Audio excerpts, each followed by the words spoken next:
Franklin County Board of County Commissioners now in session for this regular meeting Tuesday, April 4th. It's good to see you all here this morning. We have a lot on the agenda, so we're going to get started. We're going to open up with prayer and pledge. Commissioner Ward, can you lead us in that, please? Yes.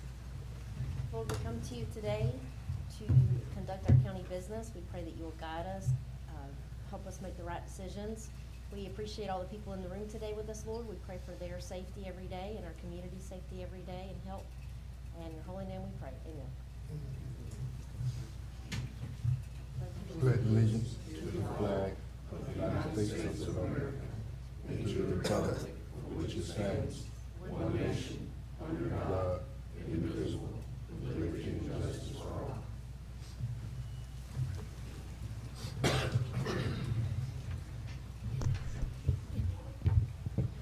Okay, Mr. Morone, before we proceed, is there anything we need to add to the agenda? Yes. Good morning, Commissioners. Yes, Mrs.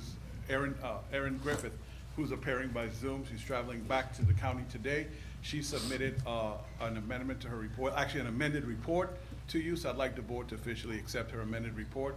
Okay. And that'll be the separate insert you have in your packet this Okay. morning. We used that for her report this morning. Okay. So Mr. Chairman. We have a motion to approve by Commissioner Sanders. Second.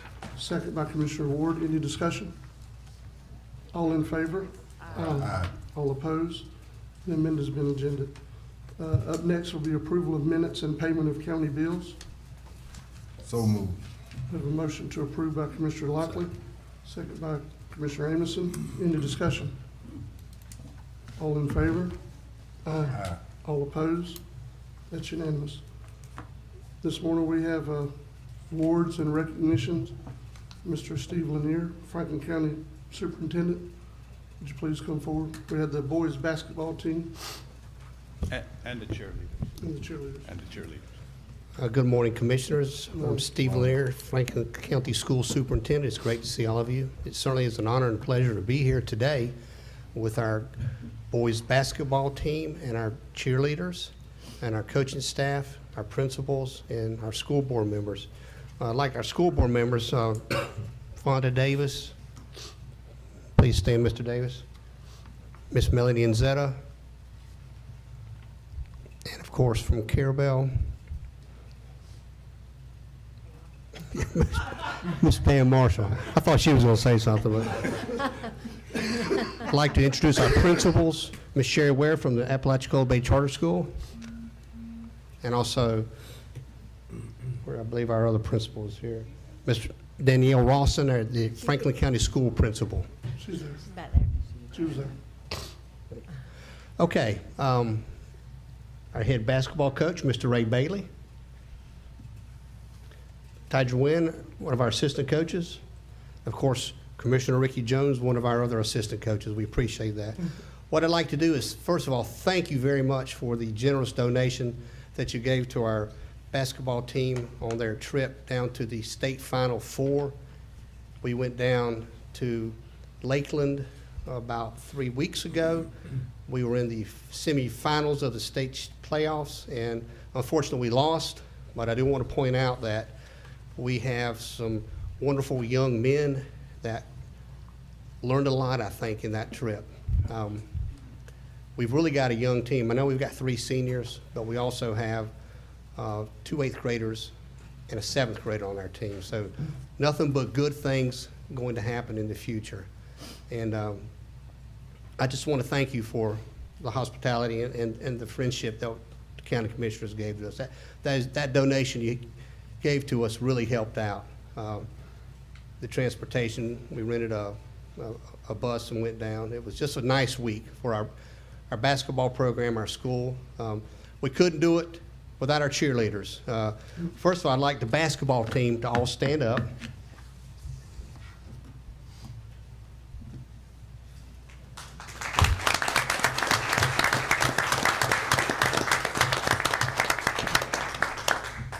I threatened them. I said I was going to make them all come up and say something, but I think they're a little. They might not want to. So y'all go ahead and have a seat, please.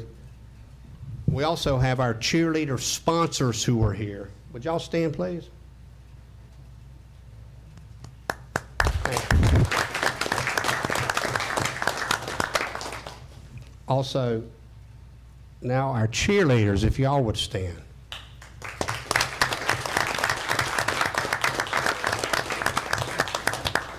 We also have our athletic director, Anna Bull. Anna Bull. There's one thing for sure. It's great to be a Franklin County Seahawk, and we've got good coaches, good students, good players. The future looks very bright. I'm looking forward to it.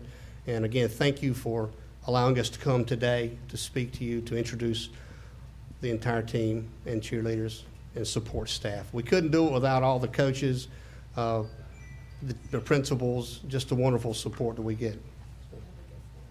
Okay, go ahead. We do have a guest speaker.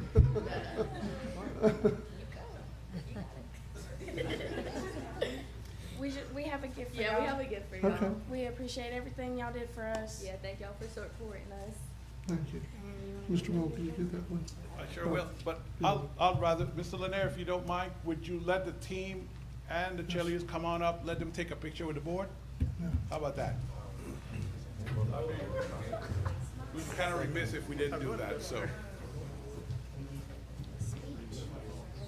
For us to stand back here or go around, Michael? Whenever you guys are more comfortable. Hey, you guys, if you guys would all stand this way, please, the audience. Take a few pictures. Might have to get them to get down. They a little tall now. Yeah. I'm not sure about standing behind them, commissioners. We might need to get you guys down and let the cheerleaders stand up here. Let the cheerleaders. All right, then, guys, y'all sit down on that bar right there. Kneel down or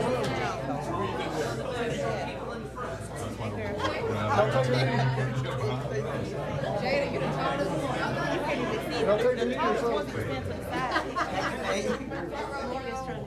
There you go.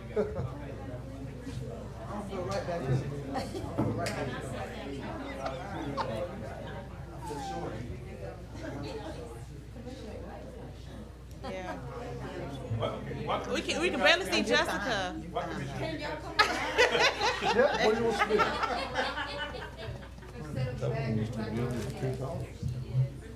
There we go. There you go. That's good. Come on in.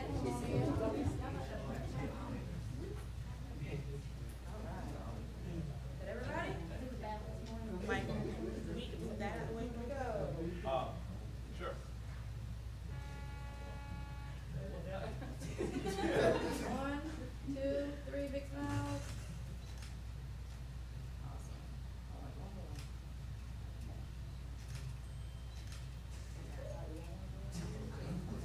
All right, that's it for me.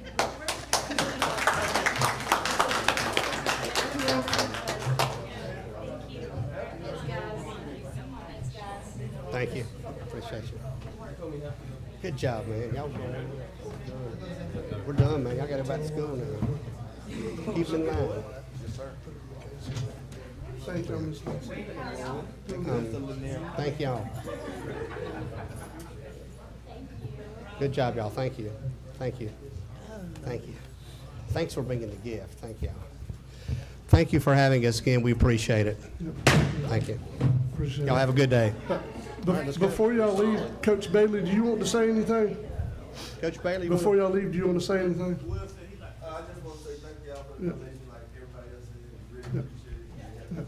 Helped us out a lot. Yeah, thank you, Coach. I know you're generally quiet unless it's the fourth quarter, then things kind of get turned up, but just want to make sure you had a chance to speak. All right, that's good. Yeah, thank you. Commissioners, do y'all have anything? Yeah, Mr. Chairman, Yeah. just, go ahead, Commissioner Lockley. I'm proud of you fellas. Y'all done a good job. You went where a lot of people would never go.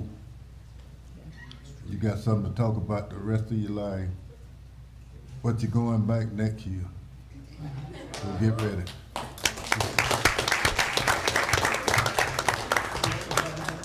Mr. Chairman, I concur. You guys, awesome. Franklin County's on the map. It's gonna be on the map for years to come. Can't have a good team without good cheerleaders. good staff, good coaches, the whole way around. So congratulations.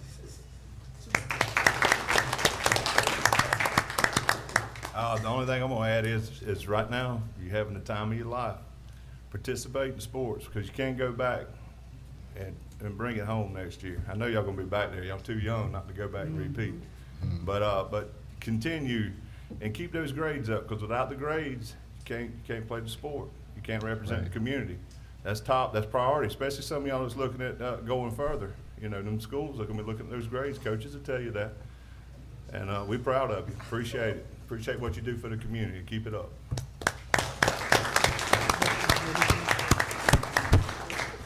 I'm gonna be looking at you next year, cause y'all got 4 years, some of you's got 4 years to bring Franklin County up even higher. Remember, if you can dream it, you can achieve it. Let it be your dreams. You can achieve your dreams. Every one of us up here has had dreams, and we're living them right now. So we're proud of you. Thank you for representing Franklin County, and go Seahawks.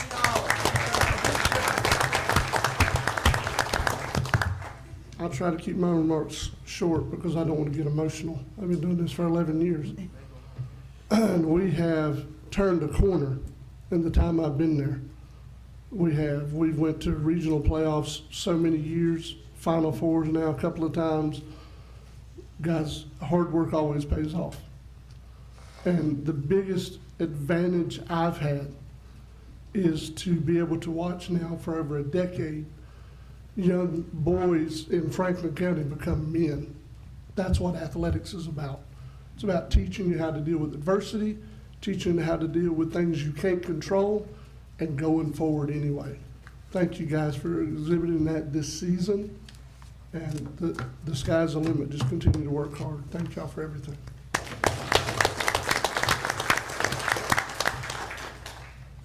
Thank you for those words of encouragement and wisdom. We really appreciate it. Thank you. Thank you. Okay, let's go. Superintendent, do they get the rest of the school day off? We're going to give them Saturday and Sunday off this week. So. Y'all enjoy that Saturday and Sunday. Thank y'all. Appreciate you. We'll see y'all next week about the same time.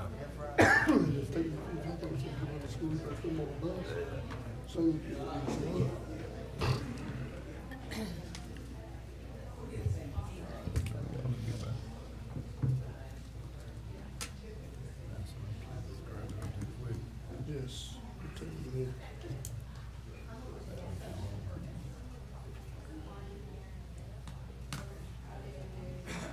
Okay. At this time, we're going to move to public comments.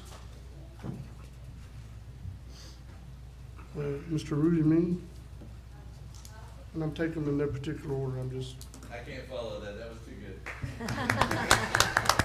Thank you, sir. Ms. Wanda Rose. I don't know if this is somebody here or it's online, Michael. Yes. Okay.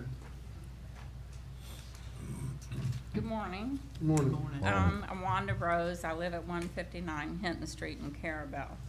I want to bring up an issue I was met with in 2010 when I worked for the census.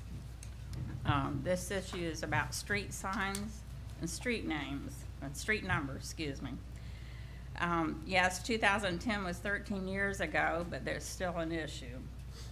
As commissioners, I know you are overloaded with a to-do list. Most of you have lived here your entire life and do not think about street names and street numbers because you know where everything is.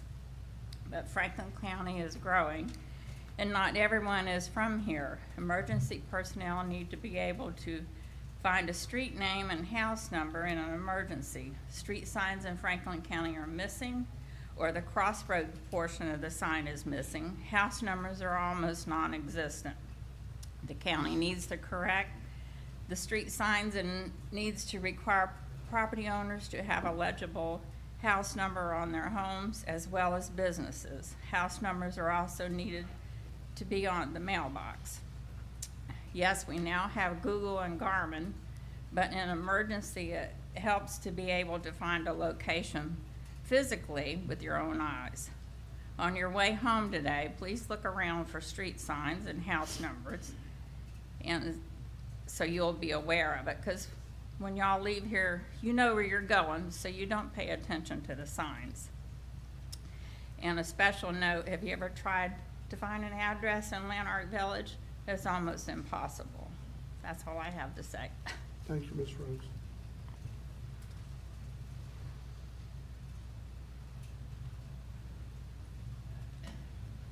Ms. Nancy Barnwell.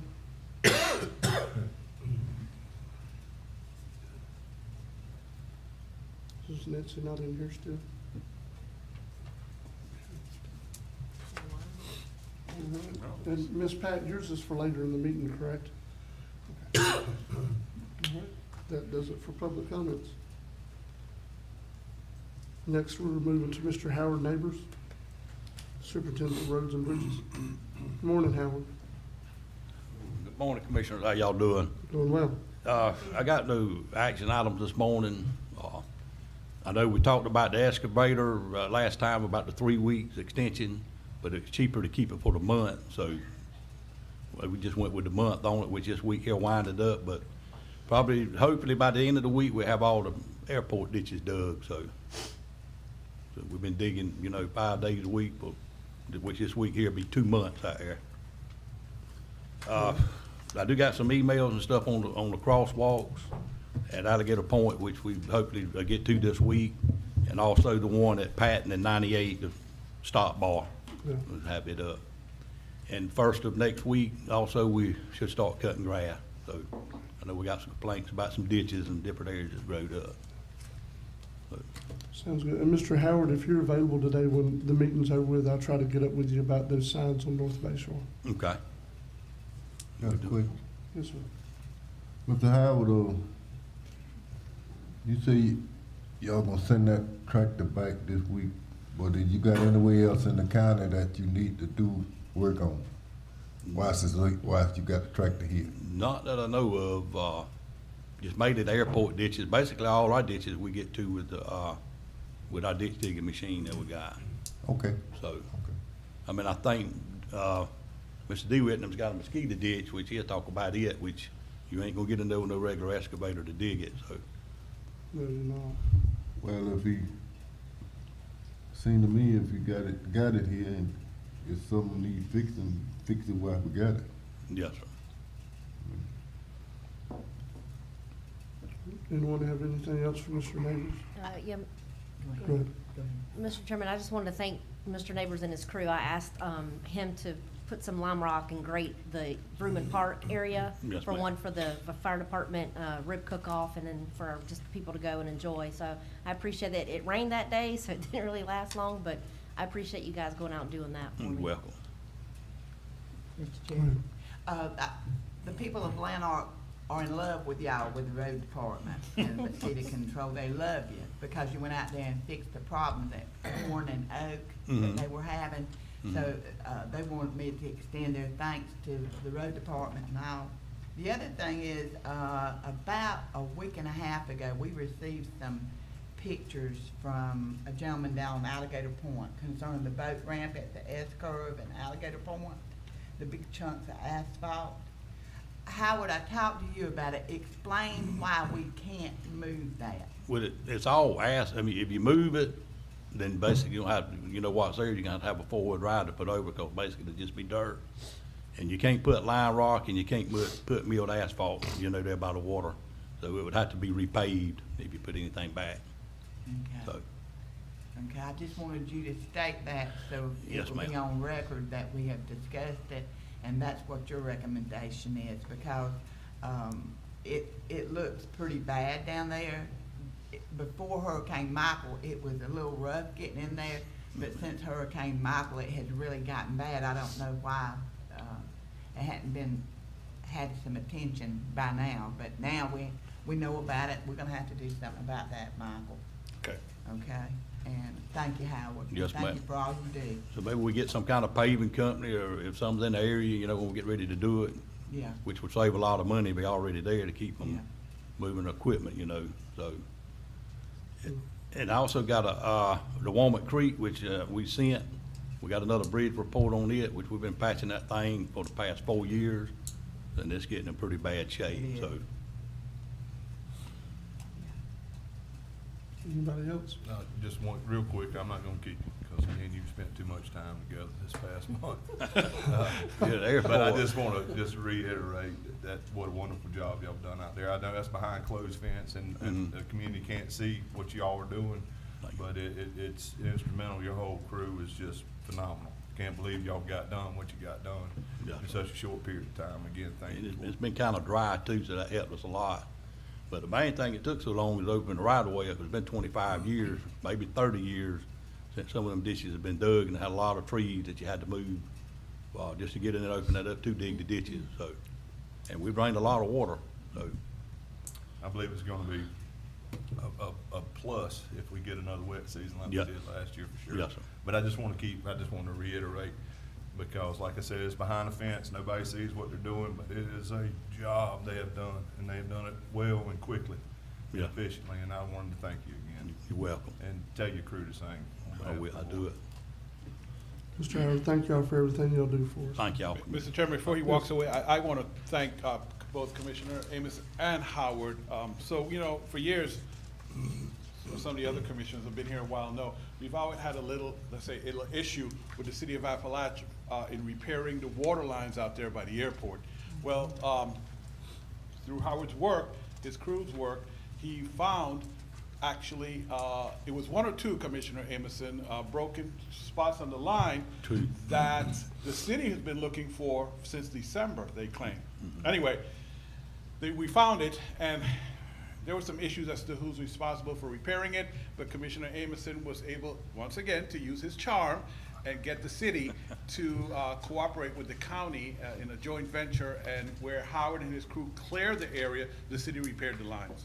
So I think we no longer will have that issue anymore with the city when it comes to the repairing the lines at the airport, the water lines, that is. But I want to thank them both for that. That's been an ongoing issue for years. Commissioner Sanders could tell you, for years, and so could Commissioner Lockley. And they got in there and fixed it pretty quick too. In a couple of hours, they was finished with Yeah, it. they did a good job at finding it, though, Howard. Yeah. Really good Yes, sir. job. Thank you, sir. Thank y'all. Appreciate it. Mr. Fonda Davis, Solid Waste Director. Morning, Commissioner. Morning. There's no action item on my report this morning. I do have a few things I'd just like to bring to your attention. The Day of Ball was a success for the past weekend, Friday and Saturday. We moving on to the regular season. Also, update on the scale house. It's up and running. We utilizing one scale at a time in preparation for the other scale up for the new one coming in. Once they get in, then we'll demolish or remove the other scale and get it ready for the new one also. What, this one thing I wanted to just mention to you all, employee appreciation. What I would like to do is to shut the landfill down for an hour during lunch period once a month, where all departments could come in and just enjoy the lunch and fellowship and just show them that we appreciate them. Yeah. All right. That's all I have this morning. Do we need a motion on that? Make a motion on that? Yeah, Mr. Noel made the motion. We had a motion, Madam Chairman, so was that appropriate to allow that? Commissioner Lockley, second by Commissioner Sims. I think so, yes, but I think under the current policy, you'd have to call for public comment, because I don't think it was. Right, it was not on the agenda. Yeah. Commissioner, I apologize. I didn't know No, we you need a did. motion, so. let's just go with, you guys give him, said it's okay, and then he'll send it to me, or announce it at the next meeting before it happens. We'll Okay. advertise it. We'll be good to go. Okay, because Yeah. you don't want nobody from the public say, well, I went over to do this and Yeah. it was closed down. So that's, we'll make sure we Make advertise it. sure. I'd rather that he tells us, then we could always, it'd be fresh, and we could always advertise it for the public, you know, a week or two ahead of Are time. you good with that, Commissioner Lockley? I'm fine. Okay. Thank you, Mr. Davis. Yeah. I do want to ask you a question though, if I can. Yes, sir. On the corrections squad report, I know there's a low number for solid waste recycle. There's not any in park and recreation. Are we not getting any to help with park and recreation at all? The MH? Yes. Yes, we do. Okay. Well, okay, for that there may be the time of season. I don't know if that, are you getting them right now? We share a squad with Okay. Mr. Polis there. get them during the mosquito season, and then off-season, we get that squad. Okay, Yes. As far as, the other crews, no, we're not getting it. We down to maybe 3, 4 inmates okay, for Parks and Rec. okay, Yeah, it's cut way back. okay. Well, that's consistent with what's going on, but I just thought I'd ask. Yes, sir. Based on the report. Yeah. Commissioner, you have something? Yeah, dude, back day of ball. Again, just tell your crew they did a phenomenal job. I have, I've been sucked back into the coaching atmosphere with a bunch of 6-year-olds. And my other coaches say I'm their elder. Right. But as the elder, I'm sitting there looking at the crews and what they're doing, and they went above and beyond. They were tired. I talked to a lot of them after the last game Saturday, and you can tell they were exhausted. But they did a wonderful job, and we appreciate it. Let them know that, please, on behalf of the board. Yes, we'll do. That's, again, falls back on that appreciation. Yes, sir. Yes, sir. We appreciate what y'all do. What I was, Mr. Good. Chairman, when I was out there, thank God it was overcast and the sand gnats wasn't bad. Right, Because we are right. known for sand gnats in Right. Fairville. Yeah. They'll eat you up, I'm telling you. So, thank God. But I went that morning, so I didn't have to have the gnat experience, so. Yes. That's about 1 o'clock. Anyway, it was fun. I love to watch those kids play ball. Right, they had a good time. Oh, yeah, and they had, and I like the idea of having the little vendors in it, like Crave and the Right. snow cone thing and all that. Oh, those kids go crazy over it. Yes, So, ma'am. it was a concession too, so Right. it's all good. Thank you. That's it. Anything else for Mr. Davis? Fonda, thank y'all for everything y'all do for us. Yes, We sir. appreciate it. Thank you all for your support. Ms. Jennifer Daniels, Emergency Management.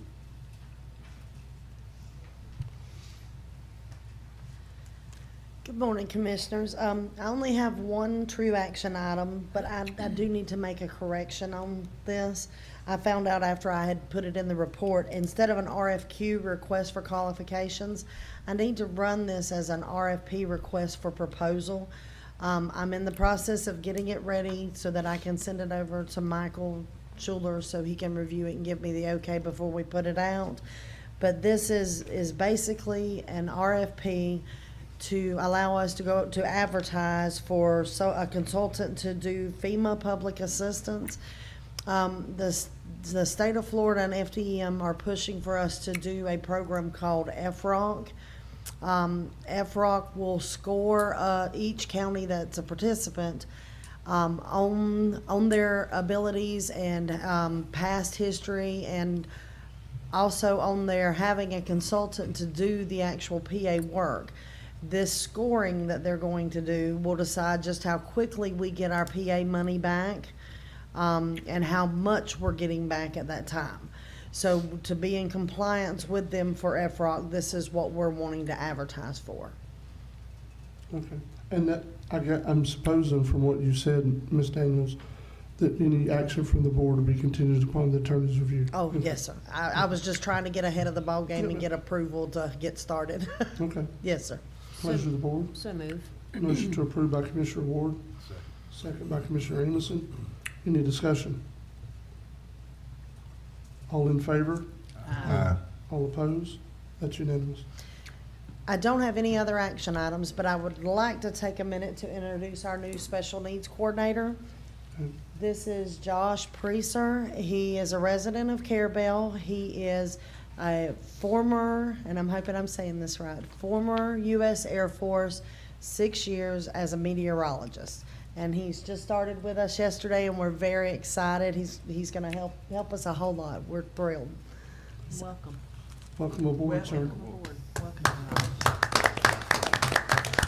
Hopefully he can help me with them super cells coming over my house. Yes, ma'am. But I tell you what, that one last week scared the daylights out of me. Yes, ma'am. We'll have him there helping to watch next time.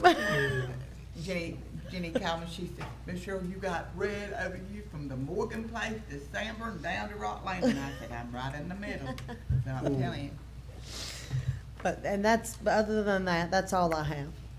All right. Anyone have anything for Ms. Daniels while she's here? Oh, I do have one more thing. We had talked the other day Yes. about when the National Weather Service is going to issue their forecast, their Yes. outlook for this year's hurricane season. Mhm. Talked to Mark Wool, and he said it will be by May the 25th. Okay, So we hopefully very soon will have something. okay. Yes, sir. Well, we're looking for good news. Yes, we if- are. If there is such a thing as good news in storms, but, you know, I will say there, if I'm not mistaken, in the list of names this year, there is a Franklin, so. I got a real quick question, Mr. Yes, ma'am. Chairman. Yes. Jenny, the Build a Bucket, I see that you're gonna apply for the grant to Yes, do ma'am. that again this year. I think that was a really good thing last year that we had for the community. Yes. When will you know if you receive the money for that? I've actually, we've been talking to Danny with Duke Energy, and part of what has come up this year with the grant is all of the other surrounding counties for his region has, they found out we got $10,000 for Build a Bucket, and now they're wanting to try and do it. So I've been talking with Danny, and we're gonna talk to some of the other counties around us, see if we can't all try to work something out a little bit together. Yeah. And so, but we are gonna go ahead and apply. Worst that can happen is they can tell us they give it to someone else. But if that doesn't work, we're already looking for some other options to try, and we want to be able to hold this again this year. But with it being so late, but we're getting into storm season, we were trying to get it done before storm season again. So we will be in storm season for sure if we can do it this year. All right, thank you. Yes, ma'am. all right, anything else from Ms. Daniels? Jennifer, thank y'all for everything you do. Thank And you. welcome aboard, sir. Mr. DeWitt Polis, mosquito control.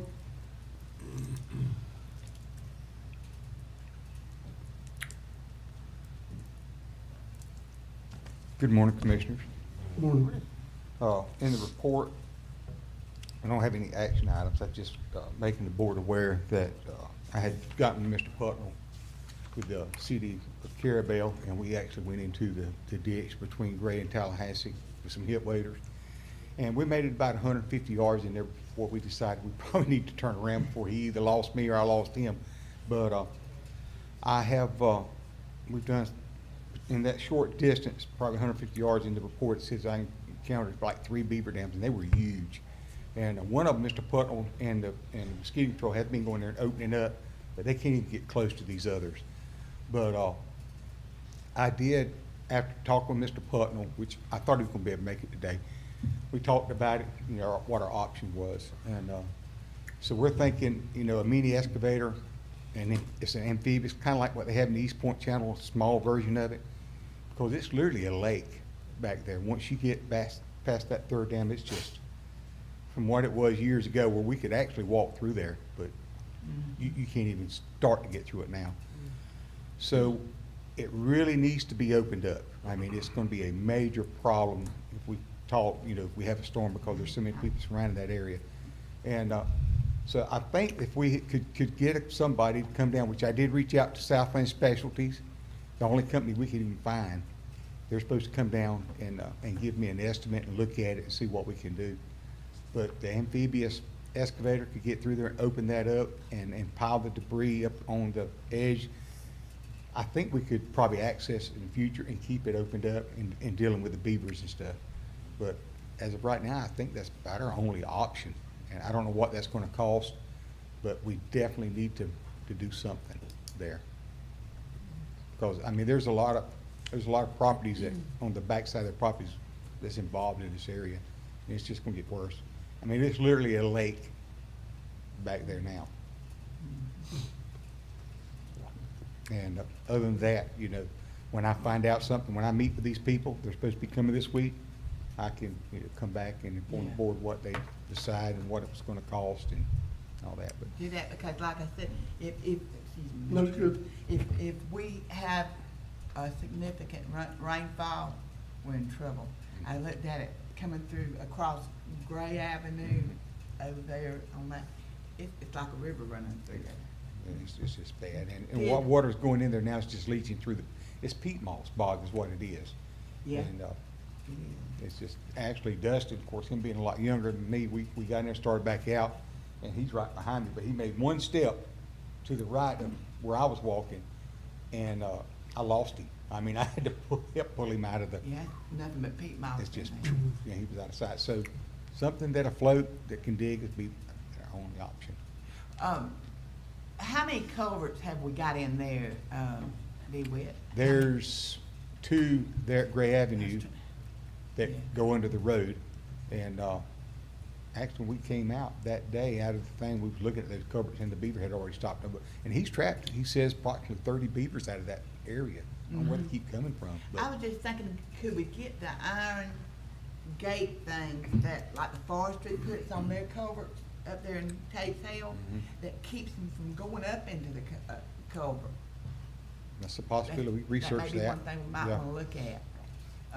And they're heavy, Yeah. heavy jokers, but I think that'd be one thing that would keep them from going up into the pipe. But then, what's to say that they ain't gonna get some of the trees and limbs and They'll stop at stuff the mouth of it, but you get that out. there? Yeah, Once they get up in the pipe, they have to get in and dig that. And once you get so much of it dug out, then usually the water pressure blows it yeah. on through, but, I knew it was gonna be bad back in gonna be there. and some of the other information is that, the squad that Fonda was talking about, we do share. I get that squad during the winter months. And, we've ended our ditch maintenance as far as that, and we're starting our larvicide program, so he will be receiving that squad. And, for the remainder of the summer. Well, it looks like y'all been busy, sir, looking at this report. That's a lot of clearing. That was a lot of clearing. We, actually, I had told you I had, rotated Scott's shift and, to a Friday so that he could receive the inmates that the road department was getting. He got those, and then, once we got 4 men on the squad, I mean, we really started knocking some ditches out. Said, you can't do anything with one man. And you kind of feel silly sitting there, one man watching one man, you know, but once we got that crew rotated that shift around, really made a huge headway. Sounds good. Anyone have anything for Mr. Polis? Mr. Chairman, I just see that on your report, Mr. Polis, you and Mr. Tucker got your hazardous materials operations OSHA Level 2 training, so Yes, ma'am. congratulations on that. I think Thank you. any certification that any of our county staff get need recognition, so congratulations on that. Thank you.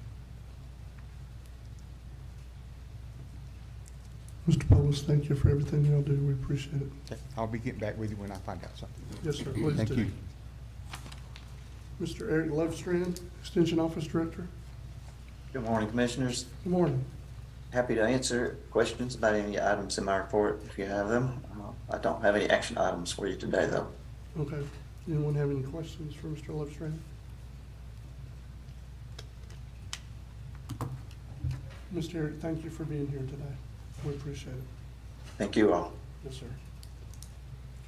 Mr. Whitney Roundtree, Library Director. Good morning, Commissioners. Good morning, Whitney. I have one action item for you today, and that is permission to advertise internally and externally to fill a vacant full-time library assistant position. Okay. So move. Motion to approve by Commissioner Ward, second by Commissioner Sanders. Any discussion? All in favor? All opposed? That's unanimous. Thank you. Yes, ma'am. The libraries will be closed April 7th through the 9th for the Easter holiday. National Library Week is April 23rd through the April 23rd through the 29th. The theme this year is There's More to the Story, so we'll really be promoting all the things that libraries offer. Not only do we offer picture books, audio books, ebooks, but there's so much more to the story. Libraries lend things like museum passes, games, musical instruments. Some libraries even loan tools. Library programming brings communities together for entertainment, education, and connection through book clubs, story times, movie nights, library crafting classes and lectures. Library infrastructure advances communities, providing internal and internet and technology access, literary skills, and we even support small businesses and job seekers. Specifically, April 25th is National Libraries Workers Day, so I'd like to thank my staff for all their hard work. That's Morgan Anderson, Terry Daniels, Liam Devon, and Thomas Riley. I really appreciate all that they do. And that's all I have for you today. Okay, thank you, Ms. Whitney. Does anyone have any questions for Ms. Roundtree? Thank y'all for everything y'all do. Whitney, you know, I know we're a small community, Yes, sir. but, and I know some, if everybody in the community hasn't been to any of our public libraries, they need to go. Y'all do a really good job. Y'all keep a lot of things going on. There's a lot of things for different interests in the community. And it is world-class what y'all are doing in our libraries. We really appreciate it. Yeah, and we're pretty easy to find. We're on Facebook, and we have a website as well. Thank you, Ms. Whitney, for everything y'all do. Thank you. Take care. Yes, ma'am. Mr. Ted Mosteller, Interim Airport Manager. Good morning, Commissioners, staff. Good morning. I have submitted the report to you, but I have some amendments, if you don't mind, please. Sir, Michael, would you pass these out? Thank you. Most of it is FYI for your information. However, we do have a few items that bring to your attention.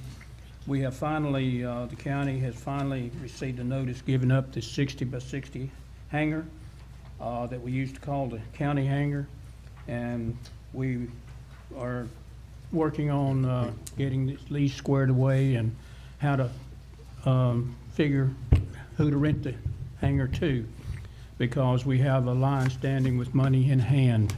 So we have several people that want to rent that hangar.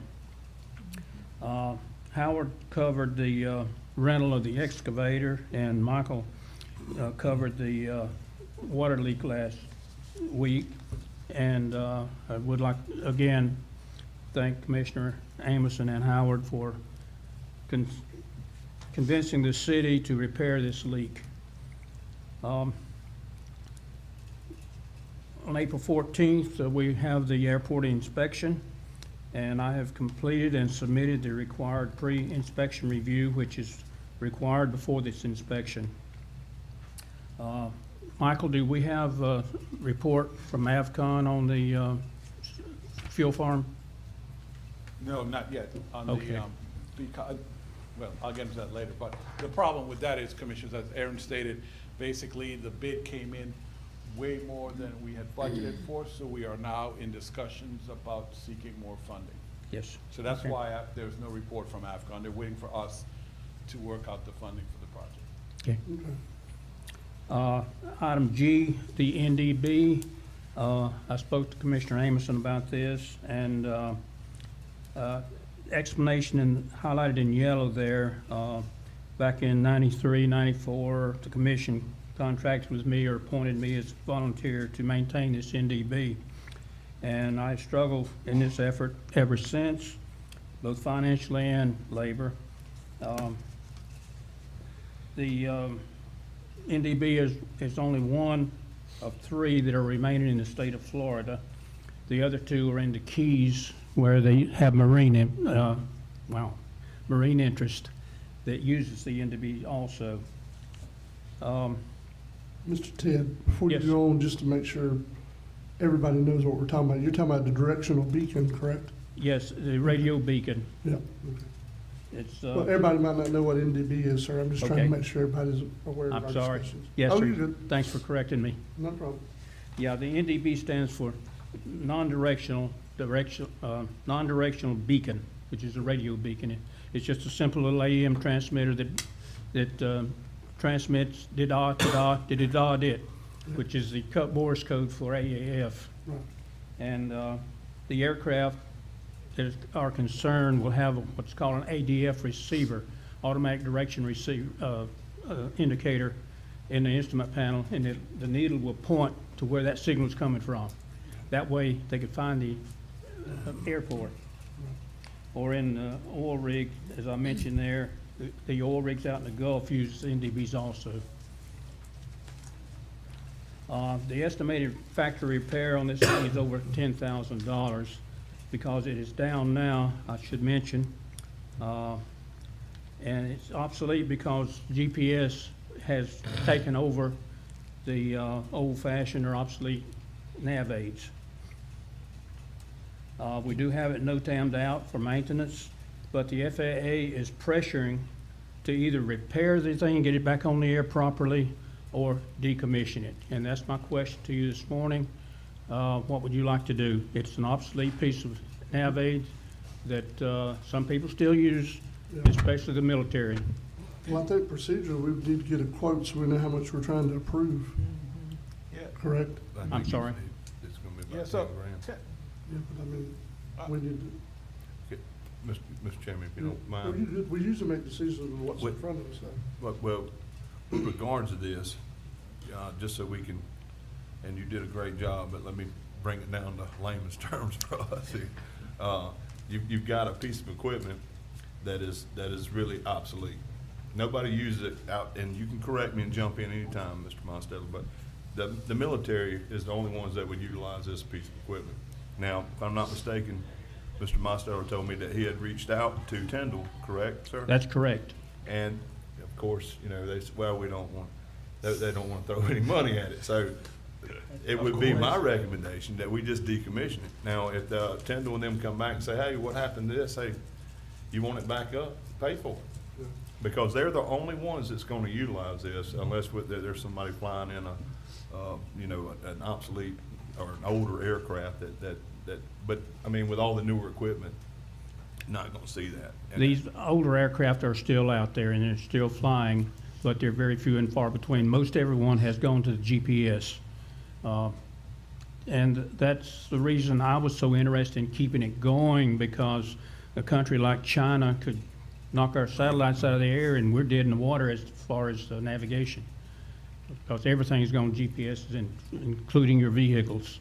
But now it's gotten so expensive to repair this thing and maintain it that I think it's time to let it go.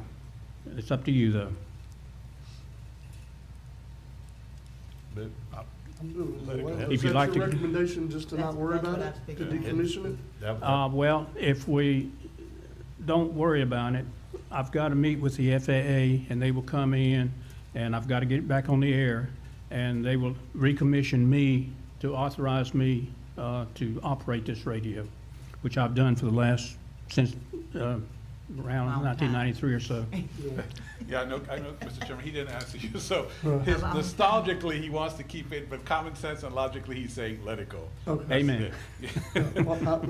he has an emotional attachment. Yeah, there you go. Well, that happens in life. I understand all that. Now, if you would like to do some more research and think about it, that's fine. We're in no hurry. Could you at least get us a quote so we know if it's 9,000 or 12,000? Well, last time I got a quote, it was up, like I say in here, it's up to 10,000, and that was a year or so ago. Yeah. It's probably double that or more by now, but I If you would at will, least get us a quote. I'll reach out to Southern Avionics and see Yeah. what a new one would cost or And by our repair next this one. meeting, we can decide thumbs up or thumbs down. Yeah. Okay. Is there any time frame?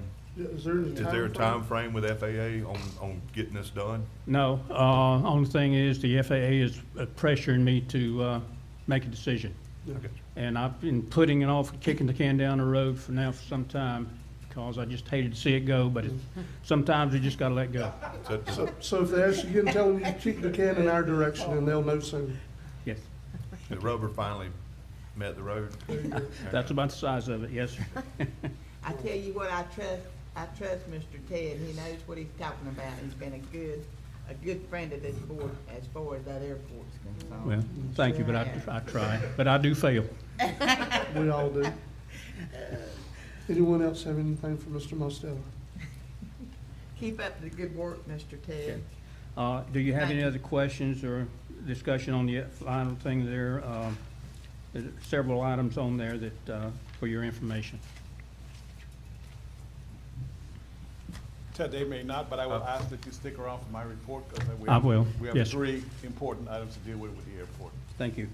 Thank you. I do Thank you, have one, Commissioner. Mr. Chairman. It was about the gates out at the work camp.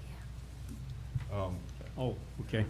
Those are some pricey gates, but are we anywhere close to getting somewhere with that? Have you got some official bids that we can look at? Yes, sir. As I mentioned in item, which one is it down there? Ted, you sound like me. It was on my report, I thought. It's, Yeah, item I- F. Yep. Okay. I'll try to page back. I did talk to a couple of chain link fence people, and the first estimate was $11,500 for 100 foot of fence, including the gate across the road. And the 100 feet will go to one corner of the sewage plant, city sewage plant, and the other side will go into a thicket where it'd be a problem or a challenge for anybody to enter into. You would not get a vehicle in there anyway. Is this an electric gate or?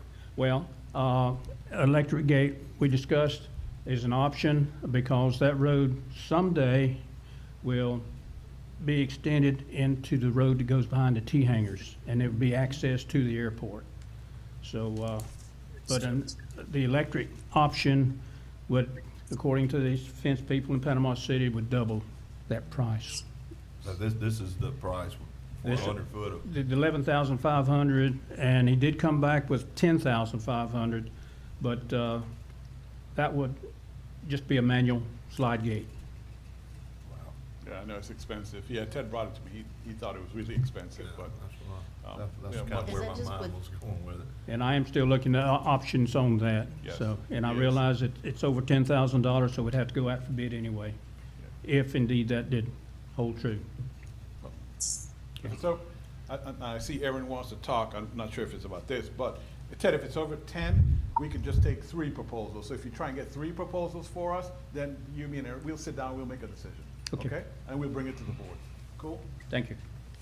And actually, Michael, I did, and seeing Ted mention the airport fuel farm project, can you all hear me? Yep, we can hear you. We don't see you, but we can hear you.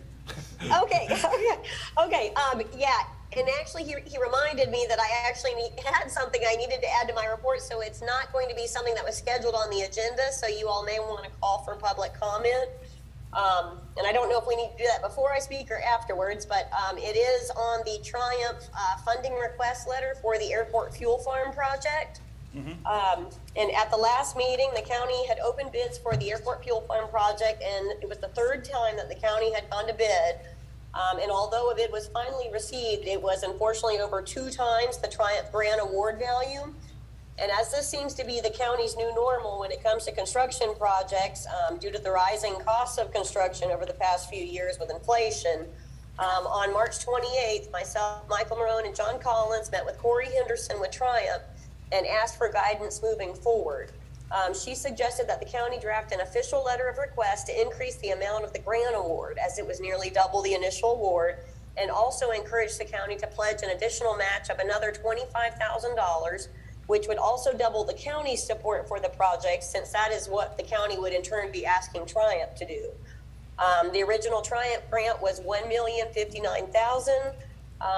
Avcon's design services for that was $188,455. The budget available for construction was $870,545.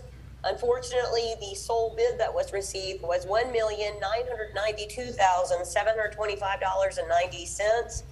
The additional sum that is needed would be about $1.3 million from Triumph. So board action to approve sending a project amendment request to Triumph and authorizing an additional $25,000 in airport funds to pledge as a match for the fuel farm project. Pleasure of the board. So for right now, we're asking, I think what she's asking for is a letter to send to Triumph to Mhm. request So more moved. money. But you will have to also agree that we'll have to increase our match to $25,000 more. So I just want to make sure everybody understands that. Okay. We have a motion to approve by Commissioner Lockley, second by Commissioner Sanders. Since this was not on our agenda, if you're in the room and you'd like to comment on this publicly, I'm calling for public comment at this time. Anyone in the room? Sir, could you check on Zoom? Anyone online attending via Zoom would like to comment, please do indicate so by raising your hand on your device. No hands raised, Mr. Chairman. Okay. Any discussion before we vote? All in favor? Aye. All opposed? That's unanimous. Thank you, commissioners. Thank you. Ted, thank you for everything you do for us. We Thanks. appreciate it. Thank you. All right, Ms. Courtney Bankston, you got some presentations for us? What we got going on? Oh, I have to share my screen, Courtney. I'm sorry. Hold on.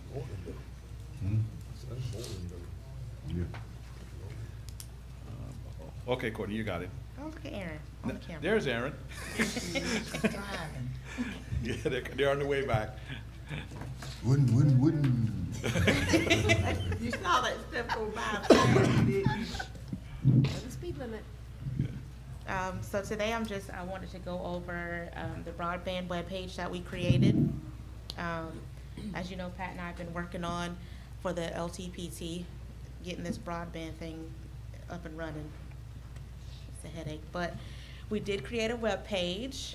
It's what you can do to connect Franklin to high-speed internet service. We've got a lot of information down here, ways for them to test their Wi-Fi speed. The information that we get in, we try to update it as much as possible. One thing that I am going to add on there that I didn't get a chance to do before today was to inform people if they have any issues with their internet, that they need to be calling their internet provider to make those complaints, because they don't know what's going on if no one's complaining. That's So this is just the webpage and news alerts. They can ask questions and comments down here in the little box. And we do have a email if they want to contact us, or the ACP Support Center number. And you go to the the county's main webpage, resources? Is Yes. that where? Okay, just want to make sure. So you go to the page, resources, and it's broadband right there underneath the holiday schedule. Okay, cool.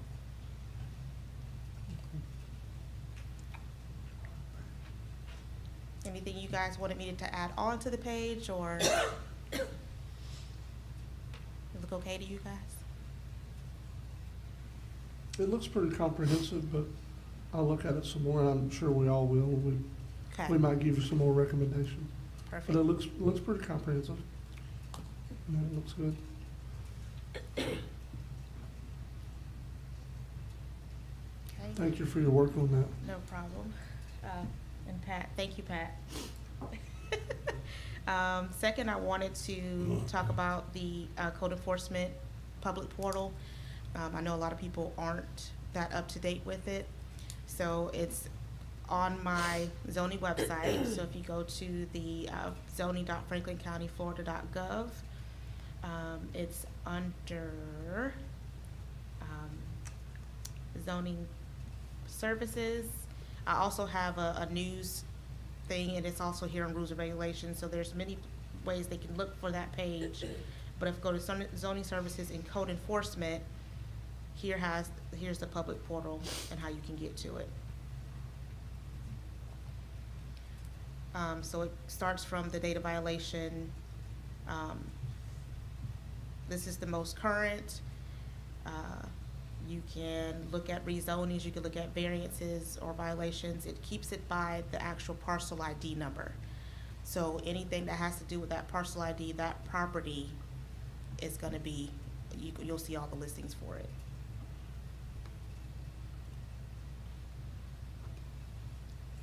Move this out of the way so I can see it. And there's another way you can view it too. So whenever people call or on the concerns email, when they send any type of email, once I look at the email to make sure it doesn't need to go to another department, I then add it to the system, and I respond to them, let them know that I received it, and that if they want any updates, I send them the link to it so that they can keep up on it themselves. Yeah. Looks good, Courtney. Mr. Chairman, Courtney, so, excuse me, people in the community can keep up with their complaint, and they can have like I don't want to say, like an interactive view of the process, you know, the letter's been sent, Yes. what the outcome of it is. Yes. Things like that. Okay, that's really good, I like that. And I do want the public to know that sometimes it could be a slow process. Send an email. If the property owner lives out in California or far away, sometimes it takes longer for me to get anything back from that person, so I know that they received it. I am going to be working with the sheriff on ones that they may have another address for where they can hand deliver. Yep. for like the commercial, like the junkyards and stuff like that, ways they need to clean up their yards. But this is basically all the ones I've got since 2021 to recent, so they can go that far back. That's good. You know, another thing I've noticed too, Ms. Courtney, and it's valid, we want people to express their concerns, because it really helps us, because we are not everywhere. And neither is county staff. So what's really helpful though, is when you do express a concern or report something, to the best of your ability, if you're gonna go through the process of reporting it, make sure you give us an address or something that we can, because we've had a couple lately that haven't had all the information. Yeah. And it's like, okay, I mean, you know, so, and I tried to look for the one and I still couldn't find it. Yeah. You know, so, but just while we're talking about it, I thought I'd mention that. For Yeah, the more public. information, the better. Yes. We did receive a letter, I was gonna and it was touch on that. from John Doe. Yeah, I seen that one too. I can't do anything with it. No. You know, it doesn't follow state regulations. I have to have a name and an address, access, you know, where their property is, and it just said like 1, 2, 3, 4, the Lanark Village or something like that. And I can't do anything with it, you know.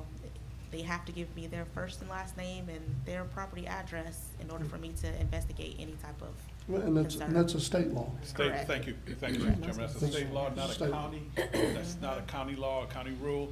The state legislature passed a law that says before we can investigate, we have, the person that's making the complaint has to be identified and verified. Then we can proceed. So And there's a lot of people don't like that, I'll tell you straight up. Yeah. But it is the way it is. It is what it is. Secondly, I just want you to know, Courtney's doing all this. I plan, hopefully, if my plan comes together, is to have a proposal in front of you at your next meeting about a code enforcement officer and assistant building inspector.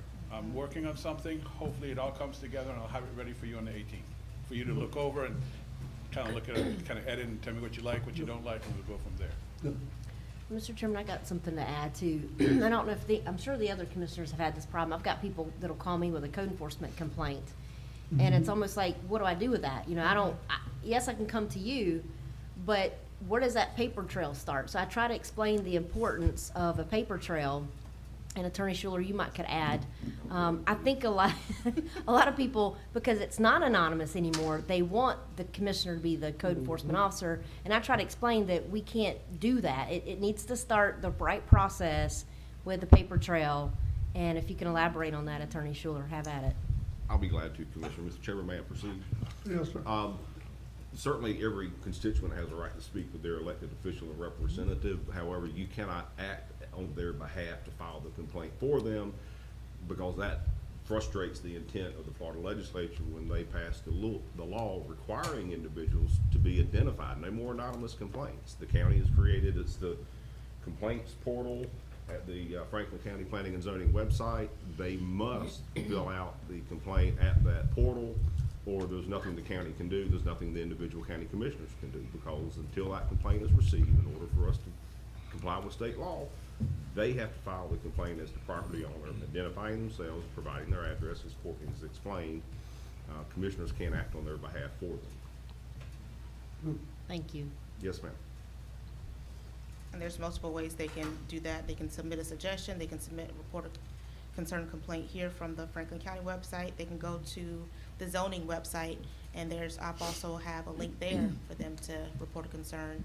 And I think there's one on the building department website as well. So they've got more avenues. I usually, I've recently, Mr. Chairman, sorry, been just sending them the link where they can just click on it, and instead of them trying to explain to them, I'll just do that. I've done that. So, because the paper trail is also important for anything that comes up in terms of if it ever becomes in court or anything like that. It's very important to start that paper trail. So that's why I just wanted to emphasize that. So thank you. No problem.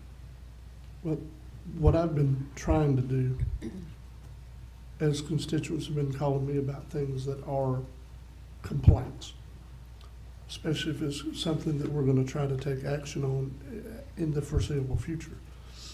I've tried to address my constituents and say, look, I understand what you're saying, I agree with what you're saying, or whatever. I said, but I need you to do me a favor. I need you to send this email or put this in an email and send it to concerns@franklincountyflorida.com. It's not abbreviated, it's all spelled out. And that gives us a way that we can start the process of trying to actually handle your complaint. You know, and some have and some haven't, but I mean, you have to at least attempt to try to get it started the right way, especially if some action might be taken in the future. And even when they call, I'll write their name down. Some of them, like, they don't want to give me their telephone number, and I give them the email. If you want to email it, you can email it. Yeah. But when you called and you said, "Hi, I'm so-and-so," I've already written down your name. Yeah. If you don't want to file the complaint, then I'll let them know. You have to tell me ahead of time. Yeah. If not, I'm going to put your name on that complaint because you're the one who called. Yeah. So, Well, it looks very good, Ms. Courtney. Thank you for all your hard you work. guys have anything for Among me? everything else you've been doing, you've been creating websites. So, yes, thank you. We Yeah. really appreciate it. No problem. Thank you. You know, I got to say before we go on, we handle a lot of capacity with a small staff. A tremendous amount of capacity. If you, I mean, just any one of our staff members, if you have the time to sit down and talk to them and realize what they're handling on behalf of the county, we're doing a lot with a small amount of people. They asked me at the Regional Planning Council a while back, because I was talking to them about trying to, because I use them as an extension of county staff. And they said, well, why do you do that? I said, well, we're running 9 departments with 8 people. We're running 9 different departments with 8 people. From administration to planning and zoning to floodplain administration, you know, all this different stuff. We're doing 9 departments with 8 people. So yeah, so they're doing great. And Mr. Chairman, to add to that, like Courtney wears many different hats. She's not only the P and Z person, she's helping with the LTPT board. She does, she's at the meetings with planning and zoning. And that's just her. That's everybody else has multiple roles and multiple hats that they wear. And it's not an easy task, for sure. And I'm appreciative of all our county staff, for sure. Thank you, Ms. Courtney. All right, Ms. Kim Bodine, Executive Director of Career Source. Good morning, Mr. Chairman and Commissioners. I have an item here this morning that's required by the state, and it is to extend our direct service provision. Under the federal law for WIOA funds, we are not allowed to provide direct services unless the state approves it. We have been providing direct services for a very, very long time. We do have a service provision contract with Gulf Coast State College as a one-stop operator and as our youth services provider here in Bay County. But in our outlying counties especially, because often the staff person we have there is a one-person shop. They're hired by the board, and they may be a youth counselor one day, and they may be a disaster counselor, you know, the next week if we have a hurricane. And so those employees typically work for us, and their duties change based on what's happening in the community and what's happening in the environment. And so we're just asking for your approval so that we could extend this ability to provide direct services as we have been for 3 additional years. It's required for us to have you sign off on this every 3 years. This would carry us through June 30, 2026, if the state board approves it after your approval. All right, pleasure of the board. Mr. Chairman, Attorney Schuler, you've looked this over and everything? I have is- not seen it yet. Okay. I- But it's this just- is- just- And that's on me, but it is a standard one we do every year. You can- Every 3 years. Yeah, you can. My recommendation is approval, subject to the Contingent. attorney's review. If there's something that causes concern, I'll bring it back to the board, but I think we've been approving this routinely for years and Yes. years and years. I'll make Yep. a motion to approve contingent on attorneys. Okay, we have a motion by Commissioner Amison, Second. second by Commissioner Ward. Any discussion? All in favor? Aye. All opposed? That's unanimous. Thank you so much for your support. Thank you, Ms. Appreciate it. Kim. Hey, Mr. Chairman, may I recommend something? Yes. The discussion with Jim and that should be consolidated, not consolidation. That's what I get for rushing with the agenda. But that could be a long discussion. Would you consider a 5-minute break? And then we Yep. come back to Yep, we can do Jim that. with that? Okay. Let's take a recess for 5 minutes.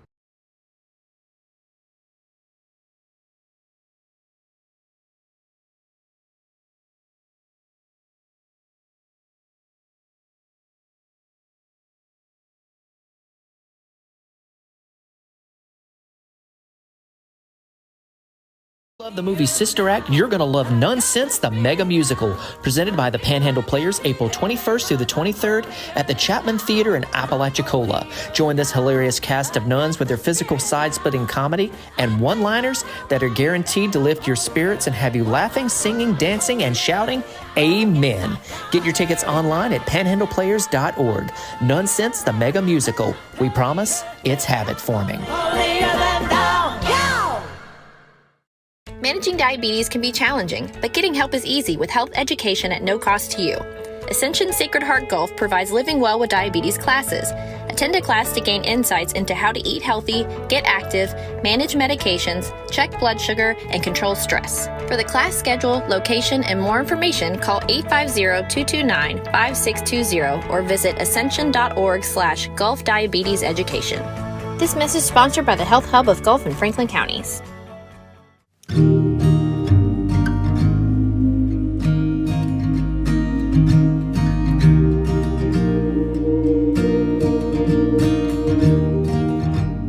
Embrace the pace on Florida's Forgotten Coast.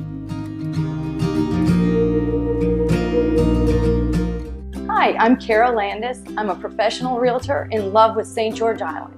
When my husband and I and our dogs moved here in 2002, it was the beginning of an adventure that has never grown old in a community that is amazing. If you're thinking about moving to St. George Island or investing in our world-class real estate, then this community will be as important to you as the sand and surf.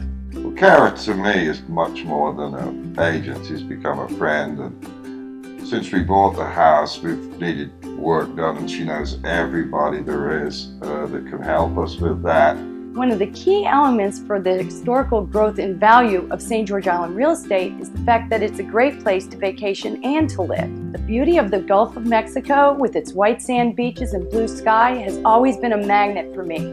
It was love at first sight. As your realtor, I can help educate you on the various aspects of buying and owning coastal properties. From taxes to coastal setback lines to where to find the best oysters, it's all part of being your realtor. Too often our friends tell us of it being a hardship to buy a house, and the agent was gone as soon as the closing. We've had quite the opposite experience with Kara. If you're looking to buy or sell real estate on St. George Island, I'd love to work with you. Please call or text me at 850-653-7753. If you're looking for something a little different to do with a family on your vacation, check out the Appalach Ghost Tour. Adults and kids will get first-hand experience with real ghost hunting equipment. You'll also hear local ghost stories and area legends. Tours are conducted year-round. Get tickets online at AppalachGhostTour.com.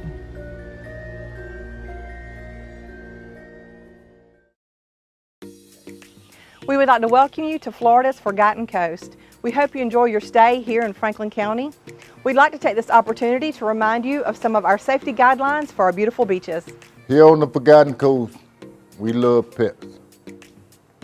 Please observe our leash laws on the beaches and on other public places. When visiting Franklin County beaches, please be aware of beach flags and surf conditions. For the most recent information on these conditions and more, please download the Forgotten Coast mobile app. It is very important to us here in Franklin County that we make all our beaches accessible to everyone. We have placed moving masts at different assets throughout the county. We plan to add more the coming year. Franklin County has some of the most beautiful beaches in Florida. Let's keep it that way. Remember to remove all your trash before you leave and leave only footprints. We welcome you to enjoy our beaches. But at the end of the day, please remember to remove all your beach gear before 9 p.m. Remember, May through October, we have other visitors here, the sea turtles. So we need to keep our lights off at night on the beaches as well. Your safety is important to us, so please remember when visiting our beautiful beaches, you're swimming at your own risk as we do not have lifeguards on duty. We hope you enjoy your stay here, but please remember, no glass bottles on our beaches. When visiting our area, please park in designated parking places only. Don't park in the county right-of-way or on private property without permission. Go to floridasforgottencoast.com/beach safety for a complete list of county and beach ordinances and safety rules. Thank you. Thank you. Thank you. Thank you. Thank you. Thank you. Thank you. Thank you. Thank you. Thank you. Thank you for visiting Florida's Forgotten Coast. Help us keep our beaches as beautiful as they are today for future visitors and residents.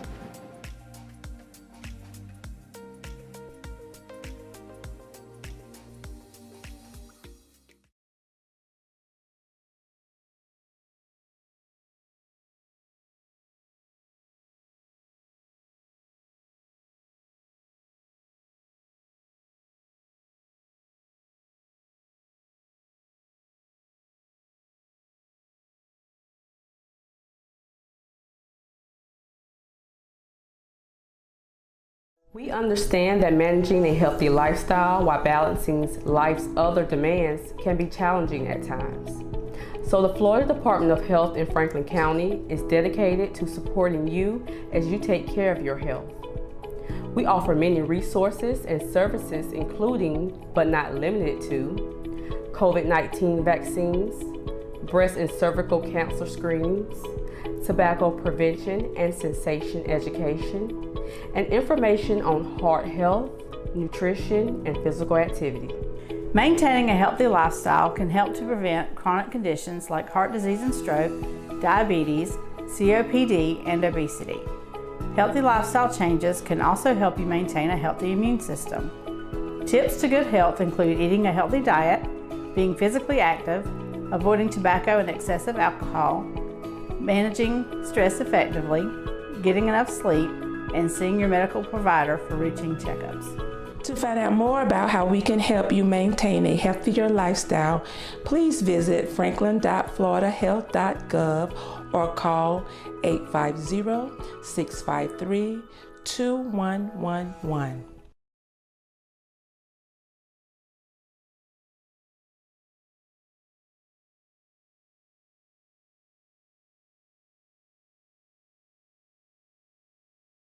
Love the movie Sister Act? You're going to love Nonsense, the mega musical, presented by the Panhandle Players April 21st through the 23rd at the Chapman Theater in Apalachicola. Join this hilarious cast of nuns with their physical side-splitting comedy and one-liners that are guaranteed to lift your spirits and have you laughing, singing, dancing, and shouting, Amen. Get your tickets online at panhandleplayers.org. Nonsense, the mega musical. We promise it's habit-forming.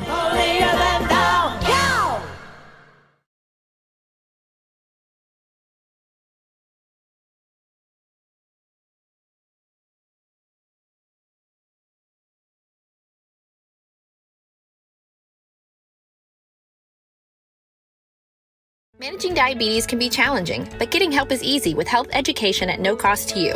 Ascension Sacred Heart Gulf provides Living Well with Diabetes classes.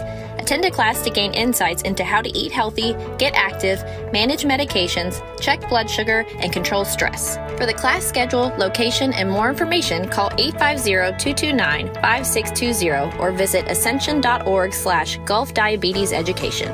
This message is sponsored by the Health Hub of Gulf and Franklin Counties.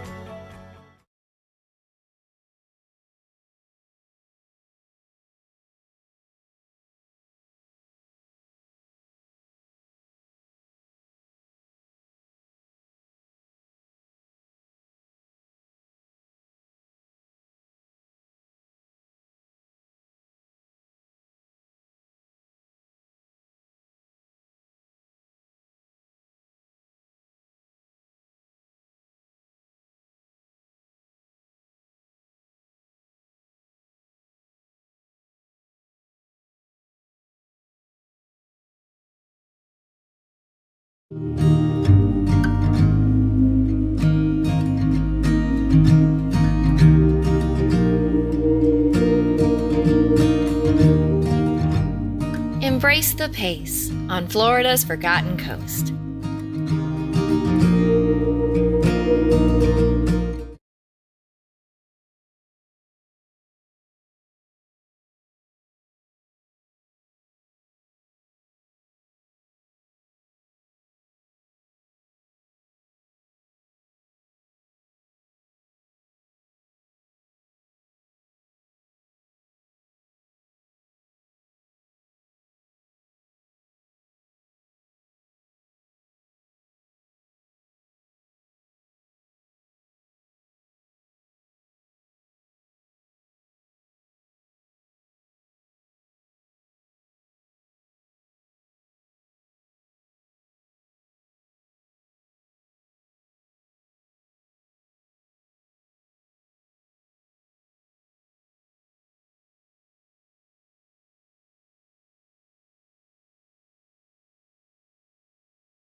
Franklin County Commission is now back in session. We're going to go now to, our next thing is a discussion with Mr. Jim Warder of Consolidated Communications about a public-private broadband partnership. Mr. Jim, before you start, I'd like to, if it's okay with you, ask Ms. Pat O'Connell, which is over the current chair of our LTPT, to come up and address the board and kind of let us know about the meeting yesterday, and then we'll go from there, and you can fill in the blanks, and hopefully we'll get some positive momentum today. Go ahead, Ms. Pat. Okay. Pat O'Connell, I'm chair of the local technology planning team that you appointed, years ago, it feels like. First of all, I have to say that we appreciate so much the work that Consolidated has done. They are the only ISP at the table. They really sincerely want to partner, and I think you yourselves have expressed a commitment to them too. They're one of our two vital players in broadband, and we need to support them. So I appreciate everything that they have done to date. Secondly, I want to comment on our great local technology planning team. I don't know how you guys did it, but those people are fierce, and they're really committed to their jobs, and they are committed to this project. We're going to make a difference, and it's because of what you've done. I want to make sure you know how much we appreciate your support. As to the presentation, yesterday at our planning team, we met with Consolidated. They made a presentation, and essentially our team is looking at 4 criteria, which are really set by you. This isn't what the state asks when we put together a grant application. This is what this county has said. We want affordability, we want reliability, we want as many homes as possible to have this, any of the 8,000 households, and we want it to be true high speed. So Consolidated made a presentation on that. They presented on all those 4 points, and at the conclusion of it, our concern was that one of the areas that they had identified for funding was Ball Point. And as we looked at that, we had some concerns because, most of the upland lots on Ball Point Road are owned by the state and will never have customers there. And so we had asked them if they had really looked at the several areas that the team has provided to them, such as in Carabel, such as around the prison, such as Lanark, such as certain areas in Appalachia. We gave them all these little clustered areas that do not have access or do not have quality access, and asked them to look at those. And yesterday they committed that they would do that. And Jim, I don't know if they're going to be doing any of that today, but we have to focus on those areas. They have not been focused on because they're expensive. Well, I've lived in Franklin County 20 years. Everything's expensive in Franklin County. And if you think this county can do this cheaply, you're just wrong. There's too much length to it. There are too many problems with it. The quality of the fiber has to be good. It's gonna be expensive. And I would encourage you to support what Consolidated has today, but also make a commitment that if they will pick up one of those more expensive areas, we will redouble our efforts to support them at the state level to help the state understand they're not picking out expensive areas because it's going to be profitable. They're picking out expensive areas because we don't have any cheap areas. So I want you to listen to them. I want you to appreciate them, encourage them. But this is the beginning. We're going to have lots and lots of grants to cover this county. And I need everybody, all the team, all this commission, everybody to push both ISPs, any provider who wants to come in. We've got to get this done. And it's going to be small, it's going to be incremental, it's going to be expensive, but we need you. Any questions? Thank you, Ms. Pat. Anyone have any questions? Thank you. Thank you. Mr. Jim, please proceed. Thank you. I will share my screen.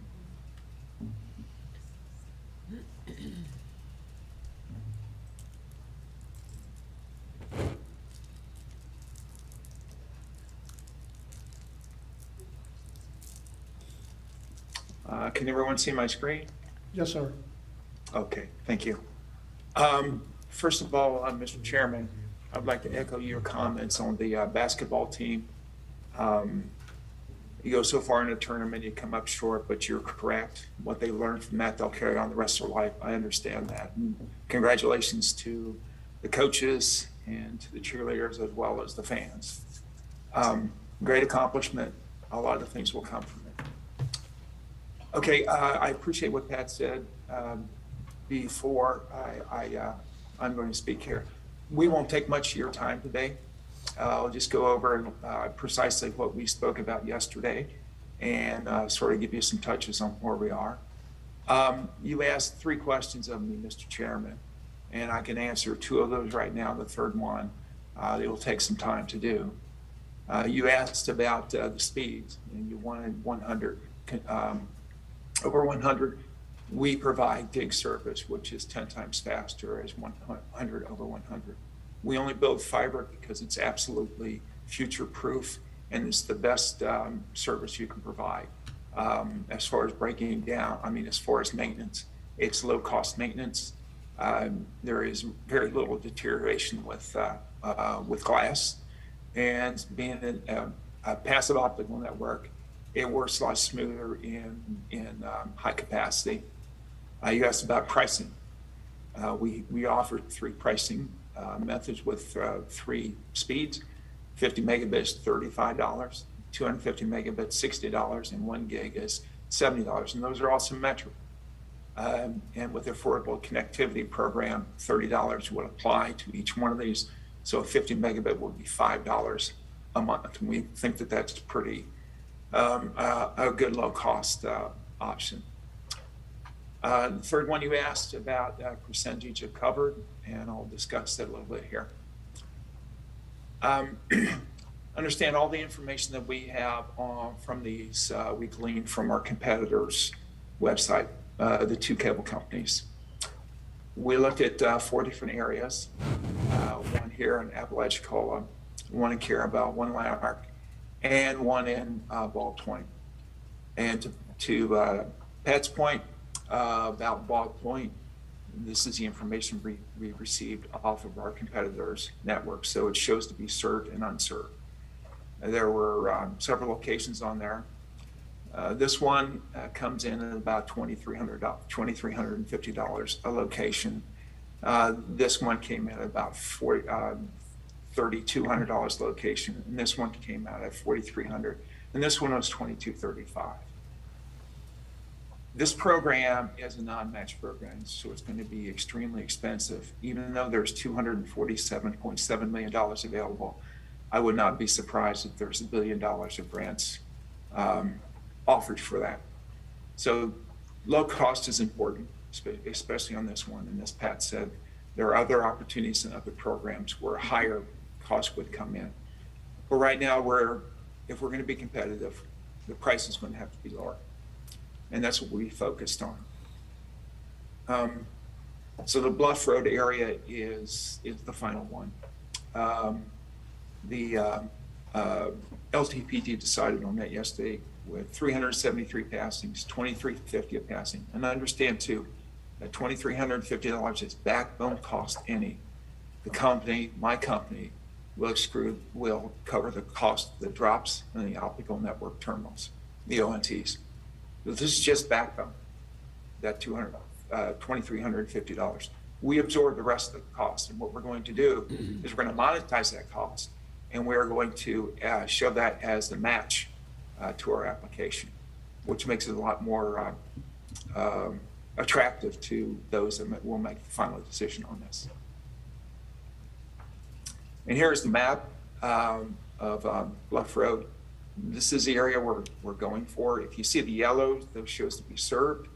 And up here, if we look at this pocket here, it appears to be completely unserved. So this is the area that we would look at for the application. And that is the presentation I have for today, and I'm open up to questions. Do you have a similar map, Mr. Jim, for the ballpoint area, like you're showing now? I do. Let me pull it up here.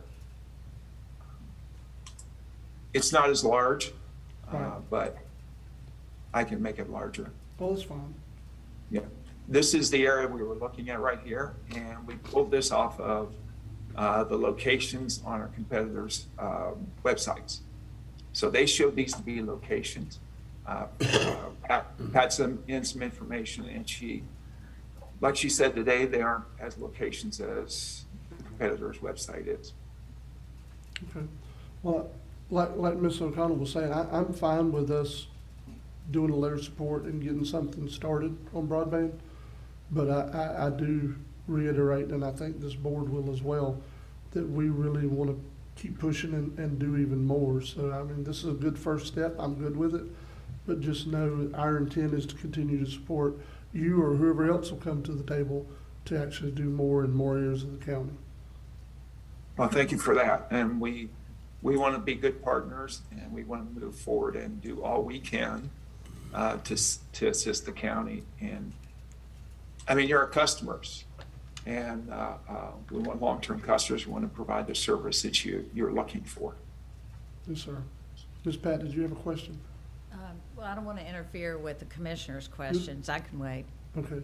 Commissioner John, any questions for Mr. Warner? I want to, on this the county, right? Mm-hmm. What he's showing. Yes.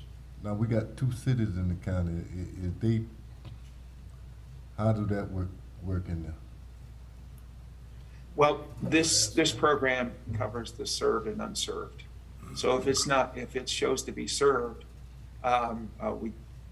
the application would be denied. So we have to focus on what is underserved and not served. And anything below 100/20 is determined to be available for this program. So if you see right here, if we put an application in where the yellow is, it would be denied because it shows to be served. And if I go back to, these are the locations that we looked at. If I would drill down more, this is just a screenshot. If I drill down more, you would see yellow places. There are red places everywhere, but they don't identify specifically to a certain area. I understand what LTPD said yesterday. We'd like you to go in the other areas at a complete overbuild, but to get a grant application for that, it would be extremely difficult until the time that they come back where they write out RFPs for areas. We're going to be hamstrung to the served and underserved. Yes, ma'am. May I? Yes. Thank you, Commissioner. City Commissioner Adrian Elliott. Back to the map that was shown of the Apalachicola area. It's a little zoomed out, but I do believe essentially all of that area is technically outside of our district, and I believe is pretty much all Commissioner Amoson's district. The way that I understand this program is working is Consolidated would be, per our conversation yesterday, they were going to be asking for $1.5 million from the state to lay this fiber and extend into the areas designated in the greater Apalachicola area, and then what they had originally proposed at Bald Point. My main concern when just playing devil's advocate, looking at it from the other side, this is $1.5 million Consolidated is getting of taxpayer money that would not have been received either way. And it's going to build infrastructure that their company will own and will continue to own and continue to profit off of this area. Now, the areas that are chosen, they have based off of competitor maps. So I understand the business practicality of it. You want to utilize those resources to benefit your business the best. That is smart business sense. But for us looking at it at this angle, we have to protect our constituents and our residents. And I would encourage Consolidated to look at this area and also consider the East Point area. I know that they cover a lot of that area, and it has not been considered, but I think that we have learned throughout this entire process that there's a lot of FCC maps that are out of date. There's a lot of ISP data that is out of date, and I think that some effort in going into coming down to the area and having the manpower to test it and see it themselves, they would understand this would make a big difference. And I understand that these applications are graded by the state, and in terms of affordability and connectivity, that will be what we're graded upon. But I would also remind us that we are right now looking pretty favorably with the state. They've got attention on us. They want to help smaller communities. And so I think if we show them that perhaps we do have a lower cost area we're going into, and then if we have a, quote, higher cost area to Consolidated, that would be in a more residential area in East Point or Carabel, that would have a long-term lasting impact that would benefit us in multiple ways for everyone of every socioeconomic status. If I could respond to that, that 1.5 billion was including Ballpoint.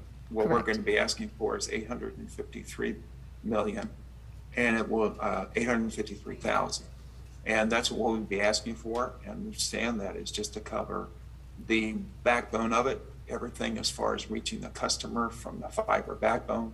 We absorb those costs. We will show those costs as contribution to the programs. And I will also say that, sure, it's money to us, but we still have to maintain it. We still have to have the service reps. We still have to all those other the back end stuff. That's expensive. That's not cheap. For us to do this program and participate in it, we've incurred costs to it. So all in all, however, the costs come out, and whatever is put out there is to a benefit of the county. It's also to a benefit of us as a company. But if this is a partnership, we would work together on that, and we would take in the county's comments as we did with the LTPT. That's why we're not doing Ballpoint and we're doing this one. So just saying that we're just doing it to have infrastructure that we're going to take for ourselves, I don't think that's a fair interpretation of this. As we worked with the LTPT, as we provided information on costing, and as we're working with the state ourselves to do the best we can with this application. Chairman, may I? Just wanted to say thank you guys again for what you are doing in the area. I know that we do have continuing grant programs that will have more funding available. So if we're able to go back to the drawing board for future grants and partnerships, we could continue to work with Consolidated, but it just, again, has to be beneficial for everyone in the county. And I do appreciate the time and consideration of the county board and of Consolidated as well. Thank you, guys. I got a question. Yes, sir. I'm in the city, my district in the city. Yes, Is it sir. covered in this plan? No, sir. No, nothing within the city limits of Apalachicola, I believe, will be covered by this. At the very, very tip of the edge of that map, there might be a couple households, but this all entirely lies with outside the city limits of Apalachicola. 24th Street. To 24th? It looks like it on there. Yeah, that's what I was looking. Well, that's the end of my district. Yeah, for us to serve it, Commissioner, for us to serve it, we would have to do overbill over the whatever's there today, and that's expensive. We also provided to the LTPT, if we looked at the entire county and what would it cost to overbuild it, they have those numbers, and we had that confidential. We also shared with the county our fiber maps to show them where we have invested in the county, and we're in a position. If we didn't have those fiber maps, the cost to provide this would be much higher than it is today.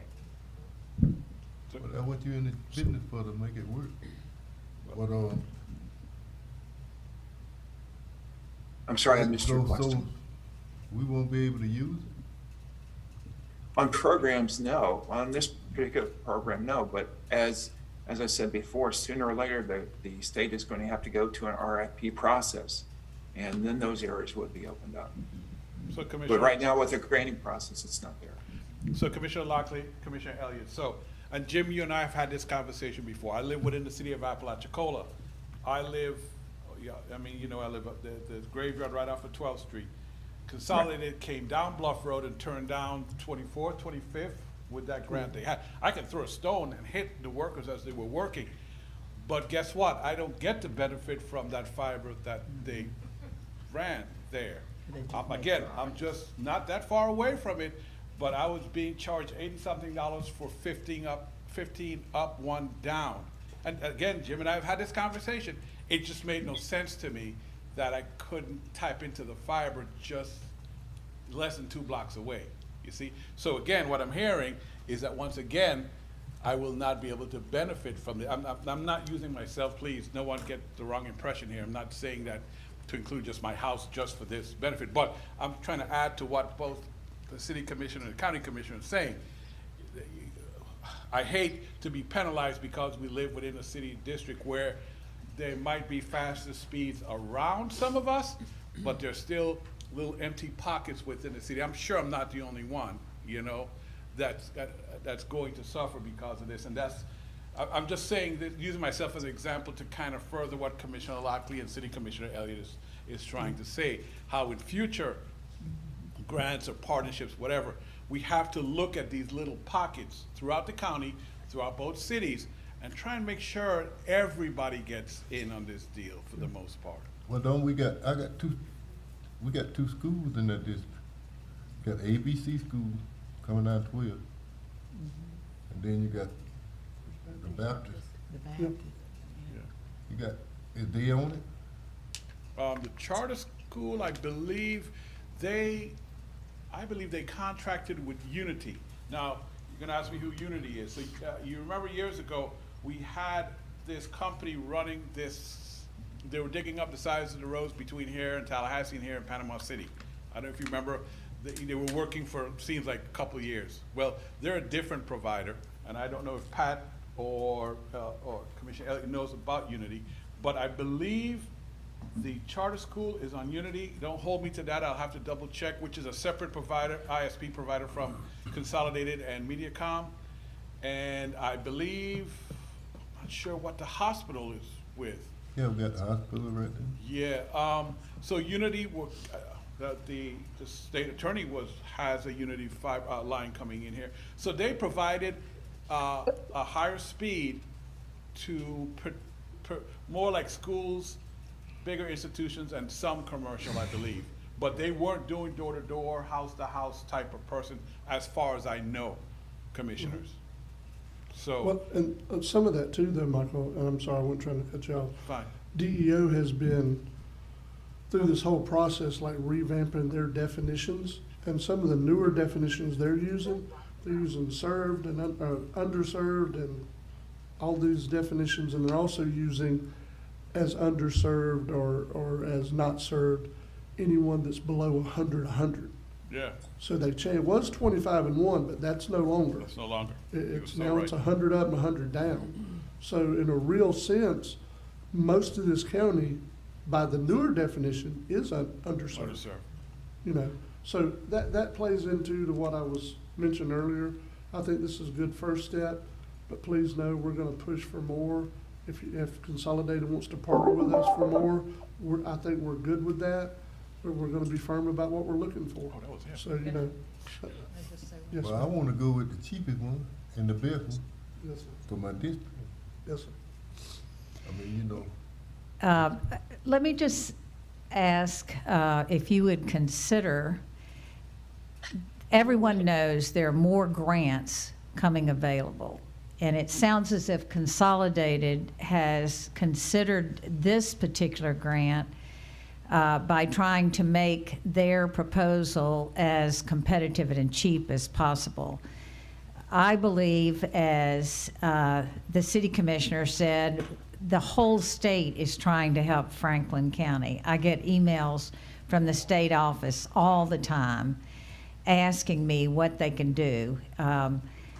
I would say that if Consolidated finds it possible to add into this one of the expensive areas, like the little cluster in Lanark or Carabel, or wherever it might be that is being ignored, and they don't lose the grant, we still have other they don't win the grant, we still have other opportunities. So maybe the commission could consider approving this with the contingency that they look one more time at addressing some of those areas of need, even though it may be more expensive and they'll have to get more money from the state. Because frankly, I'm afraid that if we walk away from this with only Commissioner Amison's district being served, it's going to be hard for these other commissioners to go back to their constituents and say, well, you're coming up next time. We don't even know that. So I would just like for you to consider asking them to ask for as much money as they need, and then all of us will work real hard to get the DEO to approve it. And now that we have a lobbyist who is the former secretary of DEO, maybe that person can influence them. So I just want us to get as much as we can with every opportunity we can. Thank you. Thank you. Chairman, I'm sorry, one more time. I was not in any way trying to say that you don't do this. What I'm saying, we do this, and then we just hold everyone's foot to the fire, basically, for the ones we do in the future. Yes. That was my message to the board, Yes. in trying to work with I agree Commissioner with Lott. that. Mr. Chairman, I've got Yes. a comment. Mr. Warta, these maps are as good as the data that is input into them, and you said this was a competitor's map. As we know with the FCC map about broadband, it was incorrect. So how do we know that this is indeed an underserved area? How are they gonna prove, when they get this grant, that it is truly an underserved area? Because you may have some sporadic yellow dots, and during the break, I was talking to Ms. Pat and Commissioner Elliott about this. I don't want I'm sure we echo all the commissioners. I think the whole county needs to be served and given the same broadband and internet opportunities as the rest of the county. So yeah, I would like, obviously, the whole county looked at, because I know that there are a lot more areas that are underserved to the numbers that the area that you have on this map is showing. Yeah, I understand that. There's three other maps that you can look at. The Faster Florida map has not been updated for a long time. It's inconsistent. The fiber map that comes from the FCC is changing daily. It's inconsistent. So what we've done in other states and with other grants is we've gone to our competitors' websites. We show where it's not served. We provide that. We've been successful doing that. We feel like it's the same way to do it here. And to Pat's point about putting something more expensive in this, I don't think that's a good idea. We can take a look at it, but we have to move quickly on this. These are due on the 14th of next week. We have 2 days for the rest of this week, and then we have 2 days next week. We have to give it over to a professional engineer for them to approve the numbers, and then we submit the application. We can do those, we can look at this quickly, but I'm not confident to say if we put in a high cost, we would get anything. I'm more confident to say we would not get it rather than would get it. Just based upon the competitiveness of this one. It's only 247.7 million, and we'll probably have over $1 billion of applications. You got $1 billion and can't do a little city like Appalachia? Well, that would be the number, that'd be probably the amount. It's my estimate on the amount that would be asked for the 247.7 million. It's sort of like the BEAD program that would come out later. $42 million has been approved for it, but $5 billion has already been spent and nothing's been done. Same thing here. There was money given to the state. The state took their 5% out to do administrative costs of it. So that's why it lowers it so much. Well, I'm gonna tell you what you're doing to me. You're making your job look good, but you're making my job look like nothing. The whole area. You're leaving my whole area. I'm not going along with this.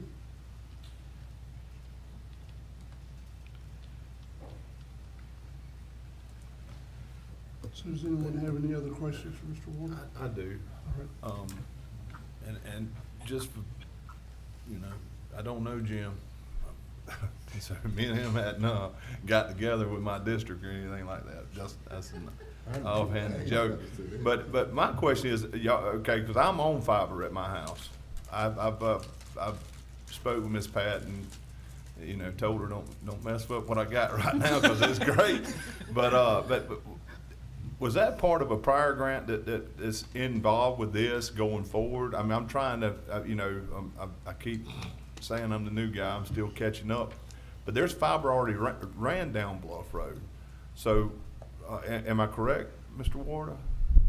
The cost that we're putting in there is to extend the fiber. Okay, and you're going to extend it out from, like, say, Bluff Road into the houses now. Is that correct? No, that's not that. That's not. We pay for that from the fiber to the home. We pay for that. We cover that and all the connections that are necessary with that. This is to extend the fiber. Oh yeah.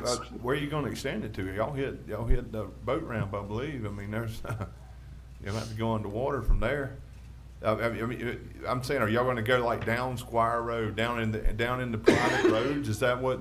Because I mean, I'm just looking at it like a water line. You got the main going down Bluff Road. Now you're going to finger off into this outline area. The area that I believe that they're talking about is the area that the team recommended because there is no fiber. There's quite a bit of development, and that runs off very quality fiber that they have. So yes, they're going to go to areas they're not in, and that's what that represents. Okay, I'm just trying to get yeah, my head if right. Kevin Ward were here, he could name those streets. Mm-hmm. I'm unfamiliar with them myself. Commissioner. Right. And again, this is backbone fiber. Anything that goes to the home, we as a company cover, and we're going to monetize that, show it as a contribution into the application, which will make it more attractive. Hey, Jim, Commissioner Emerson, I think, because again, I'm back on my rant about, why it came down Bluff Road and then they made that turn. I think, Jim, that was a grant that Consolidated got quite a couple of years ago, maybe. So I think it was that where you guys ran that fiber line down Bluff Road and you made that turn down, and then I think it went to there are two housing apartments. Oh God, what are they called? The villas and Villas and Heritage. Yes, I think their intention was to go down that road and to provide service to both of those two and people living around there. I talked to someone at Consolidated here locally, and they said that's what happened. It was a grant, but it was specifically designated for Bluff Road and to go down there because of where the switch was located or something to that effect. But yes, so that's what he's talking about, Jim. That was a specific grant for a specific location. Right, and that was the RDOF program, which was Rural, if I remember correctly, Rural Development Opportunity Fund, and that was to build out to a node, yes. And it wasn't the last mile or to extend fiber, right? And you're correct. You're correct on that. That's what the commissioner is asking you about, Jim. That particular, sure. He wanted to know about that particular project, how it was funded, and what type of grant it was. Yeah, it was very limited funded, very short, narrow. It was a program that had very limited success, in my opinion, and a lot of other companies believe the same way too. But just my personal opinion, it was designed improperly, and it didn't provide what was intended to be. It came from the previous administration, and of course, when you hand off to another administration, things just don't turn out the way they're supposed to. It wasn't managed well either. So, I have one question, Mr. Jim, and I think I'm a little bit like Commissioner Emerson. I'm just trying to understand. I'm fine with partnering with Consolidated on this. Let me say that before I ask my question. So, and I'm just trying to understand. And I think this gets to where Commissioner Emerson was at. I might be off, but I think it is. So if you're asking for $1.5 million, basically you're going to use $850,000 to build out fiber in this area north of the airport in Appalachia. And in addition to that, your company is gonna spend another $860,000 to actually connect all these houses. Am I understanding that right? Let me back up here. The 1.5 million included Ball Point. That was eliminated.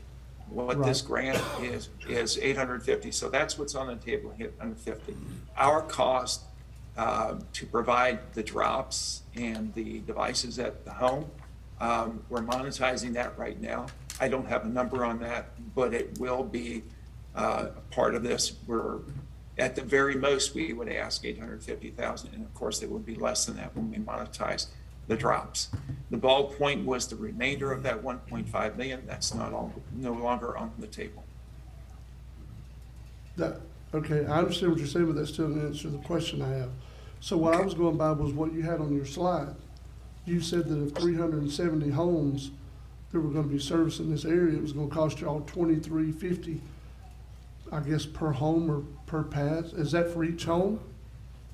That's per passing, yes. Okay, so Home 373 business. times 23 is $860,000. Yes. That's what we're asking for in the grant. Okay, so the grant's going to cover all that. It will cover the backbone fiber. We cover whatever goes to the home, Okay, from the fiber to the home. I relent. I won't get an answer to that question, so I'll relent. I'm sorry? The city not getting it because some of our people are low income? No, because they'd have to go They're saying you over already have and service. you've already got service, and they would have to overlap that service, and it'd be more expensive to go in on top of where they're trying to hit areas that don't have anything, if I'm correct. But the one they got is, It's that not meter great. come, Yeah. it's high. And everything else, and they steady going up, but this else say they gonna be cheap. I will say this, Commissioner, sooner or later, the state is going to have to do an RFP proposal to these areas that are showed to be served, but for some reason aren't afforded. The speeds aren't what what the customers look like. Then that's when the RFP processes come in. We're doing that. I have other states that I work with: Illinois, Pennsylvania, Alabama, and Georgia. Illinois is looking at doing an RFP program to hit some of the rural areas too, because it's just so expensive. We're looking at locations in some areas to $15,000 a passing. So it just costs a lot of money. That's why the RFP process would ultimately work better. I do understand where you stand, Commissioner. I sympathize with what we have in front of us.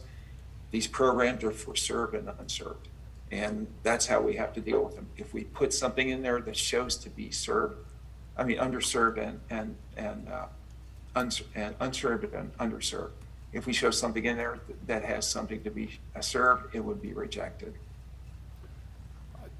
Mr. Chairman, just so I'm trying to break it down into layman's terms or whatever, but what you're shooting for is an area like my district that's underserved, correct? I mean, we're underserved.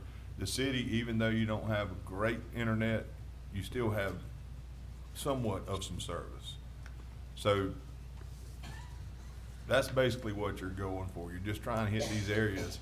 That way you can get this grant, because without, I mean, if you put the city on it, or East Point, or any of those areas that showing that you have service, you're obviously not going to qualify for the grant, period.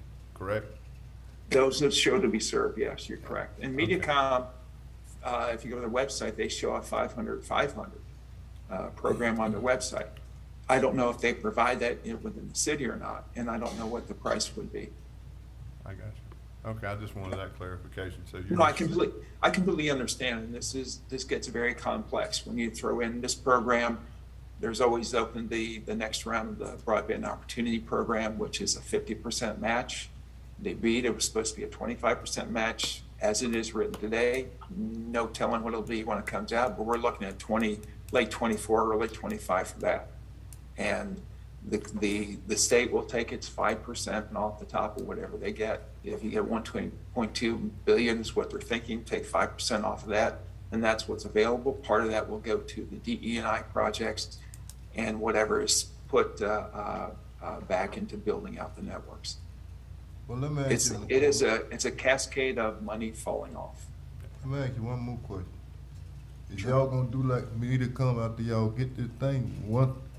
MediaCom used to come in here, talk to us, but several years after they got that, the state went over them, and we can't say nothing to them. Is y'all gonna do that later on?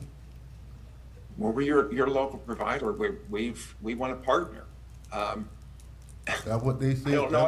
I don't know, Chair, Mr. Commissioner. I don't know why we would not. They told us they was our local partner too, but they went to the state. And the state took over. Well, I mean, we they have we their ain't had arrangement. no say-so after that. Right. Well, they have their arrangement. I don't know what their arrangement is. I don't know how they interpret that, but we're not looking at that. We want a partnership. Mr. Chairman. Yes, ma'am. Can I say something? What this is the accumulation of is in the mid-2000s, the state took control of the right-of-way from the county and gave it to the telecommunication company. The boards, the county commission, your cities and all that, before that dictated whether they could use our right-of-ways or not, and they were a little bit more agreeable to come and help us all out. Now that they don't have to, and it's nothing towards you, Mr. Warder, but now that they don't have to, that they can just go to the state and do this, that's what it is. You're looking at District 2 over there, pretty much all District 2 is underserved. Right. I mean, it is. They went in there about 6 or 8 months ago and ran a line south of me on private roads. You see what I'm saying? I had a storm, I'm like Michael, I had a storm come over me, that bad storm last week. My telephone went out 5 times trying to talk to emergency management. See what I'm saying? And it's a landline. Yeah. So I'm gonna tell you what this old gal's gonna do. I'm waiting for my Starlink to link up, and I'm linking up with Starlink. And I'm not gonna worry about none of this, but that's what happened when the state took the control away from the counties back in there to dictate what companies could use your right-of-way and all. Then that's when our say and our visibility with companies like MediaCom and Consolidated and other companies went down the tube. Well, thank you for that. I was unaware of that, and I don't know if that makes sense to me or not, but if that's the way it turned out that way. Mr. Chairman, may I just share one idea? I was mulling this over yesterday afternoon and yesterday evening after the LTPT meeting yesterday, and as Commissioner Sanders and Commissioner Lockley have stated, we all know that the county has had a sordid history with working with corporations or other businesses that have come in and not necessarily lived up to the agreements because we're used to honoring word-of-mouth agreements here. And I've learned that lesson the hard way as well. It has happened in the city too. I would suggest that because the deadline for this is on the 14th, which for submission, which is 10 days from now, this might be a little work for Attorney Schuler, so I apologize.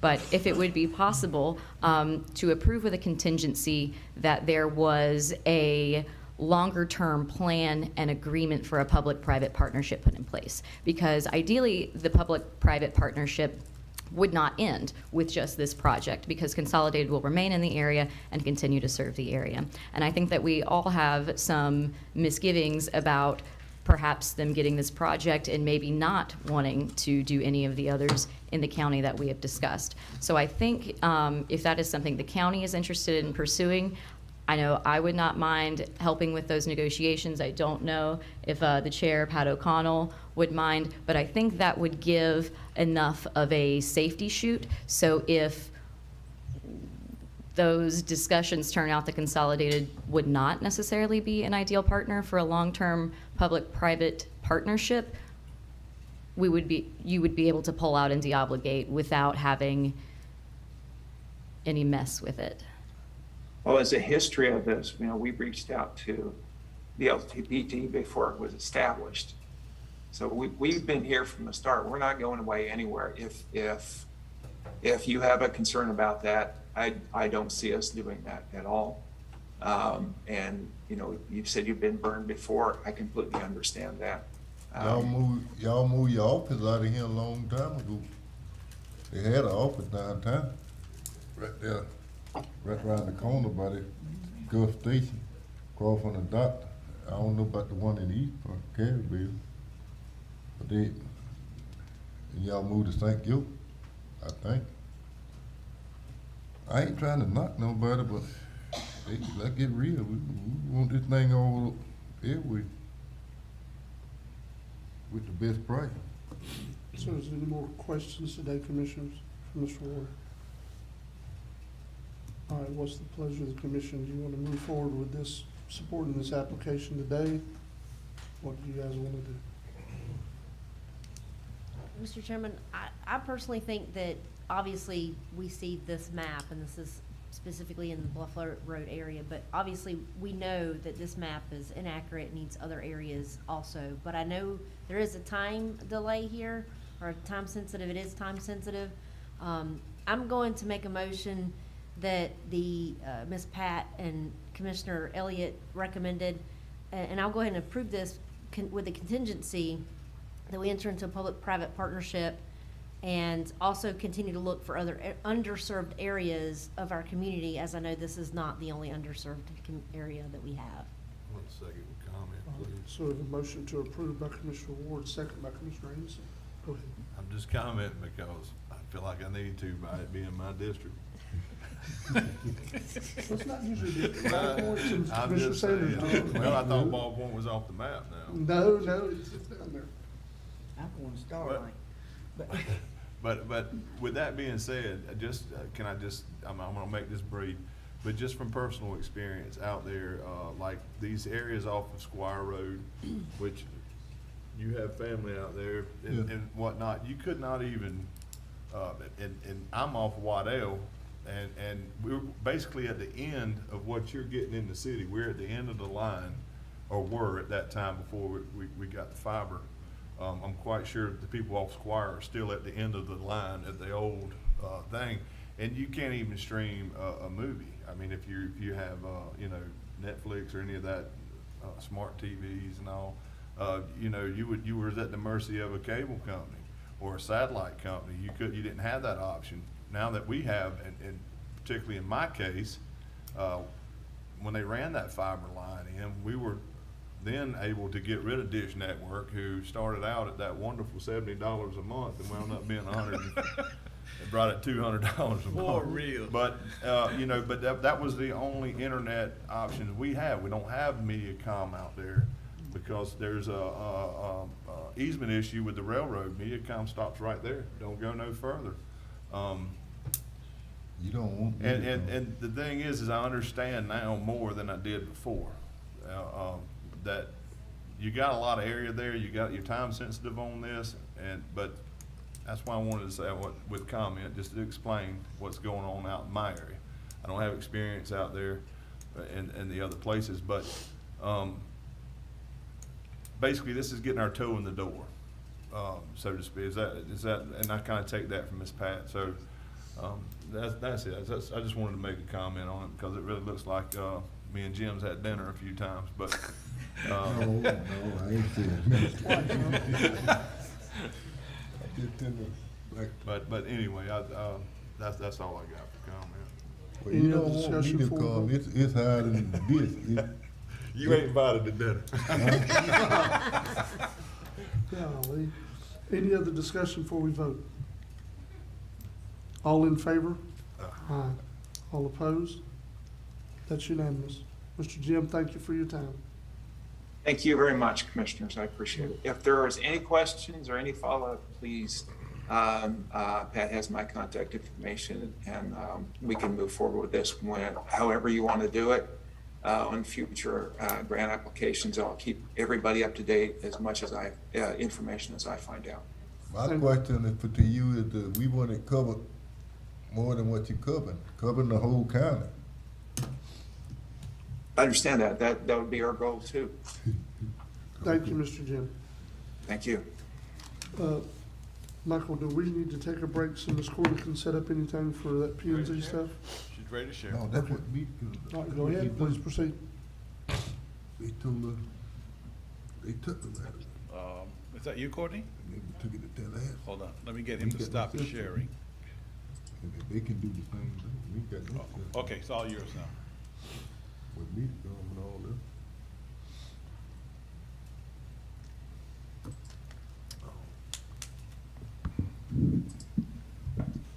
All right. So, last meeting, we tabled this one for commercial site plan application for 2118 Highway 98 East for Eddie Golson. What he was proposing is, let me go back to the agenda. For beach cottages. Right now on his site plan, he's got 4 buildings here with stormwater plan and parking. So we're just here to review that again. Ms. Corley, when you say beach cottages, you're talking about similar to what they have at Coastline, the ones that are movable? No, sir, These these are actually on pylons, They're gonna be permanent structures. correct. Okay. They're fish camp.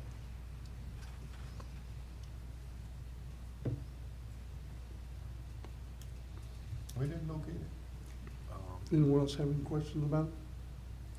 Mr. Locke. Location. It's over about, just before you get in the land correct? It's right next to Ho-Hum, yes, sir. Okay. Sorry. There was a question that came up, I guess, about the curve on this at some point, and we checked on that, and it's 600 feet line of sight, so there would not be an issue with a curve. And also, the DOT hasn't recognized it as a curve because they haven't placarded it, so I wasn't sure. Okay. Anyone else have any questions or concerns? I wanted that table so I could go and look at it. Okay. I'm still not in favor of it. I'm not gonna be against it, and I'm not gonna be for it. I'm just not gonna be doing anything. But I'm just concerned about that area. I always have been, and I just don't have no opinion one way or the other. All right, pleasure of the board.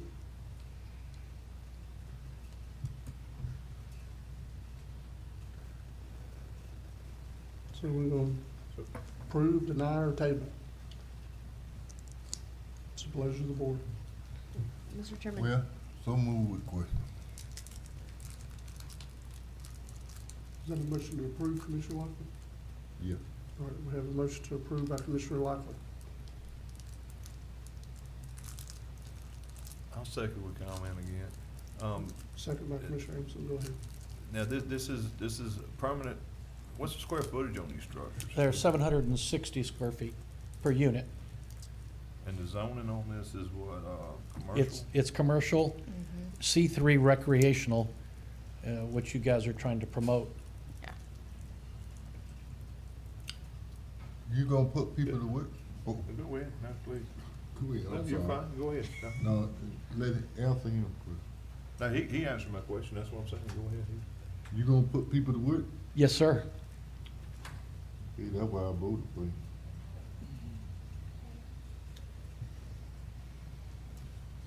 Any more? I got a question for Commissioner Sanders. You've got concerns, can you share them with us? That way, I mean, this is your area, I'm familiar with the area somewhat, but I'm not like super familiar with it. My biggest concern is the high hazard coastal area. It's right there on the ground. I know he's gonna put it up. But, you know, when we have storms in that area, Ho-Hum has the RV, they move them out, so all the stuff can come in and out and flow like it needs to be. I'm concerned about having 4 cottages, 4 rental cottages there. I think it's just a bad area to have that. between DOT having the 100-foot right-of-way, and you've got like a 25-foot setback and a 50-foot setback from the high water mount. Am I right, Courtney? And you got a 50-foot setback there also? I'm just concerned with where it's gonna put those cottages at. And it's just my concern, and I've always been concerned about that area because east of that, you've got the ho-hum. We've got that. West of that is nothing. From there to Island View Park is nothing, and you know the area. Yeah, that's so that's what I'm saying. I'm real concerned about that. It's not against anything or anybody. It's just I have concerns there. I've seen it when the storms have come and saw what it does, and that is just an area that I don't believe needs to be put like that. But with that being said, obviously I got to ask you this stuff here. But and I'm trying to wrap my like if it was R1, and they built a house there, you'd still have the same. I mean, regardless of what's going to happen, you have the house. You're going to have some structure there.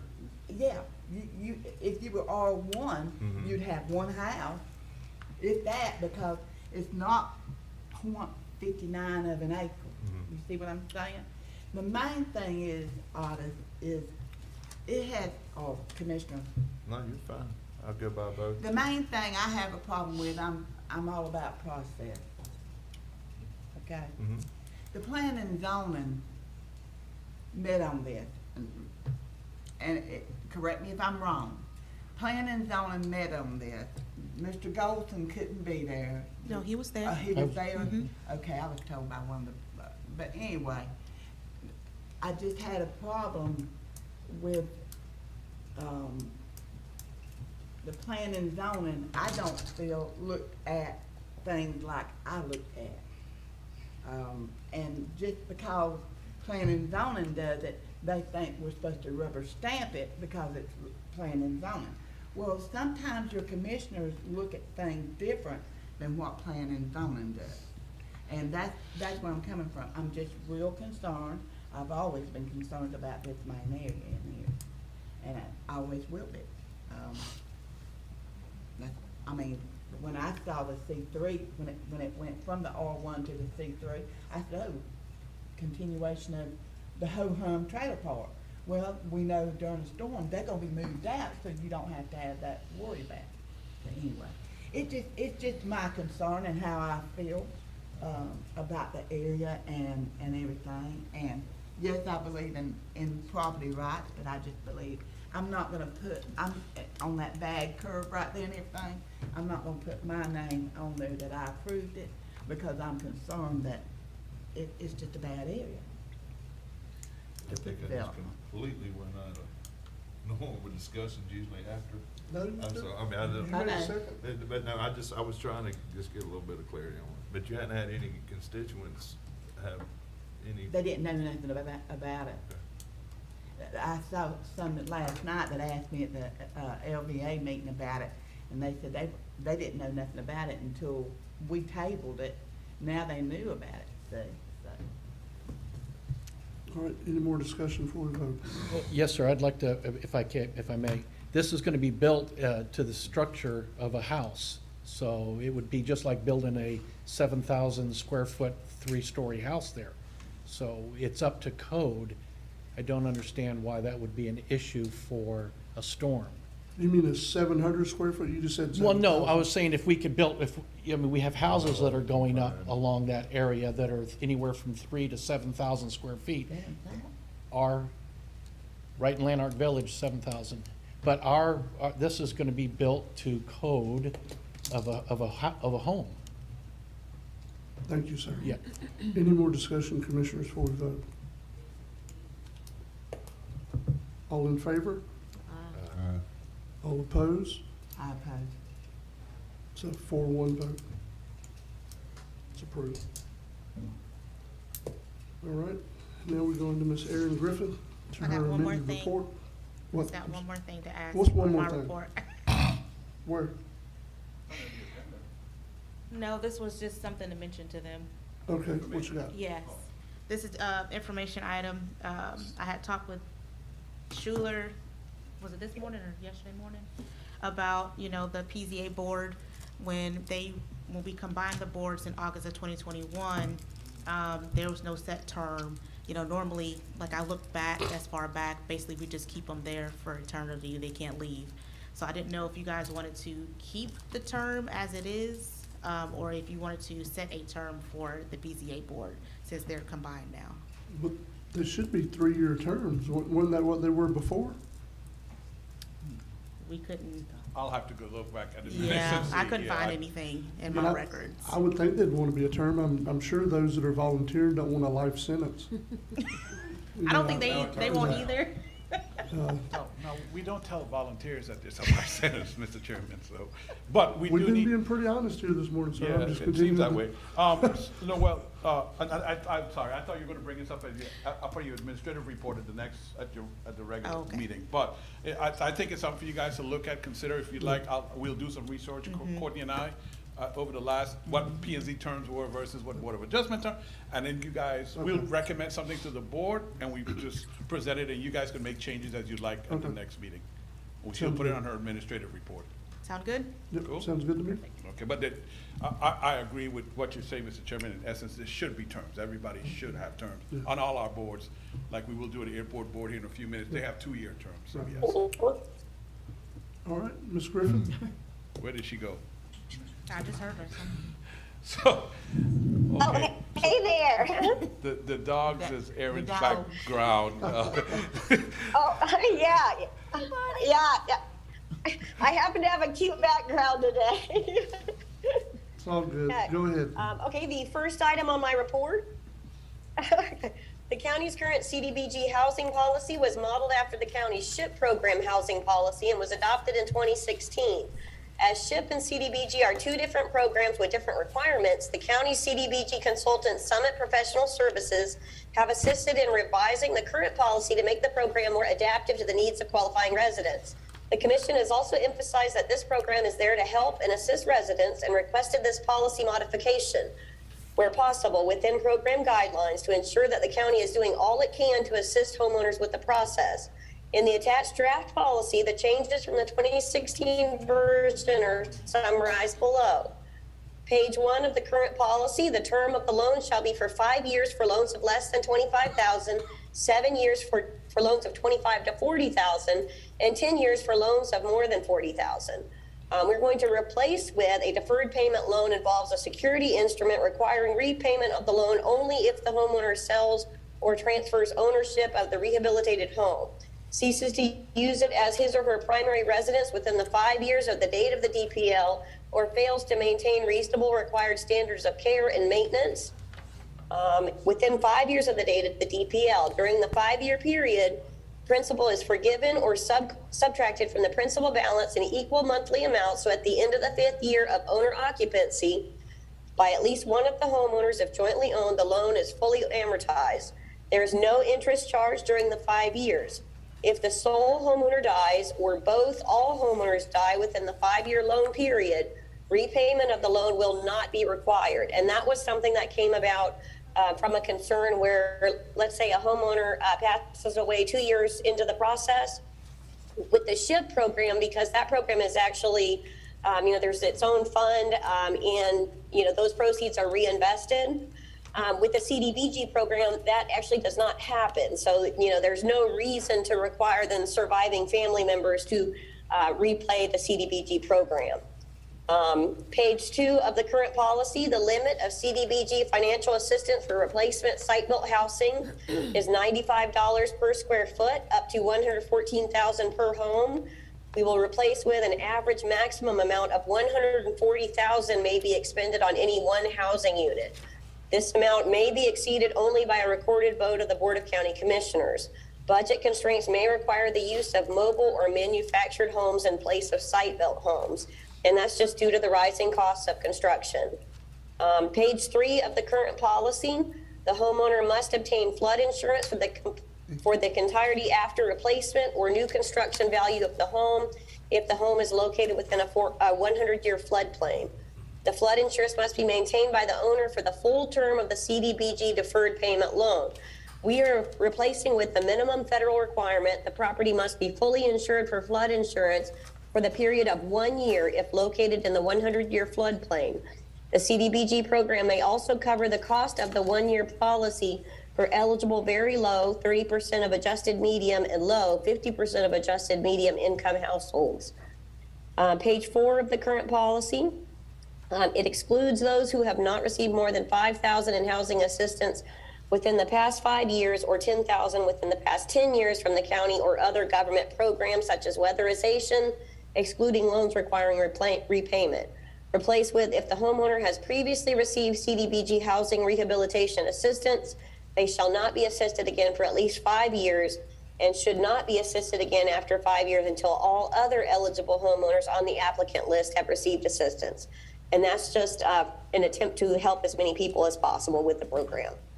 Board action to adopt the attached revised Franklin County Standard Housing Assistance Plan for Community Development Block Grant Projects with the changes summarized below. And I do have one more item to note.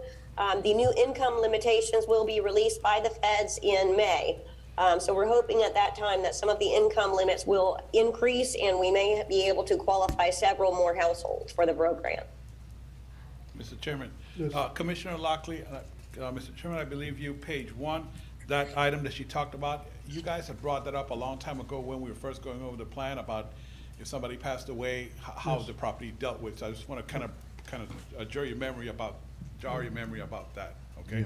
And Aaron, if you do me a little favor, you see how you have the thing tied right up under your neck? If you give it a little bit of room, the microphone will sound just a little bit better.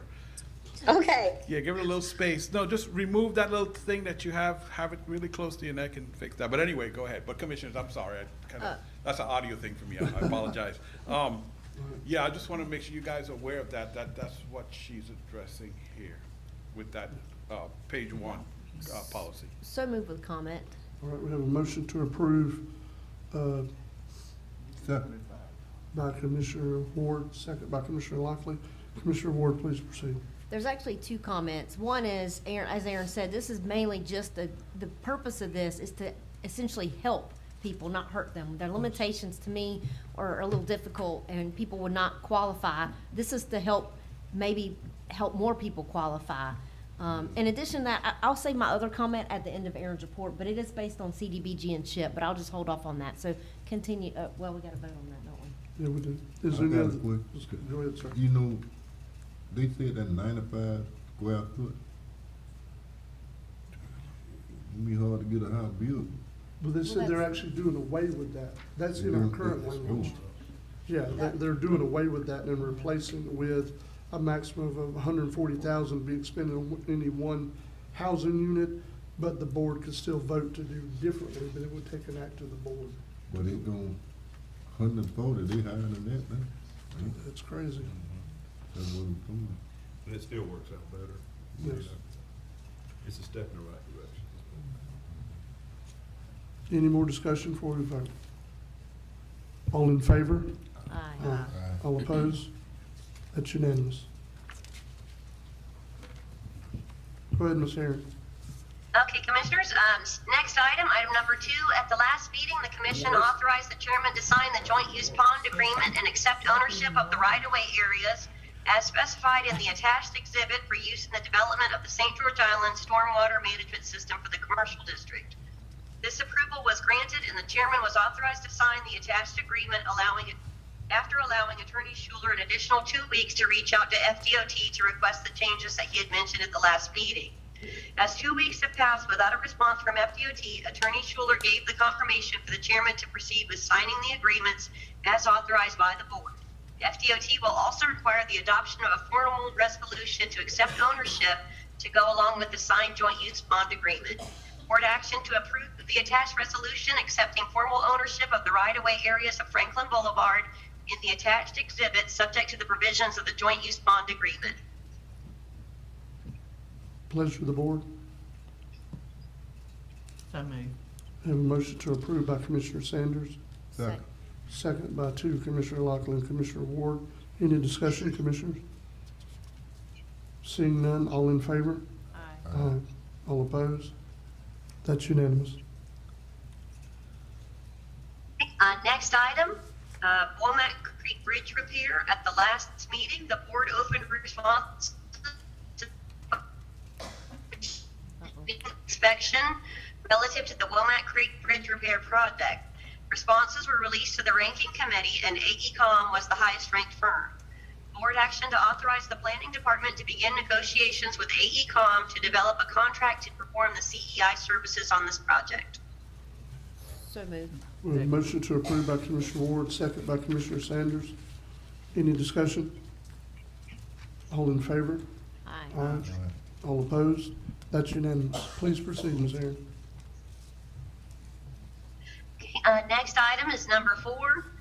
At the February 7th meeting, the board approved an MOU for the Appalachia Regional Planning Council to administer and manage the balance of the county's revolving loan fund. ARPC will only spend this money in Franklin County and can also leverage the funds to access additional funds from the U.S. Department of Commerce, Economic Development Administration for use within the ARPC district, which includes Franklin County. The county has issued the check for the balance of the fund. It will need approval from the board to officially close the fund and make the necessary internal accounting entries, budget resolutions, and amendments. One additional check will be issued to ARPC later to transfer the small amount of interest earnings from the previous months as part of the closure process. I do have 3 action items, and we will need 3 separate motions. The first motion will be number A, board action to approve the line item budget amendment below, whereas we are increasing the transfer to other government support agencies and decreasing the revolving loan fund reserve for contingencies. Pleasure of the board. And Aaron, Mr. Chairman, if you could just clarify what this exactly entails. I know you gave the narrative, but just so the public is aware, this is money that we have. We're basically going to let the ARPC administer and manage it and to benefit us. That's correct. Yep, they will be able to actually make loans to small businesses and such within the county. And the funds that we are transferring to them is the county's current balance in the revolving loan trust fund, which has existed since it was in the aftermath of Hurricane Earl. It was some money provided to us from the Department of Economic Opportunity, and it was approximately $303,369 is the current balance that we are transferring to them. And with that being said, our other entries are all just kind of internal accounting entries. But yeah, it's actually an exciting process, and hopefully by our investment of the 303, hopefully they will be able to turn that into actually millions of dollars for the district. I also move to approve the first amendment. All right, we have a motion to approve item A by Commissioner Ward, second by Commissioner Sanders. Any discussion? All in favor? Aye. All opposed? That's unanimous. Okay, the next action item is going to be number B, board action to adopt the attached budget resolution for unanticipated revenues, which will incorporate the estimated insurance proceeds of $9,222 into the fund prior to distribution of the balance. And again, that's just an accounting entry, and that's something to account for the unanticipated revenues earned in this fiscal year. So moved. We have a motion to approve by Commissioner Ward, Second. second by Commissioner Sanders and Commissioner Anderson. Any discussion? All in favor? Aye. All opposed? That's unanimous. Next item is item number C, and that is board action to approve the removal of the accounts receivable balance of the 1996 revolving loan fund of $327,899.99 from the county's books. So moved. Motion to approve by Commissioner Lockley, Second. second by Commissioner Ward. Any discussion? All in favor? Aye. All opposed? That's unanimous. Okay, Please Commissioners, next item, this item, I did actually have it on my report as a scheduled item. However, I did not have the detail uploaded. But that information actually showed up late yesterday.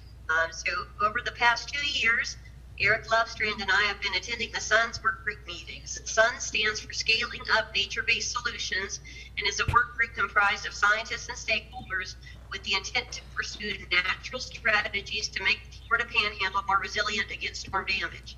The SUNS program is funded by the National Fish and Wildlife Foundation Coastal Resilience Fund, and the Nature Conservancy is the lead agency. The Coastal Resilience Fund is accepting proposals for mitigation projects through April 12th. Franklin County has 12 areas of concern with possible project ideas. Of those areas of concern, the C30 shoreline is the only project ready for an engineering and design grant shoreline resilience application at this time. This location sustained heavy damage during Hurricane Michael, and the permanent repairs to the 2 areas of washout were just finished in July of last year at a cost of over $860,000. After the washout was repaired, the county resurfaced approximately 3.4 miles of C30 along the washout area at a cost of over $1 million a mile. Shoreline resilience in this area is badly needed to protect the roadway infrastructure. Board action to approve the submission with support from the Nature Conservancy, a non-binding proposal to the National Fish and Wildlife Foundation's Coastal Resilience Fund for the engineering and design of the C30A Shoreline Resilience Project. Pleasure of the board. So moved. Motion to approve by Commissioner Ward, Second. second by Commissioner Sanders. Any discussion, commissioners? Ms. Aaron, what length are they looking at trying to do this project in potentially? Do you know? I believe it's going to be the entire shoreline section, Commissioner. And I did confirm with them that it would not interfere with any sort of aquaculture, farming, or commercial fishing activities. So, that's just something that they're trying to stabilize that entire shoreline because it's happening so fast over there. Yes, it is. And just know, depending on how many different property owners you have in the area you're trying to do, is how much you might actually get done. I know the one that's currently about to start being built in between East Point and Carabel is not going to be near the amount of shoreline that they were shooting for, because some of the property owners are saying they didn't want it, even though it would protect their property from future storms. They're saying they didn't want it. Any more discussion before we vote? All in favor? Aye. All opposed? That's unanimous. Okay, Commissioners, next item is item number 6, and this was also, this information was also received on Monday from the E911 Director, Renee Brianen. The annual Tri-County Rural E911 Maintenance Grant application was due by March 31st.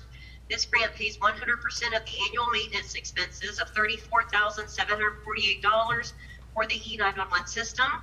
E911 Coordinator Renee Brianen completed the grant application and had the chairman sign on the 31st to meet the deadline. Board action to grant retroactive approval and authorization for the chairman's signature on the E911 maintenance grant application. So moved. Motion to approve by Commissioner Lockley, Second. second by Commissioner Ward. Any discussion? All in favor? Aye. Aye. All opposed? That's unanimous. Anything else, Ms. Aaron? No, that's only if you all have any questions for me. Does anyone have any questions? And I did cover Triumph earlier, so Okay. that item's already been addressed. Okay. Mr. Chairman, I've got something just, and this goes back to the CDBG ship, and I spoke to Mr. Morone over the phone. It doesn't necessarily include or have anything to do with you, Aaron, but I get a lot of phone calls and emails and such from the community about the CDBG and SHIP programs and what they offer.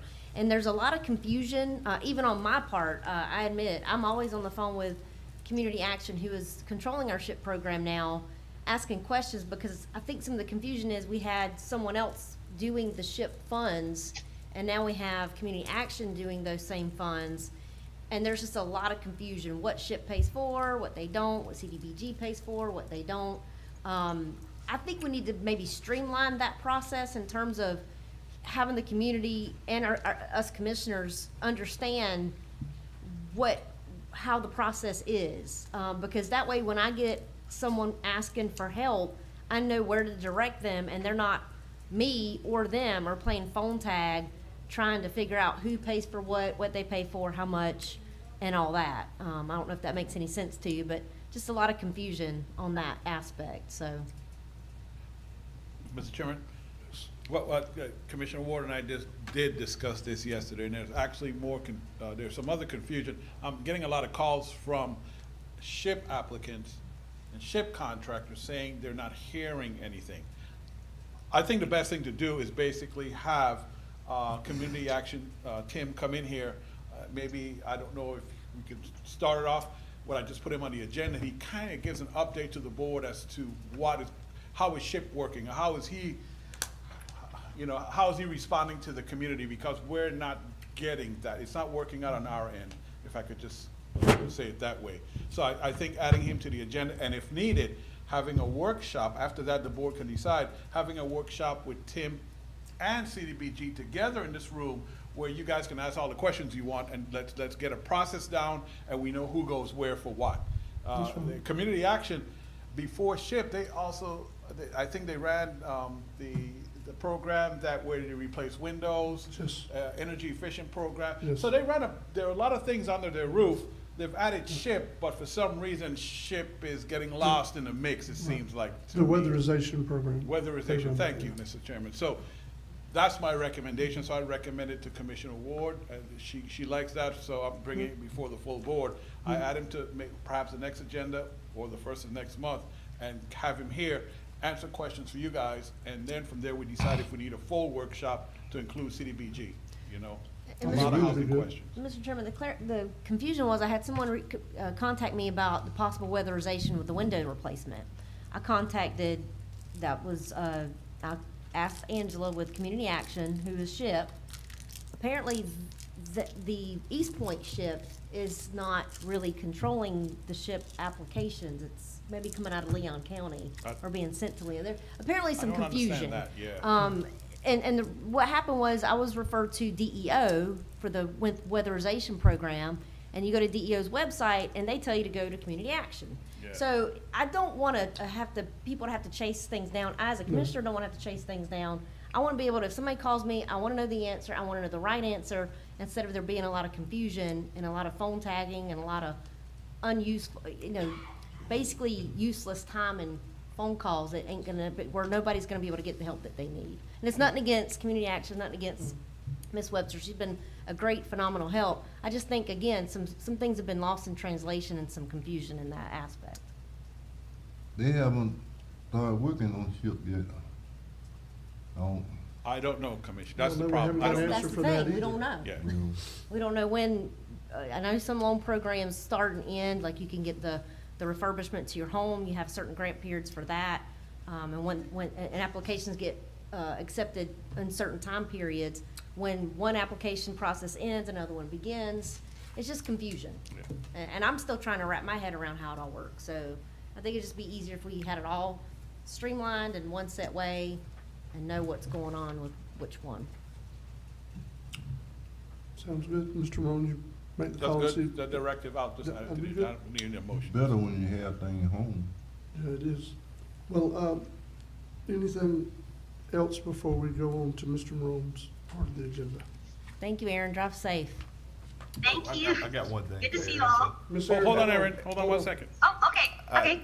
Your email this morning, Yes. regarding that, I've got some contact for you, some numbers, so whenever we get this adjourned or whatnot, we'll get together. Okay. Okay, I just want to make sure I told you, because I'm liable to forget, and I know you won't.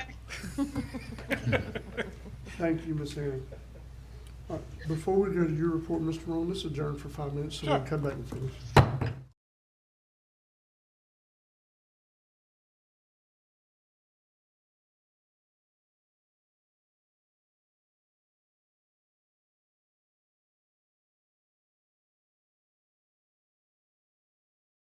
Love the movie Sister Act? You're going to love Nonsense, the mega musical, presented by the Panhandle Players April 21st through the 23rd at the Chapman Theater in Apalachicola. Join this hilarious cast of nuns with their physical side-splitting comedy and one-liners that are guaranteed to lift your spirits and have you laughing, singing, dancing, and shouting Amen.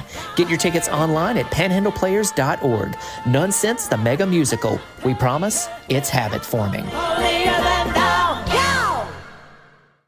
Managing diabetes can be challenging, but getting help is easy with health education at no cost to you. Ascension Sacred Heart Gulf provides Living Well with Diabetes classes. Attend a class to gain insights into how to eat healthy, get active, manage medications, check blood sugar, and control stress. For the class schedule, location, and more information, call 850-229-5620 or visit ascension.org/Gulf Diabetes Education. This message sponsored by the Health Hub of Gulf and Franklin Counties.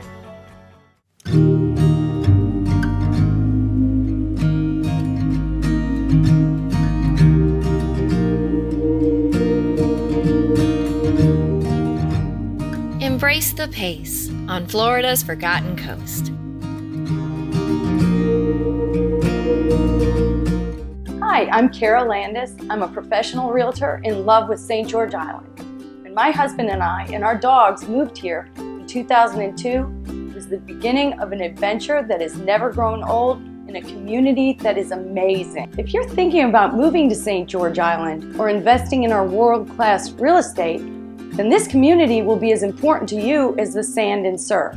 Well, Kara to me is much more than an agent. She's become a friend, and since we bought the house, we've needed work done, and she knows everybody there is that can help us with that. One of the key elements for the historical growth and value of St. George Island real estate is the fact that it's a great place to vacation and to live. The beauty of the Gulf of Mexico with its white sand beaches and blue sky has always been a magnet for me. It was love at first sight. As your realtor, I can help educate you on the various aspects of buying and owning coastal properties. From taxes to coastal setback lines to where to find the best oysters, it's all part of being your realtor. Too often our friends tell us of it being a hardship to buy a house, and the agent was gone as soon as the closing. We've had quite the opposite experience with Kara. If you're looking to buy or sell real estate on St. George Island, I'd love to work with you. Please call or text me at 850-653-7753. If you're looking for something a little different to do with a family on your vacation, check out the Appalach Ghost Tour. Adults and kids will get first-hand experience with real ghost hunting equipment. You'll also hear local ghost stories and area legends. Tours are conducted year-round. Get tickets online at AppalachGhostTour.com.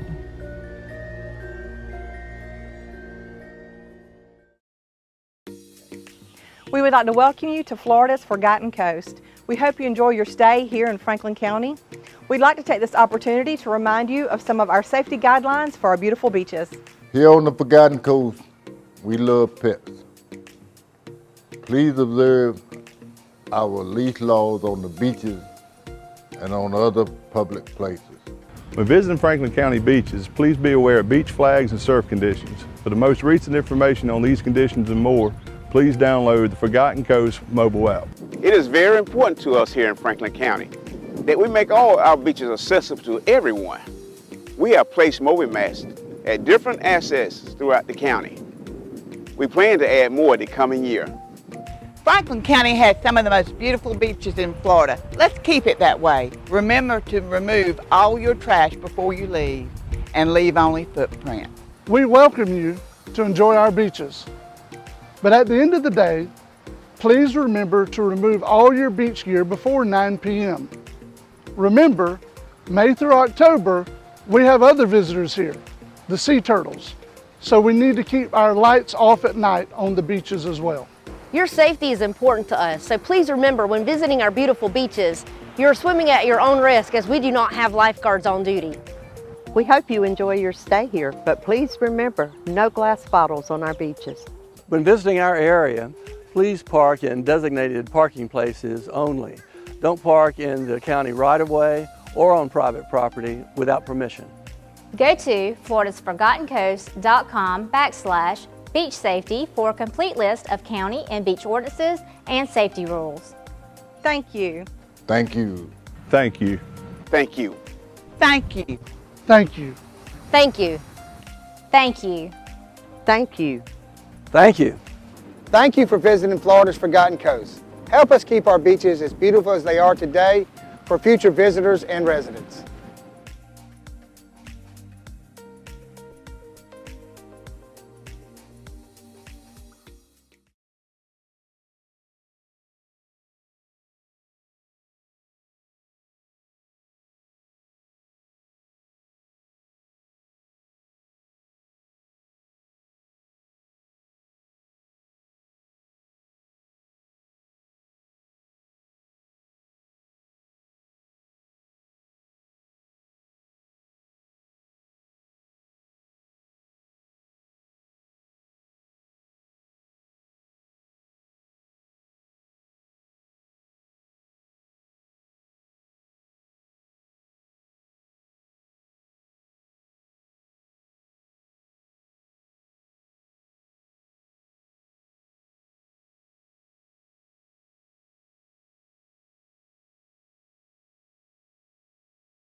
Franklin County Commission now back in session. We're going, Mr. Morone, to your report. Please proceed. All right, Commissioners, we have page 23.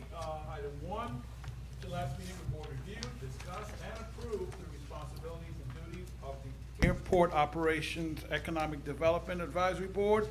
With that completed, the board agreed to begin the process of appointing 5 members and 2 alternates to the board this morning. You should have received a link with about 11 candidates. Of that 11, one of those is the Airport FBO, which is Andrew Hartman. He will not attend the meetings as a voting member. He is only there to provide information to the board, so ignore his name on the list. Even though appointments will not be from each district this morning, it is customary for each commissioner to appoint a member, and the board accepts by motion the appointed members unless someone objects to one of the appointees.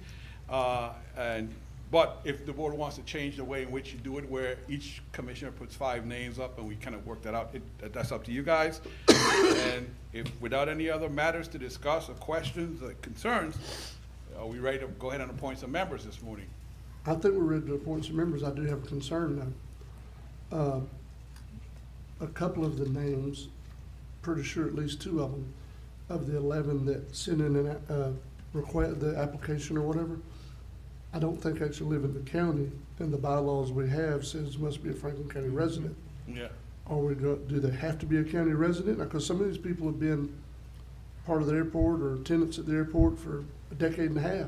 Yeah, well, we do have quite a few hangar, which we asked for also, that own hangars for some time that are not residents too. Right. So it's that, again, that's you guys. I just want to get a clarification before we start going. Whatever the board wants to do, but, you know, are we going to allow, they have to be Franklin County residents, or are we going, you know, what are we going to do? I'd turn to Commissioner Amison.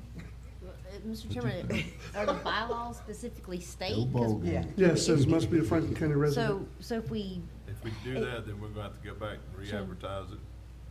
No. I don't think so. No, your rules. Do we have to go back and change the bylaws? We're just talking about the bylaws being changed. Oh, yeah. I thought you meant the whole, The bylaws can be amended by action of the board. Right. That's, Yeah. does not Do- require any re-advertisement of any kind. Do we have to do that first though, before we You appoint? could do it all as part of the motion to adopt the board, or you could change the Contingent on- bylaws by motion first, because I don't know what type of debate. I have no clue who the candidates even are, so I'm not sure how that discussion on the membership may go. So maybe it would be simpler to break up the procedural issue and separate it away from the membership issue. Yeah. So if the board's inclined to amend the bylaws to remove the residency requirement, you would do that by motion and vote of the board. I'm not necessarily trying to remove a residency required. I'm trying to remove that they don't have to be Franklin County residents. That's, Okay. yes, that's what I intended. I didn't mean to be vague, but yeah, remove the requirement from the bylaws that members must be a Franklin County resident, if that's the desire of the board. Okay. So what's the pleasure of the board? I'll make a motion to all that stuff right there. So we're making a motion to amend our current bylaws to not state that the members of this board this advisory board have to be residents of Franklin County. And the effect of that means that any member may or may not be a Franklin County resident. That's the effect of the motion. All right, so we have a motion to approve by Commissioner Anderson, Second. second by Commissioner Now, Lockwood. you said they got to be or don't got to be? They don't have to be. a Franklin Don't have County to be. resident. I think we've got like 2, is it 2 or 3? Two or three that I don't it's think 3 live there. actually. That's not actually a resident of the county. Right. One of them has a hangar out there. Yes. For years. But anyway, I won't go up. All right. All in favor? Aye. All opposed? That's unanimous. All right, Okay, time to appoint some members. so how do y'all want to do it? Y'all just want to name a member and then try to vote to approve all of them? Or how do y'all want to do it? I'm good with either way.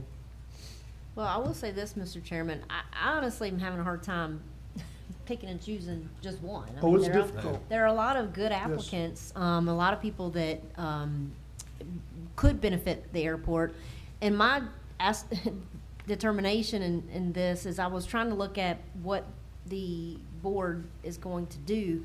And I know we were talking about business owners in addition to pilots, not necessarily just pilots or people with airport experience, but, you know, we've got a lot of good candidates. I'm just gonna throw that out there, and I had a hard time nailing it down to just one. There's 10 total, 10 total minus Mr. Hartman? There's actually, what we would be voting on, I'm sorry, would be 7. Right. 5 members and 2 alternates. Right, but there's 10 Yeah. applied, so we'd have to be eliminating 2 people, so. Mhm. And they're all good candidates, so, I think that, well, Commissioner Amison, being that, you know, this is his district and his baby, so to speak, I'll let you, I don't know, what are your thoughts? I'm in total agreement. I was, you know, it's really hard. I mean, they would all make great board members. Yes. There's a couple there that it's not that they don't have the knowledge. It might, you know, some that are employed still in other areas that may be difficult to make meetings and whatnot. You know, I kind of got into that part where, you know, will you know, will they be able to commit fully, this and that? You know, I mean, I got down to that nitpicky with it because these guys are every one of them's qualified. Yep. That being said, y'all have, and I appreciate the board's support and everything. Y'all let me kind of run around and get this all going. So with that being said, I'm gonna give y'all the table. You pick your person and let's roll. I'm good with that. Do we want to do 5 and let you choose the 2 alternates? No, I would just say, you know, each one of you, I'm sure you've all looked at this. Y'all name a name, I'll name a name, and we got 5 right there, and then we can discuss the alternate. Okay. All right? So let's, if you will, I Mr. got, Chairman. can I go? Yes, Want me sir. to start it? Tom Tom Mercer? Mercer. I need to pull up the, you don't have a way to pull up the names? Let me try. You know him? You can do it on that one that He you be sent out to there. me. You got an email, Michael. yeah, you Here sent you us go. an email with the. You want my list? Because he did it. I got your list right here. I know some of them, I mean, I remember pretty much all the names, but it was easier just to have something you could look at to reference. This dude will be out there anyway, so. And just for clarity of the record, these are the members that are being named first, and Yes. then the alternates. Yes. Actually, it will take me a little longer to devise. So what, Commissioner Lockley, who was your first name? Mr. Mercer. Tom Mercer. Thank you, Mercer. I guess I said it right. Yeah. Start with an M. Let's say Lockley. I'm coming, Commissioner. Just trying to take notes as you guys talk.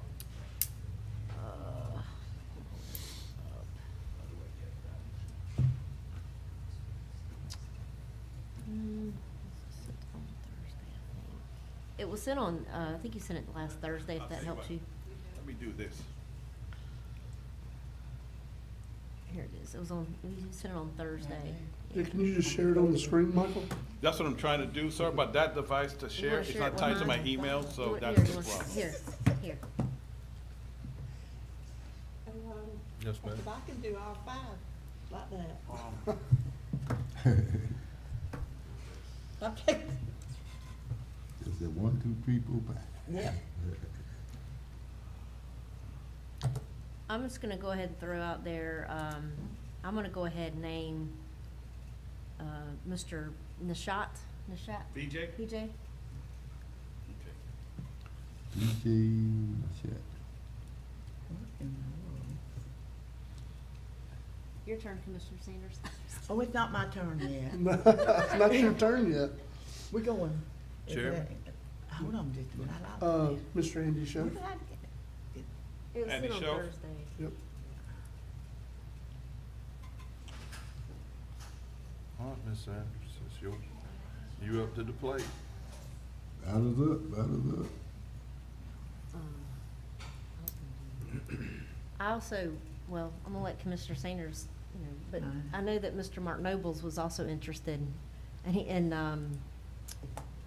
but he's, you know, we're not doing district, but, him and Mr. Neshad are in my district. And I had like I said, all of them are great, but it's almost like you don't wanna offend anybody either, you know what I mean? been a long process. I'm ready to get it over with. Go ahead, Commissioner. I ain't ready yet. Commissioner Amos. By the time I get this, I know it's real, right? I got to see who I was. I got to see Well, what. I'm pretty sure y'all know who I'm gonna name. We got And that- names there. Am I? Can you hear me? Yes. Okay. I- This won't let me. But, looking at this, you know, we did discuss that, having people that were non-aviation. Now, when I say non-aviation, that's not a pilot. We've only got 2 that I see there. Steve Kirchenbaum's one. Now, I know there's been some history with the board and Steve. I've had multiple discussions with Steve about that history and about moving forward. I know y'all have all had a chance to see his application and his, but when it comes down to it, he is probably the most qualified person to be on this Okay, so board. Steve Kirschner. Okay. But, and like I said, we've had discussions in the past, you know, and I've told him this. I said, you know, we can't play. We can't worry about what happened in the past. We can't change that as happened. We only moving forward with it. He seems to be motivated highly. So I'm gonna throw Kirchenbaum out there. I'm not gonna make a long drug out thing. Commissioner Sanders, motion. To get Commissioner Ward out of jail. Oh, no. Me and her both got in jail because Mark's in, you know. I'm gonna go ahead and say Mark Nobles for the committee. Okay, I got 5. What about the 2 alternates? Who am I missing? Commissioner Amos, you want to name the alternates? Which one? I'm trying to think. There was a You young want us kid. to help you name the alternate? I mean, if y'all are, if y'all wanna grant me that, Yes. we have, there's one, it's, Mr. Nichols. He is currently a pilot with Delta. I think they're new here. His wife has, started a political, ladies Republican thing. I mean, they're pretty active in the community and whatnot. He's motivated younger man, and he and he was one of my guys that I was looking at because I think he would be great for this. But there again, he's committed. But as an alternate, he would be. I mean, I would love to get him in there because he's not far from being here full time. So it would kind of get him transitioned in, so to speak, and he can start meeting. And I don't know how pilots do all that. Mr. Ted might can fill us in on their social activities. And honest, the one I really like as an alternate, because I think he can help us so good, is Ken Weeks. Okay. With the school, with aviation. You see what I'm saying? Yeah. That's what we're driving at, you know. Yeah. Well, there's you two right there. I like Yeah. him. I like him. What they name? What do you think? Ken Weeks. Mr. Weeks, and the other gentleman is I Mr. just Nichols. think it's Like I good. said, he's currently a pilot. He's an active pilot right now, so. He's also doing He's at drone the training school. and stuff, isn't he? Yes. Yeah, And then Mr. Mr. Mesher Weeks. works, Commissioner's gonna, she's gonna comment on this. Mr. Mesher, the Commissioner Lockley recommended, worked with Civil Air Patrol. He's been doing it for a very, very long time. And I had a discussion with him. He says he's willing to try and start, maybe not a Civil Air Patrol, but a similar like program here and seek funding for that program that the county will not have to cover, outside funding. I'm So gonna you got tell two you. people And- that are That's looking at right. kids and programs. And what he's talking commissioners. about on Civil Air Patrol is I belonged to Civil Air Patrol when I was a little girl. And Mr. Ted, you remember way back then, don't you? And I wanna tell you something, if it wasn't, no, it's a stick. Yeah. It's the stick, it was a stick in that little cub. Ooh, but anyway, anyway, and they were responsible for going along the coastline when we had a boater missing or something, right, Mr. Ted?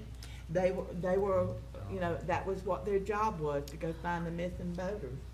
Okay. So I'm good with these names myself. Okay, so we have 5 potential members and 2 alternates. Is the board ready to vote on or make a motion for this?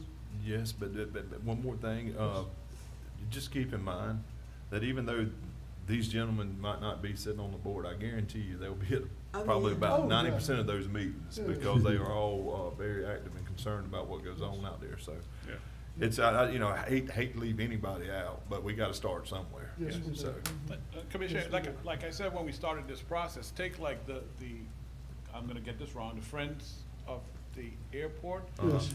Maybe Ted would make sure that they have a spot on the agenda so they can report to this board and let you know all their efforts and what they're doing. And then that information will float to this Board of County Commissioners. So, yeah, you know. Well, and I think it's one important thing here that we all need to make an understanding of, that Mr. Ted has been instrumental in keeping this airport going all these years. And that there's a lot of knowledge in that man's brain about this airport. And I want him to be respected for that and understood that he's top dog.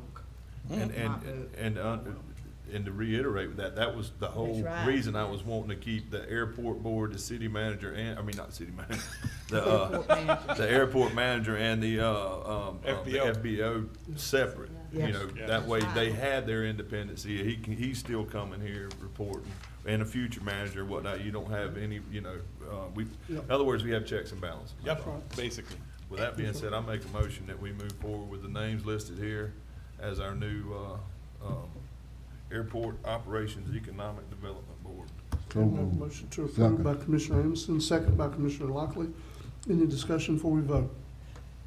Mr. Yeah, tell Chairman, them welcome aboard. Mr. Chairman, if y'all don't mind for the public, cause we kinda talked among ourselves, for the public who is, you know, interested in this, name the names again, who's gonna be on the committee? Oh, I will. Mr. Tom Mesher, Bijan Nishat, Andy Schoaf, Steve Kirschenbaum, Mark Nichols, with our alternates being Mr. Neil Nichols and Mr. Ken Weeks. Yep. Did you say Mark Nobles or Nichols? Nobles. Okay. Oh, yeah, Nobles. Nichols is the one after him. Okay. Sorry, I might have read it wrong. There's no telling. It is, lunch 15, so there's no telling. Any more discussion before we vote? All in favor? Aye. All opposed? That's unanimous. All right, thank you, Commissioners. Item 2, as part of the obstruction removal project, the FAA requires an environmental study. Mr. John Collins with AFCON is working with FAA to get this study completed so we can proceed with the obstruction removal project. This is the bigger project, a project that will remove the trees between the runways and that helps. Anyway, so they were requiring the chairman to sign a K-Tex is what they call it, Ted, and they wanted it last week. I recommended, and Mr. Collins also did, that the chairman sign this. I brought it to you guys today to ratify the chairman's signature on this form that FAA needed, the K-Tex, categorical exclusion, short form, is what it's officially called. So I just need you guys to approve the chairman's signature on it. That's it, Commissioner. So moved. Second. Motion to approve by Commissioner Sanders, second by Commissioner Lockley. Any discussion? All in favor? Aye. All opposed? That's unanimous. And to move on rather quickly, I wouldn't even read any more. Yeah, for everyone except for maybe Commissioner Amison knows that Duke Energy, every year, they send us their staging for the airport in case of a storm, in case of a hurricane. I sent this to Ted, I sent this to Jennifer and to John Collins. John, just same issues as last year. He wanted to make sure that there will be adequate access to the fuel farm and to the hangars if they have to stage because of a hurricane or some other disaster. Duke said, yep, as usual, we will. And so I just need the board to approve that. And then Ted, Jennifer, and myself will remain the point of contacts in case Duke needs to reach out. I'm just asking the board to confirm that as they do every year. So moved. We have a motion to approve by Commissioner Sanders, second by Commissioner Amison. Yeah. Any discussion? All in favor? Aye. All opposed? That's unanimous. This one I'm going to read. Just hope we don't have to stage. Yeah. For real. This I'm going to read because, anyway, this is odd. Mr. Jay Reeves, you all know him, he's Appalachian Center CEO. He sent an email, which I hope I attach, two requests. The first is for permission to authorize the release of the county's annual budget contribution, which is set aside for mostly the Baker Act and Marchman Act programs that they had, to Leon County. Leon County is asking for this specifically.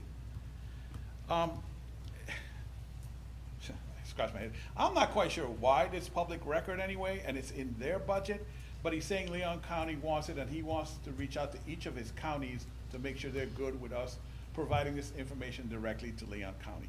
I'm like, okay, I'll put it to the board. The only thing I will ask in the motion, if you guys agree with this, is that whatever report he gives Leon County with all the other counties' contribution, we want a copy of that. That's what I'm asking for. So for whatever reason they got it, we have it on file. That was his first request. The second one, more of a suggestion. Leon County is willing to provide technical assistance to allow Franklin County to participate in the low-income pool program. That might sound familiar to you guys. The hospital does that. The LIP, I think Commissioner Sanders, what they call it, program. He's saying that we can get additional, not we, through us, Appalachian Center can get additional funding for Marchman and Baker Acts, the Marchman and Baker Act programs that they have. So I talked to Attorney Schuler about this, and Attorney Schuler said, well, and I agree with him 100%, there's nothing really that's free. There's always some catch to it. So I'm not asking you guys to approve that we actually go for it, just so you give me a chance to talk to the technical people in in Leon County that apply for this and say, okay, what's the catch?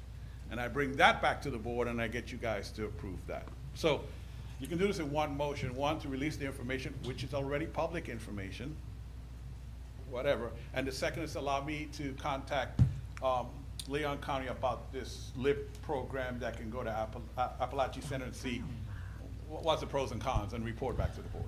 It don't sound right. Michael, I'm good with that, but I want to ask a question. If it's already public information, isn't it just a request for the information? It is, but you saw his email. I mean, it's that was my and question. his money is there. Yeah. All they've got to do is just. But that's what I said. I said they'll probably say yes because it's public information. Whatever report you distribute to Leon County, I want to see a copy of it because I want to know why Leon is asking for this information in a more direct way from Appalachian Center. I can make an assumption on it, but I'm not going to say anything because nobody would like it. You have that look, Commissioner Emerson, as to. They want their cut. I'm just, basically all you're asking is permission to No, they won't. dig a little deeper before we. Yes. Well, why can't we just table this motion until you have the opportunity to do that? Why don't we just table what you got here? On the LIP, yes, if you just give me some marching orders in that motion. But Is this a time-sensitive issue? it appears so. When it comes to the public information, it appears so, that it is. I mean. They never asked for this before. No, Mr. Chairman, I got a question. How's that time sensitive when it comes to public information? I mean, I thought that was kind of there forever. Why they're even asking? Is there? I think we need more information personally. I mean, I don't want to make a motion. It pertains to my office too, correct? Baker's Act and. Yeah, it's a civil. From my understanding, I don't know anything about it, but does this mean that they're asking more money to be sent to No. Leon County for the transports? Based on his email, it seems like Leon County, before they give him more money, they want to basically know what all the other counties is giving him. And they also want percentages to see, well, what percentage of the overall cost of these two acts that they're dealing with is Franklin County? How much is Liberty? Who else is in their district? Who's in our region too? Waukulla, yes. And Gaston maybe, I believe. Yes. I think Leon is trying to figure out who's giving what before they give anything. That's what I think is going on. Yeah, if you guys want me to be right down So I into the think we're dirty just sending details. the information, I mean, that. But it's information, and it's there. I'm like, what? Anyway. I'm gonna shut up right now. Yeah, so I'll have a conversation with Mr. Reeves and get back to the board. How about that? On both Sounds sides, good. okay? So, that's fine, but why, the other thing that's really confused about this, Michael, is why are they asking for authorization of the release of our, I mean, it's just public record. It feels like Mr. Reeves is, basically he doesn't want to do something that'll get you guys mad with Appalachian not giving it any money next year. It's off to Basically, a bad start. Well, what he's asking is not doing any justice either. yeah, I'm like, release what you, well, anyway, okay. I'll have a conversation with him and get back to the board. Cool? Thank you. Just Yep. Moving on. maybe we ask in a better way. Anyway, item 5. So I'm tabling this, commissioners, without even. I'm just going to put no action until more information. How about that? Where am I? Gulf County request. Gulf County is applying for federal funds for the floating dry dock. You guys remember we did this a couple of years ago. This is the same floating dry dock project that Gulf County applied for Triumph funds in 2021. We sent them a letter of support. They'd want some of our Triumph funds. We said, no, we'll send you a letter of support, but we're not giving you any of our Triumph funds. So they settled for the letter. Now they're asking the federal government for some money. It's HUD and some other agency. So they're asking for another letter of support, commissioners. I don't see any harm with it. Basically, it's the same language, just a different addressee, I guess I could say. So move for the letter of support only. All right, we have a motion to approve by Commissioner Lockley, Second. second by Commissioner Ward. Any discussion? Just a little, what is this? They're applying my bad. For money for their dry dock. Where's this dry dock at? Is it in the canal where they got that? That's what. Yes, where they were doing the boat repairs and Okay. stuff like that. Yeah. I'm Okay. sorry, Commissioner. All right. Yeah. And so they're asking for a letter of support from us as an adjoining county I to got show you. that it's kind of a regional project, I Yes. guess, to get the funds. Is this kind of the area where everybody's saying the railroad may come back and now, Yes. okay. Yes, and then the discussion back then, Commissioner, was maybe some of our people will get jobs out there once that expands. And I saw in the news last night that Representative Dunn is hard and heavy in trying to get the contract back to, what's the company in Bay County that had one in Port St. Joe? What's the boat repair company? They lost the contract. Eastern Eastern Shipbuilding. Yes, apparently, the other company that got the contract has been charged with some federal Misdoings. something of the way they did the contract and some other issues. So Representative, Congressman Dunn is saying, well, if they're in They trouble and they messed up. can't keep the contract, give it back to Eastern Shipbuilding, which will benefit Gulf County, which in turn will benefit Franklin County. Yep, that's right. So if they need a letter for that, I'm willing to support that too. So, but, okay. Well, I'm sorry, did we get a motion? No, we were under discussion. sir. Oh, that was me. Okay, my We bad. did get a motion, but we didn't, We have a we motion didn't and a vote second. yet. Yes, sir. All in favor? Aye. All opposed? That's unanimous. I believe at your last meeting, or could have been one before that, the board directed Mr. David Walker, the CEO at Weems, to get a quote for a new nurse call system as part of a hospital security upgrade program. He received a $49,689.74 quote for a nurse call system that will be an upgrade to both the inpatient unit and emergency rooms. Mr. Walker considered this a capital outlay purchase. I would like the board to approve payment for this nurse call system from the capital sales tax funds. He is working on an IT upgrade, but he said he has a grant or some other funding source to pay for that. So move. All right, we have a motion to approve by Commissioner Lockley,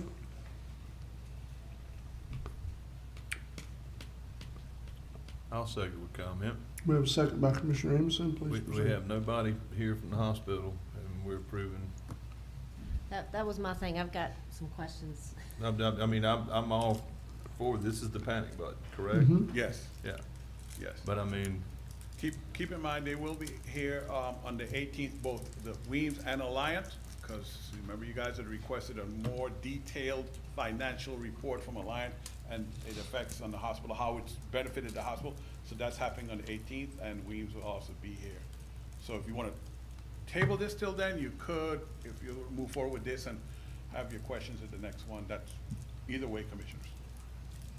Mr. Chairman, I got a couple questions pertaining to this. I'm all about this, I really am, but I want to know the specific, exactly what kind of call system it is. Is it something that the staff carry on their person, like with their badge? Mhm. Or is it Or like a something like panic a button ball under a on desk or the something. wall? Or a panic button under a desk or something, or the combination of the three? In addition to that, obviously, is it going to be tied into sheriff's office? Exactly what are they looking at with this? And I'm all for this, but I also have a concern with it being funded from the capital sales tax. I mean, is that the purpose of the tax? You could consider it a update to the hospital system as a capital, but I would say this, based on those questions, I would ask the board to let Mr. Walker, your CEO, answer those questions for you, as I am not that person. Well, I take my motion back until they get in. Okay, they'll be here the next meeting. We will table this until then. Table it. I mean, I guess we're good. So do we need a motion to table That's it? what I though? was about That I would ask for. I'm sorry, Mr. I Commissioner. make a motion to table it All right. until the next meeting on the 18th when Mr. Walker and people are here. All right, we have a motion to table by second. Commissioner Sanders and second by Commissioner Amison after Commissioner Lockley has rescinded his original motion. Any discussion before we vote? Yeah, I ain't know it entailed all that. You know, I'm not in the medical field. I'm glad you said that. I ain't know you have to tote them around and all that. I didn't know. Well, I think those are all good questions that Commissioner Ward brought up, though, that need to be answered. We need to know what we're actually doing. I agree. So, I agree with that. Any more discussion before we vote? All in favor? Aye. All opposed? That's unanimous. A little over a week ago, Commissioners, you received a copy of that wage report that you asked for. It covered 5 years. Would you like additional information? Now, let me beat a response, not from this board, but what we might say, if you ask more information. Yes, they did send the headings of that report to Aaron and myself on a Friday after lunch sometime.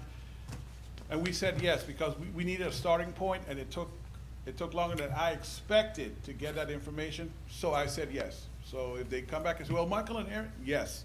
Yes, Commissioners, we did guilty as charged. The reason I did it, because I was trying to get that information before the close of business on that Friday. So, Clarify what you're saying, I'm sorry. it doesn't hurt my feelings if you say, well, we want more information if you want it in a different format, that Commissioners. Oh, I'm sorry, Mr. Chairman, I was kind of anticipating the hospital saying that if you guys ask for the information in a different way, or you want additional information, they're saying, well, they sent this to Aaron and myself. The way the format was done, they did. They sent that to us. But I'm also saying that we wanted that information to get it to you as soon as possible, because it took a little longer than I thought it should have.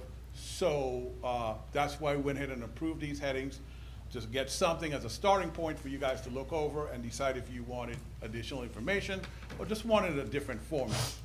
I'd love to get it in a different format. Mr. Chairman, different format be better. I got a lot of questions, but it may be something that you and I can get after the meeting about, but I'm just gonna throw some stuff out there on the record. For one, I could barely read what they sent. Oh. I mean, I was like, I had to enlarge it on a copier because I couldn't see. But furthermore, I can open up an Excel spreadsheet and throw whatever numbers in there that I want, or input whatever data that I want. How do we confirm that it's accurate or not? I question there's a lot of disparities in these salaries. There's a lot of disparities with the money, and there's a couple of job descriptions or job positions have question about. Like for example, what is a RHC practice manager that's getting paid $31 an hour? Look at Michael. I don't know what that He don't is know. exactly. I got a list There's too. a revenue cycle manager. I don't know what that job entails. You've got people making, that's been there since 1980, making a lot less than some of the newer people that are working under them. I'm not gonna, I won't be specific. I'll get specific with you after, because I don't want to put anybody in a position or call anybody out. But I just have, there's a lot of disparities with this, and I've written notes down. I've got lots. Yes, It's actually 2 pages worth, but nonetheless, there's I think it's termed a junior bookkeeper.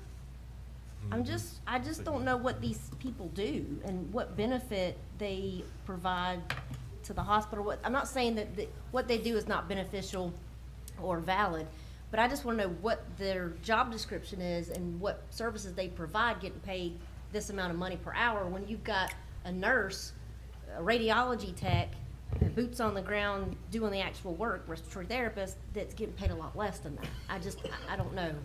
Well, Ms. I got questions and concerns on that. To reinforce, the way this format is here, you know, you may have one person in this job that may be your, what was that last one? 'Cause I mean, that may be the same person that's getting a duplicate salary. You know what I'm saying? It'd be like, I don't wanna use examples, cause I'll start, everybody say I'm finger pointing and whatnot. Oh, just but pick me. It'd be like saying, okay, Michael's getting a salary for being the administrator, and then he's getting a salary for being a court reporter because he's doing it all at the same time. But this right here doesn't show you. I mean, you might have different actual jobs that one person's getting paid for. So that gives us no clarity on salaries. And another thing too, this is, to me, I'll be honest, I'll be that person. This is just another smoke screen. We're popping smoke. It took a month to get this, I mean, good Lord, what are we paying these people for? I mean, honestly, that's ridiculous. We're waiting, we waited this long. I mean, I aggravated you about every week. You did? And Commissioner Lockley, you're the one that requested it. Yeah. And all of a sudden, but I hate to tell you this, but they all think I did. So I told them to go back. So I told them to go back and look at the minutes on that meeting. It was not me. But I'm gonna reinforce what you asked for because I agree with you. I want to see these salaries. I want some clarification. I'm tired of the smoke screens that we're getting because it does not take a month to get this information. If it took a month to put that right there together, somebody needs to go. And we need to find somebody that can run it a little more better, efficiently. Now, I'm just telling you, that's ridiculous.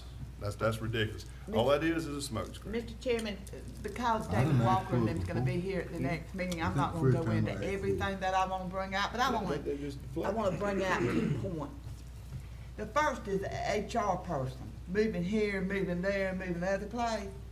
If that HR person is going to Chipley or Calhoun Liberty or whatever, let that person be an Alliant employee and let Alliant pay them for doing all that. You see what I'm saying? Right. The other is, it's a doggone shame what they are paying all the employees, some out, some getting paid too much probably, but the EMS and the EMTs, paramedics, that's pitiful, along with the nurses. That is pitiful, pitiful. That's why we've got such a large turnover. But EMTs and paramedics, we don't grow them on trees down here. So they have to come from other places. We're not offering, in other words, as it is now, I can see on the numbers, well, I can't see, but I can see on the numbers when I was looking at it, that you can see on the numbers the reason why we can't keep EMTs and paramedics. That's why The reason why you can't keep RNs, LPNs, all that. But anyway, I want to save it for Mr. David Walker and Mr. Kozar. But my one thing I want to bring home is that HR person, if they're going to different hospitals, I hope Franklin County is not paying the bulk of the money to these people. But, You see what I'm saying? Mr. Chairman, if I could address Commissioner Sanders, you know, if you go back and look at it, take that hourly wage with HR, for instance. I mean, you can figure out the salary. Obviously, we didn't get a salary, but I mean, you know, do a little math and you're there. Yeah. Now we're sharing that department with Alliance other, and this is Alliance other hospitals. Is this what I'm So, saying? I mean, we're still paying a full, you know, I guarantee you, we're still paying for a 40-hour week. You see, we're still carrying the full burden of the salary. That's not to mention the retirement, the insurance, whatever benefits go with it. So that'd be like Michael working 2 days a week, and then working in Gulf County the other 2 days, and going over here to Wakulla County working for. But we're still paying Michael, you know, $60-some odd. Well, he was looking at you, not me. There are two. Well, I'm sorry. Which No, one well, gets either, the well, the benefit? shoe fits with either. I mean, you know, basically, that's what's going on. That's what's going on, and that's not fair. Now, I had this discussion with Mr. Walker, and he said, "I'm sure I'm getting our bang for our buck." But now we're starting to trend over from what we were told to possibly operations maintenance director doing the same thing. So now, here we Yeah. go and I did the math on him, you know, in the hourly wage, that's a salary position. They're not punching clocks. That's another smoke screen. But anyway, you know, figure that's 70-something grand right there.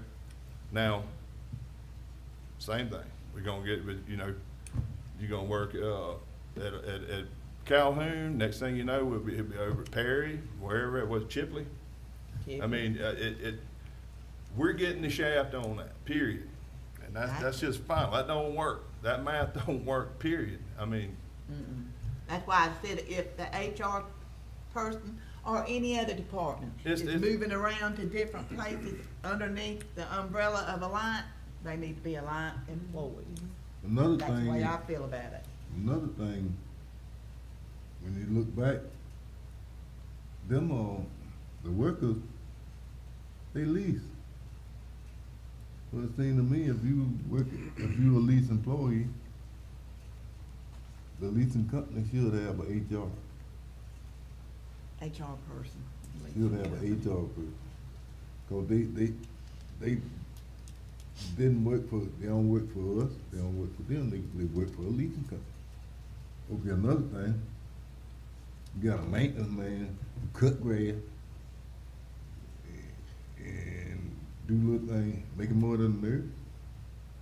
Come on, like it real, he shouldn't be making my half of that.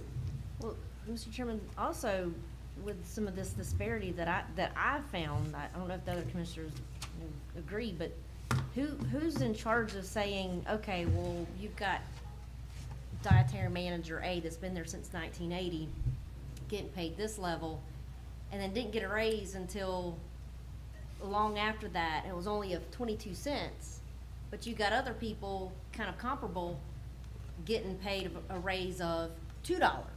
You know, and the same thing goes throughout the rest of the employees. You got some getting a raise, you know, $2 or $3, and then a year later getting another raise, and then you got some getting a raise of $1 and then not getting a raise after that. It's just, there's a lot, fair is fair, you know, and I know a lot of people, it might be based on experience. I don't know what they base it on, but who's in charge of to determine who gets what raise? I know when we did our Evergreen Pay Plan study, that was one of my biggest complaints, is you got somebody that's worked for the county for 20 years getting paid less than someone that's newly hired. Where does the experience play? You know, how is that fair? It's not, in my opinion. But again, like I said, I just got a lot of concerns with the way it was set up. That's why we added, when we did our pay study for the county though, we added years of experience or years of service, and all that was part of the calculation. Yeah, I mean, when you start making wholesale changes at one time, it is difficult. It is. But they have to make sense at the end of the day. I mean, 1980, and she's not in the health part of the facility, but I mean, people's got to eat. She feeds the patients. She's, you know, and I don't want to call anybody specific out because somebody might know who this person is, and I don't want to put her on the spot. But I mean, that's ridiculous. Be a employee since 1980 and get paid scruples after all the years of service and all the stuff that she's been through at that. And I'm not, like I said, discrediting any other person that's worked there that long or anybody that's just recently worked there. I'm just saying there's a lot of disparities and a lot of unfairness and a lot of concerns and questions that still remain in my mind. So, commissioners, Chairman, so since, as the chairman said earlier today, I am working in an environment where we have 8 people doing 10 or 11 jobs. Yes. To answer your questions here, I would prefer that I schedule appointments individually, if you'd like, with each of you, with Mr. Walker, who is the CEO, and who should be the one to answer these questions for you, prior to what Commissioner Sanders is saying when they appear here at the board and have these discussions. It's always. No, I like the element of surprise. Well, I don't. Shock and awe. I think we've pretty much lost that with Royce's cameras and with Zoom. I know. We just just barely touched on it. Yes.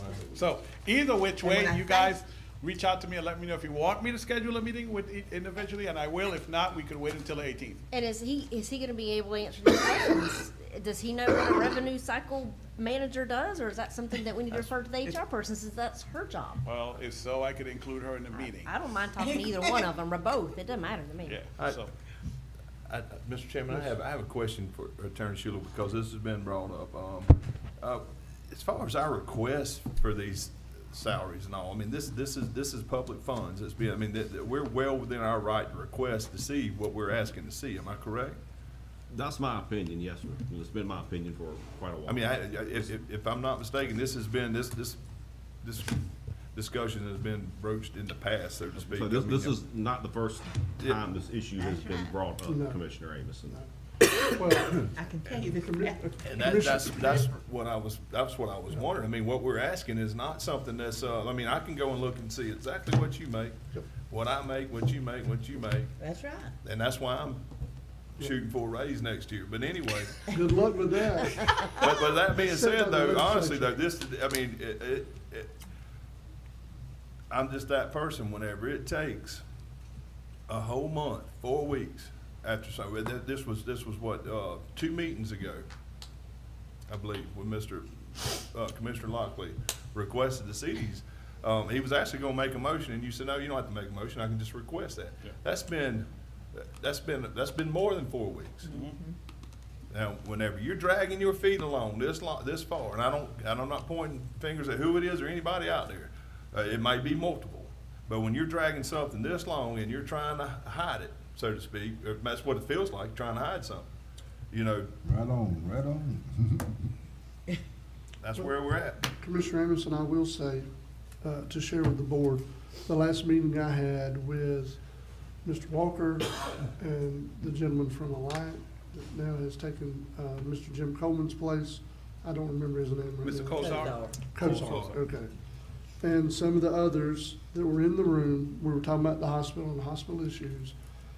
I said, look, I'll make it really simple for all of you. If they want the board to be out of the hospital business and not asking for documents that we rightfully have the ability to see, then TMH or somebody else needs to step up and say, this is what we're gonna do in Franklin County, this is what we're gonna provide, we're gonna take over a lease, we're gonna do something, we're gonna come in and provide healthcare from some entity. Until that time, if the board's involved and we ask for a document, it should be just as easy as saying, here you go. That's right. And that's the way it exactly, should be. and that's what I was assuming was going to happen. And I hope I didn't misspeak on behalf of the board, but that is what I No, I agree. expressed to them.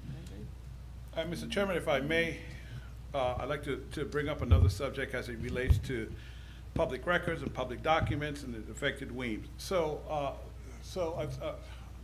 trying not to call any name. So an individual that has been critical of the hospital in the past sent an email to 3 of the 5 commissioners. In that email, it also included an email from a Weems employee to that individual. So to be very clear, once the commissioners received that email, it became a public document. Better believe it. The Weems employee got upset and maybe called 1 or 2 of you, I'm not sure, and tried to say it was the county's fault or it was staff's fault that his email got circulated. From the time that individual sent that email to any of you, 1 of you, all 5 of you, it doesn't matter, even to staff, it then became a public document. The county had nothing to do with that, staff had nothing to do with that. That individual sending that email to you with that Weems employee's email to them as part of the email made it a public document. And I needed to clear that up for the public so that in the future they understand how that process works, because unfortunately only the commissioners are required to do ethics class. Yep.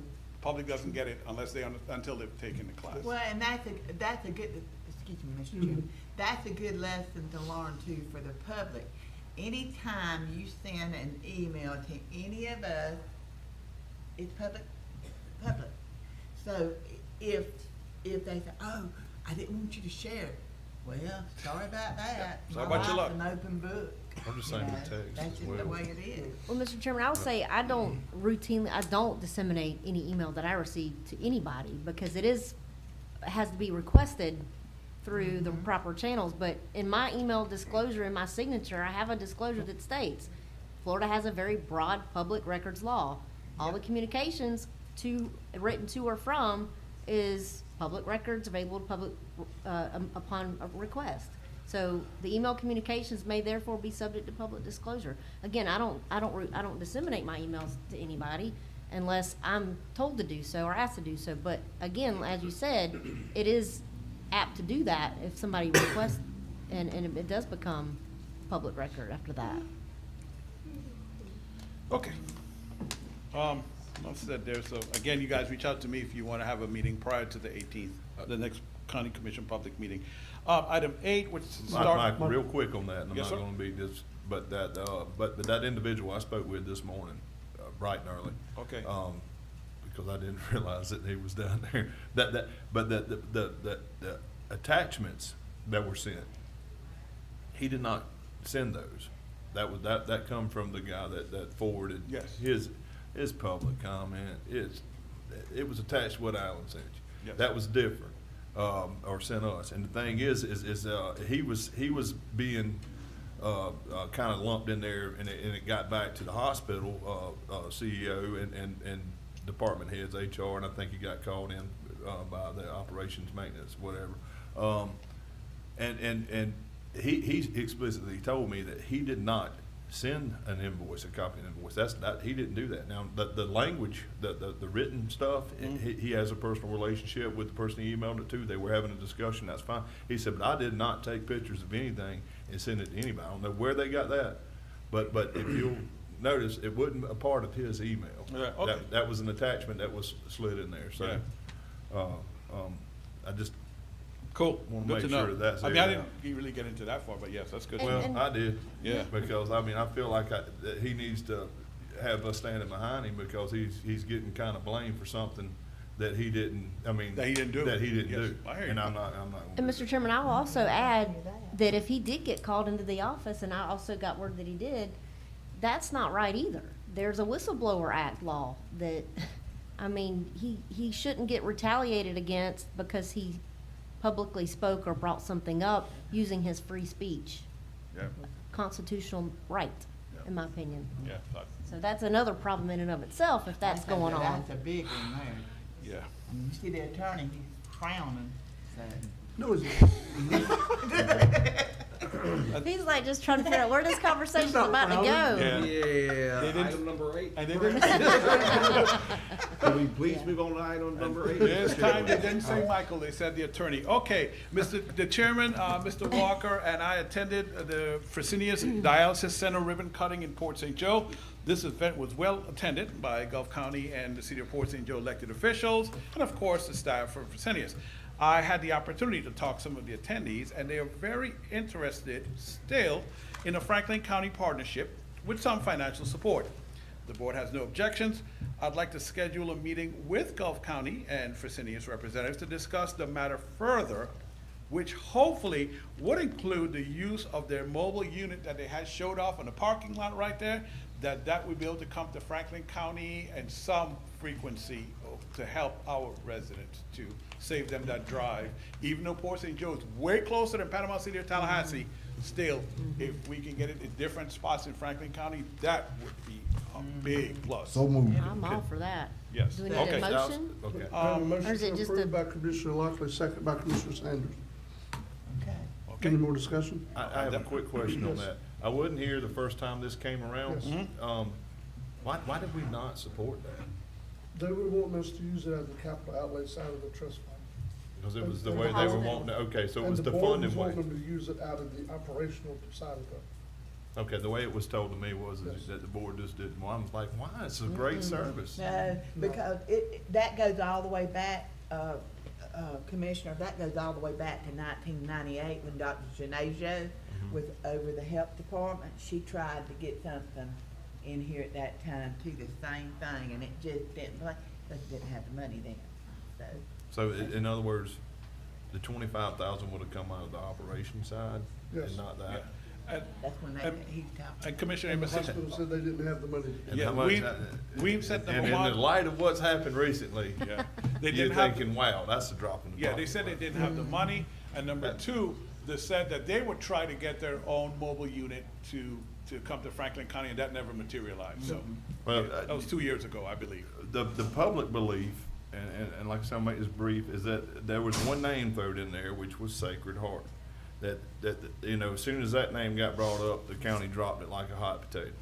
But in this company here, this dialysis company is not, the only way they're connected to Sacred Heart is they're a tenant. That they're leasing. And I just want to make that clear, that we need to really support this, because this is a program, and this is what we were getting at about having those, dang, my brain just went blah, but having those, having access to these, The outpatient services? yeah, services that we need. I mean, I mean, think about the swing bed that they've been sitting here trying to pitch, you know, but I mean, there's a service right there. We got to have these services, or are people having to drive out, you know, go to dialysis, drive 2 hours. Well, I know people personally that refuse to drive 2 hours out of their life. They're not here right now. Yeah. You know, That's true. beyond me, And to why we don't support that. clarify kind the of stuff. record, Chairman Jones and I went to that first initial meeting in Gulf County, and the owner of the building isn't even Sacred Heart. There's somebody else owns that building. It was just, I think it was just because It was on located. it was, yeah, I mean, it was Yeah. next door. Oh. But when I say we, I want everybody to understand, I'm just speaking collectively as the, you know, as our county, not, you know, not throwing any stones or anything around the table up here. I'm just saying, we need to really be proactive with that kind of We do. stuff. Yeah. We do, and that's a first-class facility over there. Yeah, it's And we really had a nice. chance to tour it, chance to look at it. It is not, just because it's located in Port St. Joe, it is not deficient or lacking in anything, so. Heaven forbid, I hope I don't have to tour it. So are you needing a motion for us to have this meeting, Michael, or you just need the board to say they're okay with it? Kind of If you already guys have- voted on it. We have a motion and a second Yeah. pending. Okay. Yep. Oh, you do have a motion second? Okay, well, let's vote then. All in favor? Aye. All opposed? I don't think you needed a vote. That's but 4-0, unanimous. You got one anyway. Okay, I'm glad that City Commissioner Elliott is still here, because item number 9, the City of Apalachicola received a request to build 3 docks, city attached plan, and I'm assuming it came through the process of the city commissioners. Planning and zoning.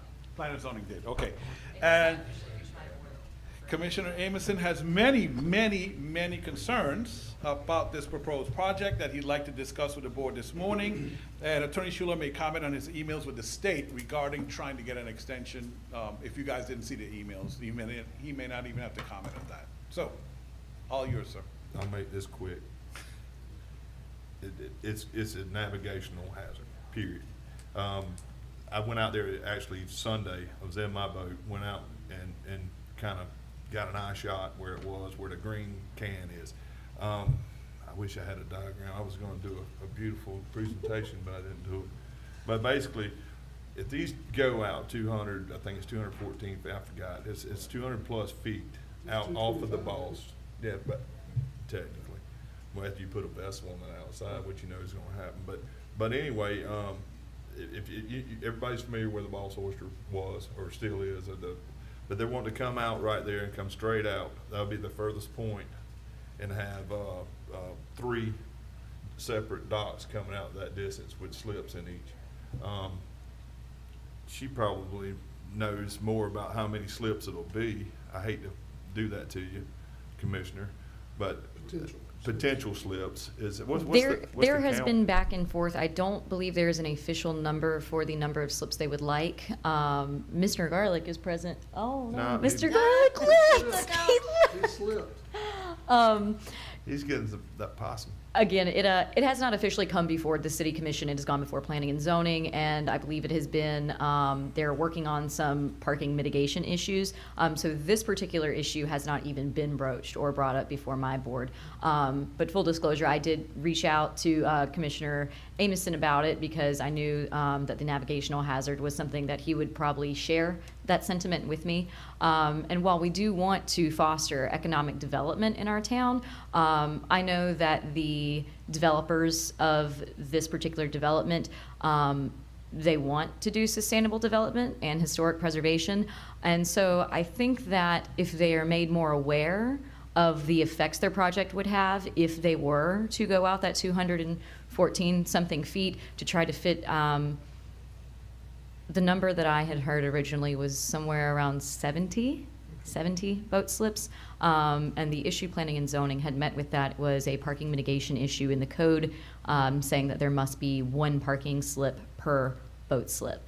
And that would not be attainable with the parking area that they have there. So they are working on other plans to come back and present to planning and zoning, but that is something that we need to consider, because I would not like to see the channel obstructed, especially when the city, we've tried our best. I've spearheaded efforts for us to try to clean up our waterfront and make our marina enterprises more competitive and able to serve the public, so we can bring in that revenue and then in turn use that tourist dollar to benefit the city as it should. Yeah, thank you. Thank you, by the way. She does it way better than me as far as all the parking. But let me tell you this. Personally, first-hand experience, I've seen 2 shrimp boats roll right there without any obstructions, and that's a clear shot. Now, the folks that's coming in there, again, I'm not against any development or whatnot. I mean, I'm pro progress, but there again, we got to have something controlled. They don't have any experience here and understand what I'm about to say. But once that shrimp boat goes in that, under that bridge and comes through, and it has to make a hard left and come back in to get around that dock and stay in that channel, what it's going to do is it's going to put that vessel perpendicular to the current. And if it's in the fall, you're going to have a northish wind. And I've watched 2 of them roll. They're top heavy. You got outrigger straight up. Now you just potentially did damage to their dock or potentially lost a life there. That's too far out. That waterfront is designed for those vessels to come in and hug, so to speak, that shoreline. That's why we don't have docks that are protruding out, and we haven't had docks historically protrude out in our channel. Our river's different than Carabelle's. Oh, absolutely. I mean, it's much wider. You're going to get a lot more wave action, and you're going to get a lot more current and wind, because there's no obstruction there. I mean, it's just all coming in there, and they don't understand once that boat gets perpendicular. And I use shrimp boats because they are the most top heavy. They can't come in with their outriggers out and stabilizers out. They have to be up. So as soon as they turn, they're going to just tip right over. And that's the biggest problem that I have with it. Again, I'm not against progress, but we have to, we got a city that has dumped millions of dollars into the mill pond. And what stays at the mill pond? That's where our commercial fleet goes. That is what we have catered to over here. The city has to establish a safe, adequate harbor for our commercial fleet. Now, they're fixing to impede their access to it. Now I don't know who we need to write a letter to. I know Tommy Ward with Buddy Ward and Sons has reached out with the DEP. I've got copies of letters that they've submitted. And there's a couple other folks, I believe Levens as well, that are businesses along the waterfront that have submitted. But I think the county should submit a letter like such to help support them, and also possibly our city or whatever, and reach out. That's the public comment period, though. Well, I think that's what we're fixing to find out. I think it is. Oh no, you're past it. The letter was received by me the morning of your last meeting on March the 21st. I didn't realize what it was. I looked at it probably the beginning of the next week and realized what was going on, what the request was, what the deadline was, and I tried, because I knew that more than one commissioner at that point had concerns, and you would like to maybe see if have an opportunity to formally comment during the comment period, which is a 21-day period. And DEP wrote back and essentially said that they confirmed what I believed to be the case anyway, although administrative law is not my forte. They really had no ability to extend the formal deadline period. I mean, they just did not. One of the individuals that you just named shared with me an email that they received saying the DEP's already issued a notice of intent to issue the permit. Now, all of that, of course, would be subject to whatever the city's regulatory requirements are and permitting requirements are. For example, if they can't meet the parking, then that would be between the developer and the city. But you know, the county doesn't have any regulatory or jurisdictional control over those regulations. That would be a matter for the city of Apalachicola. But the comment period is passed, and the only procedural option at this point, if the board were to decide to do anything, you would have to file a petition to challenge the notice of intent to issue the permit, and you've got a 21-day period to do that. I don't know that the official notice of intent has been issued, so I'm not quite sure when that time period would begin to run. But that's really procedurally what you would be limited to doing at this point, which would file a Division of Administrative Hearing challenge if that's what the board wanted to do.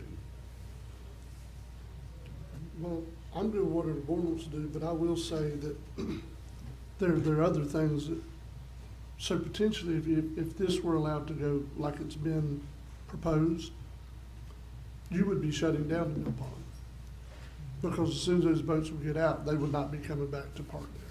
Because I mean, you're not gonna put yourself at knowing when I'm coming in with a boatload full of shrimp that I'm fixing to roll over because I'm facing wind or some kind of condition. So you're talking about shutting that down potentially over time. That's just gonna be the effect of it. The other thing that I think also needs to be considered, I know right now the bay is closed to oystering, but one of the things we were looking at when we were looking at the marina on St. George Island, if you put a certain number of boat slips, the more you put, the further out that radius goes, it permanently shuts down places for oyster harvesting. So with the potential for 70, and I'm just going what you said, Commissioner, with the potential for 70, I don't know how big it makes that radius, but it could potentially affect the miles and other areas for oyster harvest in the future if they do get opened back up. There's a lot of things at play here. So there's no way to turn that process back around and get that opened back up for public comment whatsoever? Not according to DEP, no, because that was the email that I received back from the young lady. Yeah, we can still write a letter and we can still file an appeal or something, but that's. Right, I mean, I'm not saying that you shouldn't send a letter, but the official comment period has passed, and what effect they may give it or may not give it, I don't know. According to who you give it to. Yeah. I would send a letter, commissioners, to DEP Yeah, and to the city. When we letter. draft this letter, make sure we have some strong language in there about the hazard that the DEP, the state, is about to allow, as far as that navigational hazard. Because, I mean, if DEP's not doing their diligence and coming down here and looking and seeing what they're fixing to approve, I don't know if they work with another department as far as FWC or that department. I mean, obviously it's not Florida DOT, but I mean, it's still a right of way. It's a navigable Repairing channel. right lines and stuff. Do what now? I'm sorry? You have repairing right lines for the people on the side of them too. I mean, if they're making this call strictly on their own, they can hold it and wear it whenever something happens. That's right. Who I would write a letter to is the bureau chief of that particular thing, where you got to submit your letters to. And we are past the notice of intent, but you can still write the letters, and what I would do is copy the state representative and the state senator, and let them get on the ball with it. That's what I would do. I'm gonna make that motion. If we have some strong language there, Yeah. that we went back to them and said, hey, look, you're gonna own this whenever it happens, and then, God forbid something happened down the road, we can always come back and say, hey, Yeah. look, we tried to tell the state, DEP, this was gonna happen. Well, And this is, second my motion. I got you second, sorry. So we have a motion to send this Make letter it strong. by Commissioner Sanders and a second by Commissioner Anderson. And I will include- say this include under the city comment. and the motion. So it could be potentially, with the way, the docks could be redesigned to work. Yeah. Yeah. Because instead of putting 3 far out, maybe you could put one H-shaped dock and still get enough slips coming both ways to fill in what they're trying to do without being so far out. I mean, there might be another way around it. Yeah. But, that's just a conversation needs to be had, but we do need to address our concerns, I think, and that's what we're trying to do with this letter. We're gonna send a copy of it to the city of Apalachicola so they'll know, so if they need to use us, they can. But, I mean, that's the only way I know to do it, is even though we're beyond the comment period of time, did we get it within that period of time that we had sufficient enough notice to do it? We may have not have had, I mean, given that we only meet twice a month. But, we need to go ahead and do that, because that's dangerous right there. And It can definitely be Any more? dangerous. Yes. So just so I can have some knowledge, I know we have setbacks on everything. Is there I see the 25-foot riparian line setback. Is that setback from the channel marker, or how Zoom does in your that? picture, I can't see what you're. Like, how Yes. far out does Yes, it have that's to from be? where the channel's at. So the this is, 25 foot. so it has to be 25 foot from the channel, I think so, yes. per legal, like law wise. Yeah. Okay, so not They only, got to come. yeah, They no, gotta come yeah. in there. And not only that's gonna potentially affect the shrimpers, it might potentially also affect other commercial seafood workers as well. Oh, definitely. So, I was yeah. just using, I mean, Yeah, 'cause of I boat, would, yeah. yeah, because of, you know, the high, Like you- outriggers up high and stuff like that. But yeah, that could potentially, you know, hazard, it could be a hazard to any deep keel vessel that's got a deep keel that turns perpendicular, you know, they're gonna be tippy.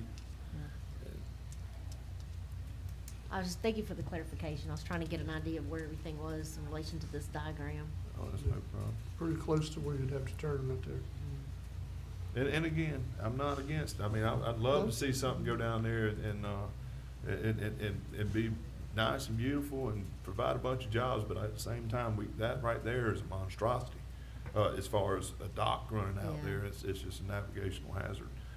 And again, like, you had a great idea, about doing like an L shape or T shape off right there. You can get the same amount of vessels in there and just not run out so far. But, and you know, like I said, that they probably hadn't never seen a shrimp boat roll over there. I have. And the potential developer may not even be aware of the effects of that. That's what you I'm know? getting at. I haven't Yeah. spoken to any of those, you know, directly. It may just need to be brought to his attention, as Commissioner Elliott said, maybe he will be amenable to decreasing or changing it, or as Chairman Jones said, rearranging it to the point where it's not gonna affect our industries that we provide income to our families with and such. Yeah. Any more discussion before we vote? All in favor? Aye. All opposed?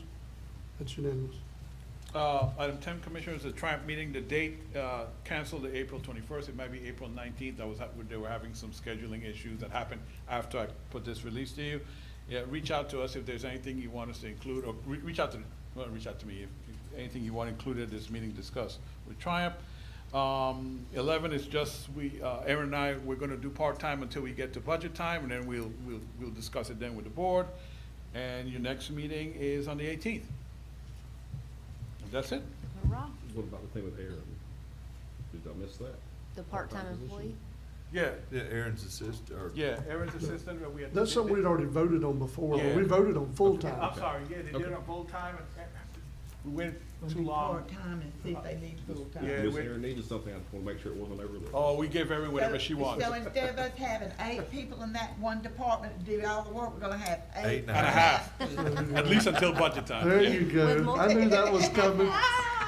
At least until budget time. I knew that I ain't was lost coming. it, Rick. Oh, Lord.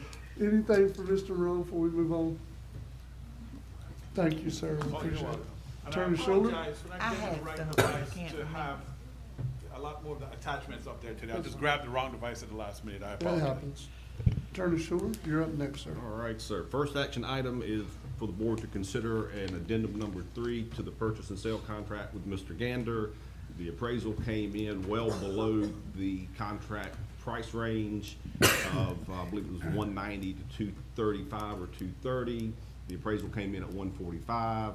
I presented the summary page to Mr. Gander and explained to him under the contract.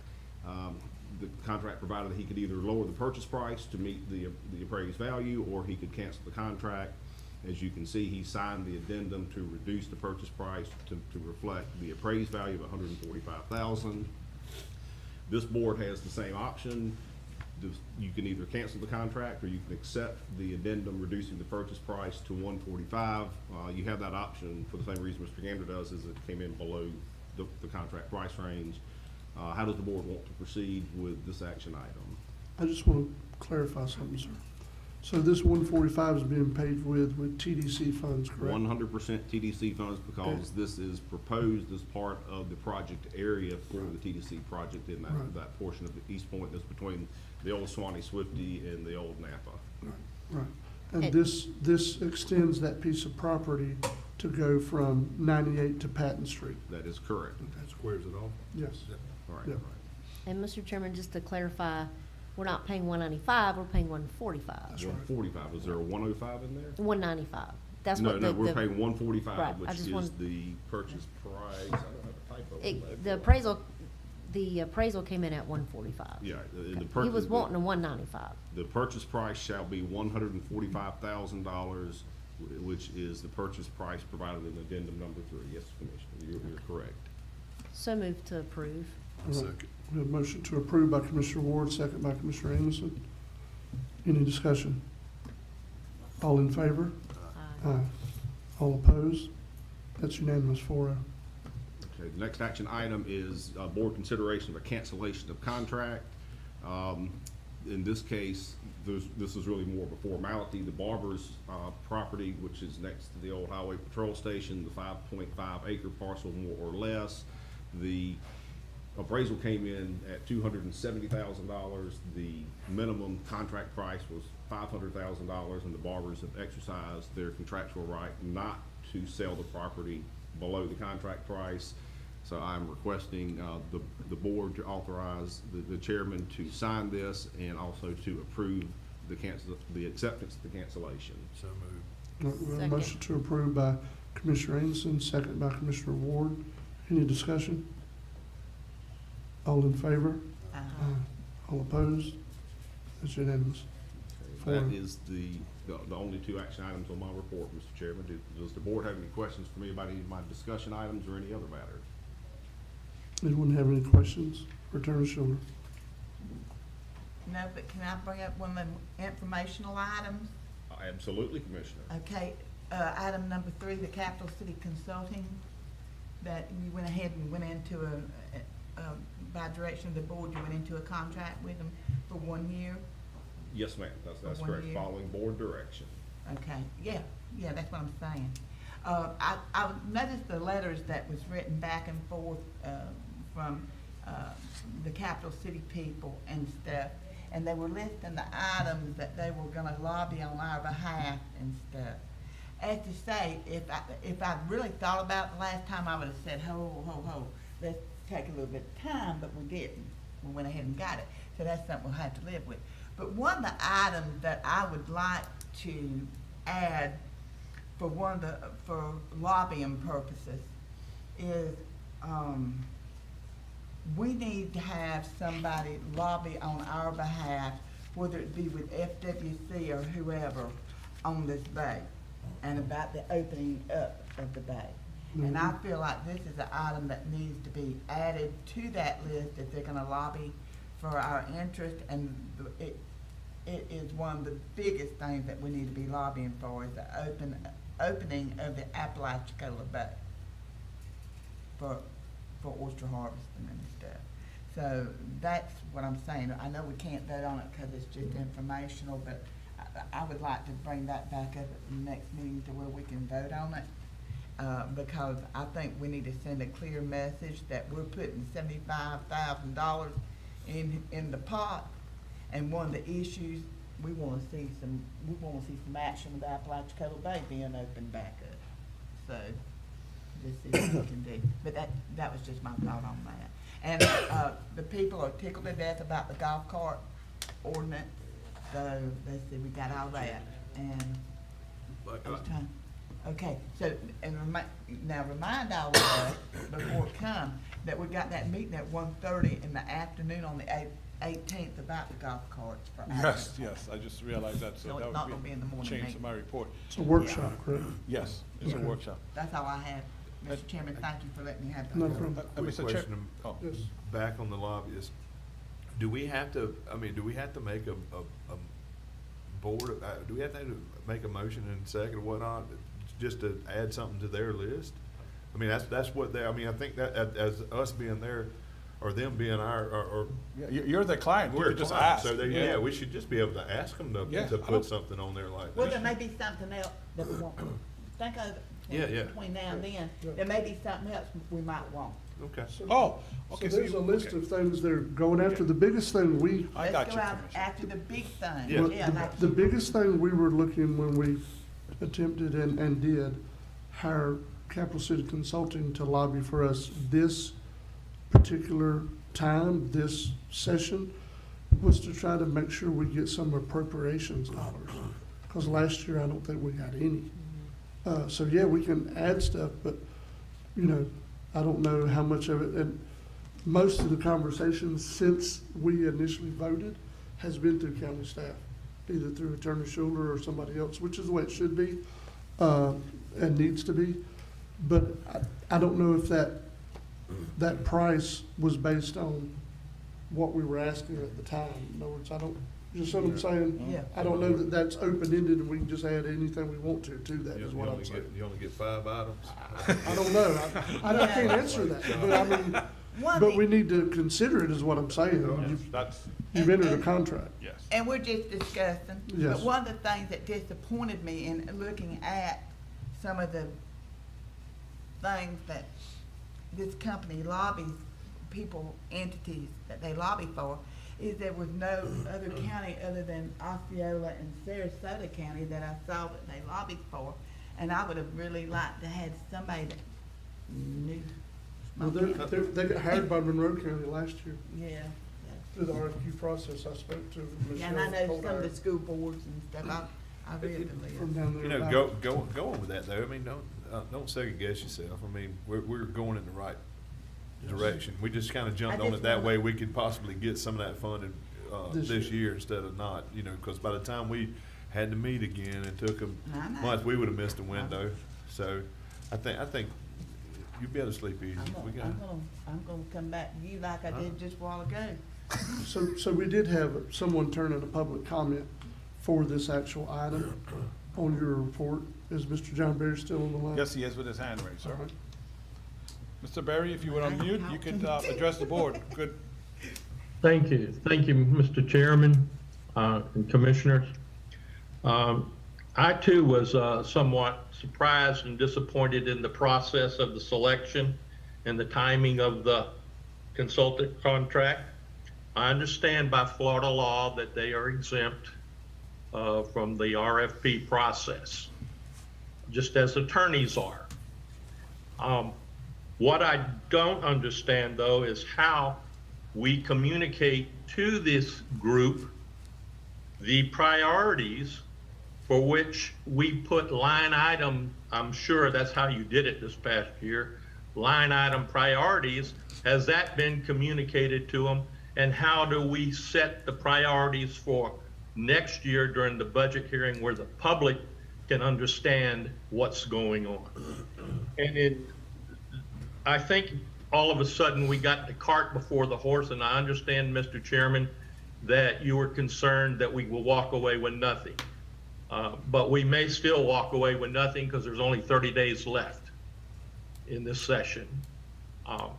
I would, after my 40 years in government, state government, with the Department of Business Regulation and Professional Regulation and DOT, would say that you would take that $75,000 contract and don't worry about this year, move it to next year and start your learning process now. Thank you. Thank you. So just to clarify for the record, the actual contract is $72,000. It's $6,000 a month for 12 months. And the priorities had been established. They were actually discussed with the legislature when they held their meeting here in the county locally. There was a public meeting that everybody could attend. This board before that had had several meetings when we discussed our priorities for the legislature this year. So nothing was off the hip or done sideways. And as to whether we are gonna get nothing this year, I didn't want to continue to get nothing. That's what we've been doing. Now, whether it works or not, I can't tell you that. I can't have a magic, I don't have a magic ball. But Mr. Berry, I assure you, we're doing our best to get, if we get any return, we will not have seen that money wasted. Because last year we actually got 0 funds of any project funded by the state legislature. So the best way we as a small fiscally constrained county can help keep our taxes down, whether people believe that's what we're trying to do or not, is by getting appropriations and our grants. And I would remind this board and the public This year, we approved an $83 million budget, and we only are taking in $14.5 million in ad valorem tax dollars. So it is very vital and valuable for us to try to find ways to find revenue, and sometimes you gotta spend a little money to do that. So that's the whole purpose and procedure behind it. There's nothing backdoor, there's nothing shady about it. Actually, regardless of Florida law, it's in the policies and procedures of this board that is signed and is a public record that we do not have to have an RFQ process for legal, for consultants. So that's a policy that's been adopted by this board.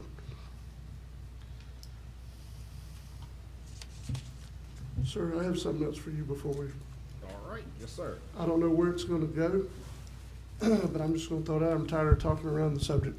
We need to look at getting whether, I don't want to use the word license because it has their own connotation. We need to have a business registration and or a short-term vacation rental registration in this county. Whether it's a $25 fee or a $100 fee, that I don't care about none of that. But, and the reason I bring it up, and it's not one entity, so I don't want people to think it's one. It's a continual process. But we've had people since I've been on the board that have come to us with their commercial site plans and got approval for stuff, and now they're doing things at their business that was not in their commercial site plan. So at what point, you know, can I open a convenience store and then turn it into a restaurant? I mean, and there's too many things happening that we are, after it's already happened, there's nothing we can do about it. But if they have to have a business registration or some kind of permit, and they're doing something illegal, then we have a method to shut it down. Right now, we have nothing. So I think we really need to look at some kind of business permit or business registration, and the same thing with short-term vacation rentals. That way, it's not up in there, and people know which homes are rentals and which homes are homesteaded. So you're losing a lot of dollars like that. We are. We're losing a lot of dollars. A lot of dollars. But anyway. I've got it. Thank you, Mr. Chairman. Yes, sir. Anyone else have anything for Attorney Schuler? No, I think I'm. All right. Any commission comments? Yes, sir, Mr. Chairman, I'll be brief. I just wanted to make a note for the record. I know at the last meeting I had talked about Senator Corey Simon kind of giving us the shun at the legislation day. I just wanted the public to be made aware I did receive a call personally from Senator Simon apologizing, and he was very apologetic about it. He said he's trying to get 25 bills on the floor, and it was just a very busy day. So he wanted to extend his apologies to the board and to our community. And I did reiterate our request for our appropriations to him. So that was good. And get back to the public, under the public comment portion, the addresses and sign. I know I used to do home care DME, and it was difficult, especially in Lanark, to try to find addresses. So I'm just gonna reiterate. I don't know whose jurisdiction that falls under, if that's something that, I don't know how that works. Is that county or is that part of the 911 stuff? Street signs are the county, Street signs are the county, but but- everybody's responsible for getting their own address on their building.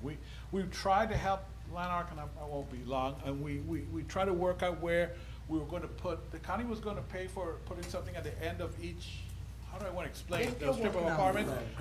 But they turned it down.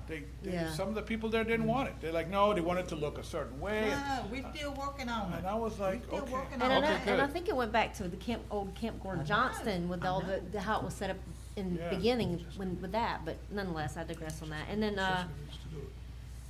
I know the other commissioners also, got this email from, our property appraiser, Ms. Skipper, the Honorable Ms. Skipper, but I just found it very interesting that total acreage in Franklin County is 348,800. State-owned is 264,193. The federal is 34,452. So basically what we have is 50,155 acres of land. So our tax base is less than 14.4%, just as I think the chairman mentioned. And we are still one of the lowest millage rates in the state of Florida. So, I mean, that's saying a lot, in my opinion.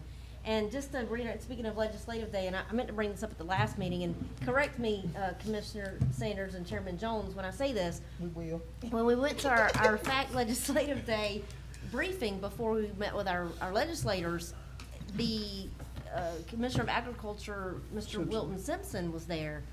And he said, and correct me if I'm wrong. No, he did. He is wanting to try to alleviate that issue. In other words, he's on our side.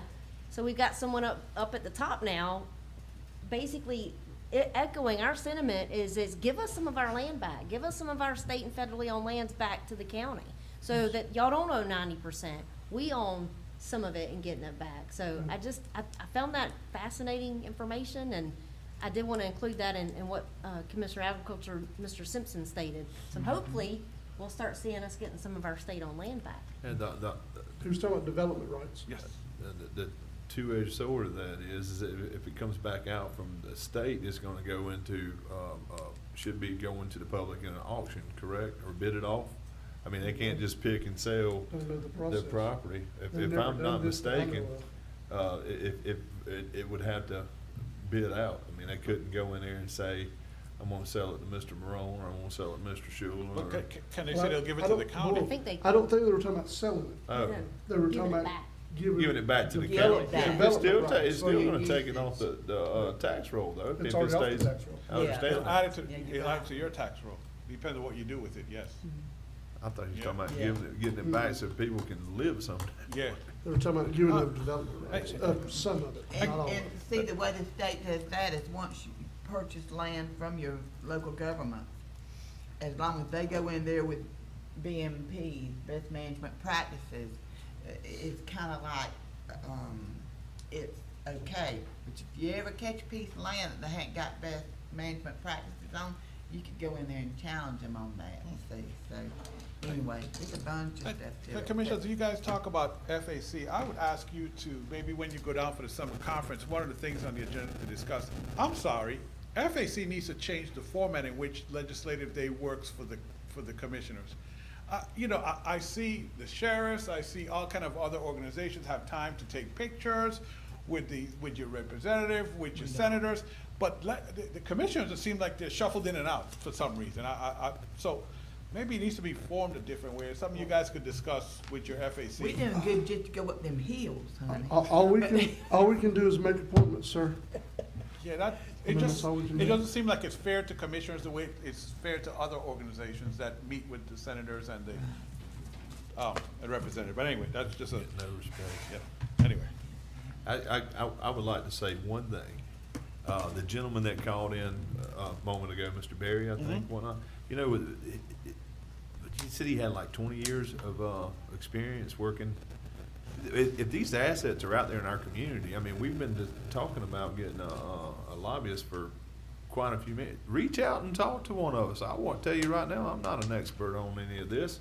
If you've got information that's going to benefit this county, and that goes for anybody that's watching this later on something that's coming up down the road, please call me. I mean, I won't talk as long as I talk here. I'll make it short, but let me know. We'll discuss it. I mean, I would love some ideas. You guys have got experience out there in the community with this stuff. I would be more than glad to discuss anything with someone. I mean, if you think it's going to benefit us and the taxpayers around here, give me a call.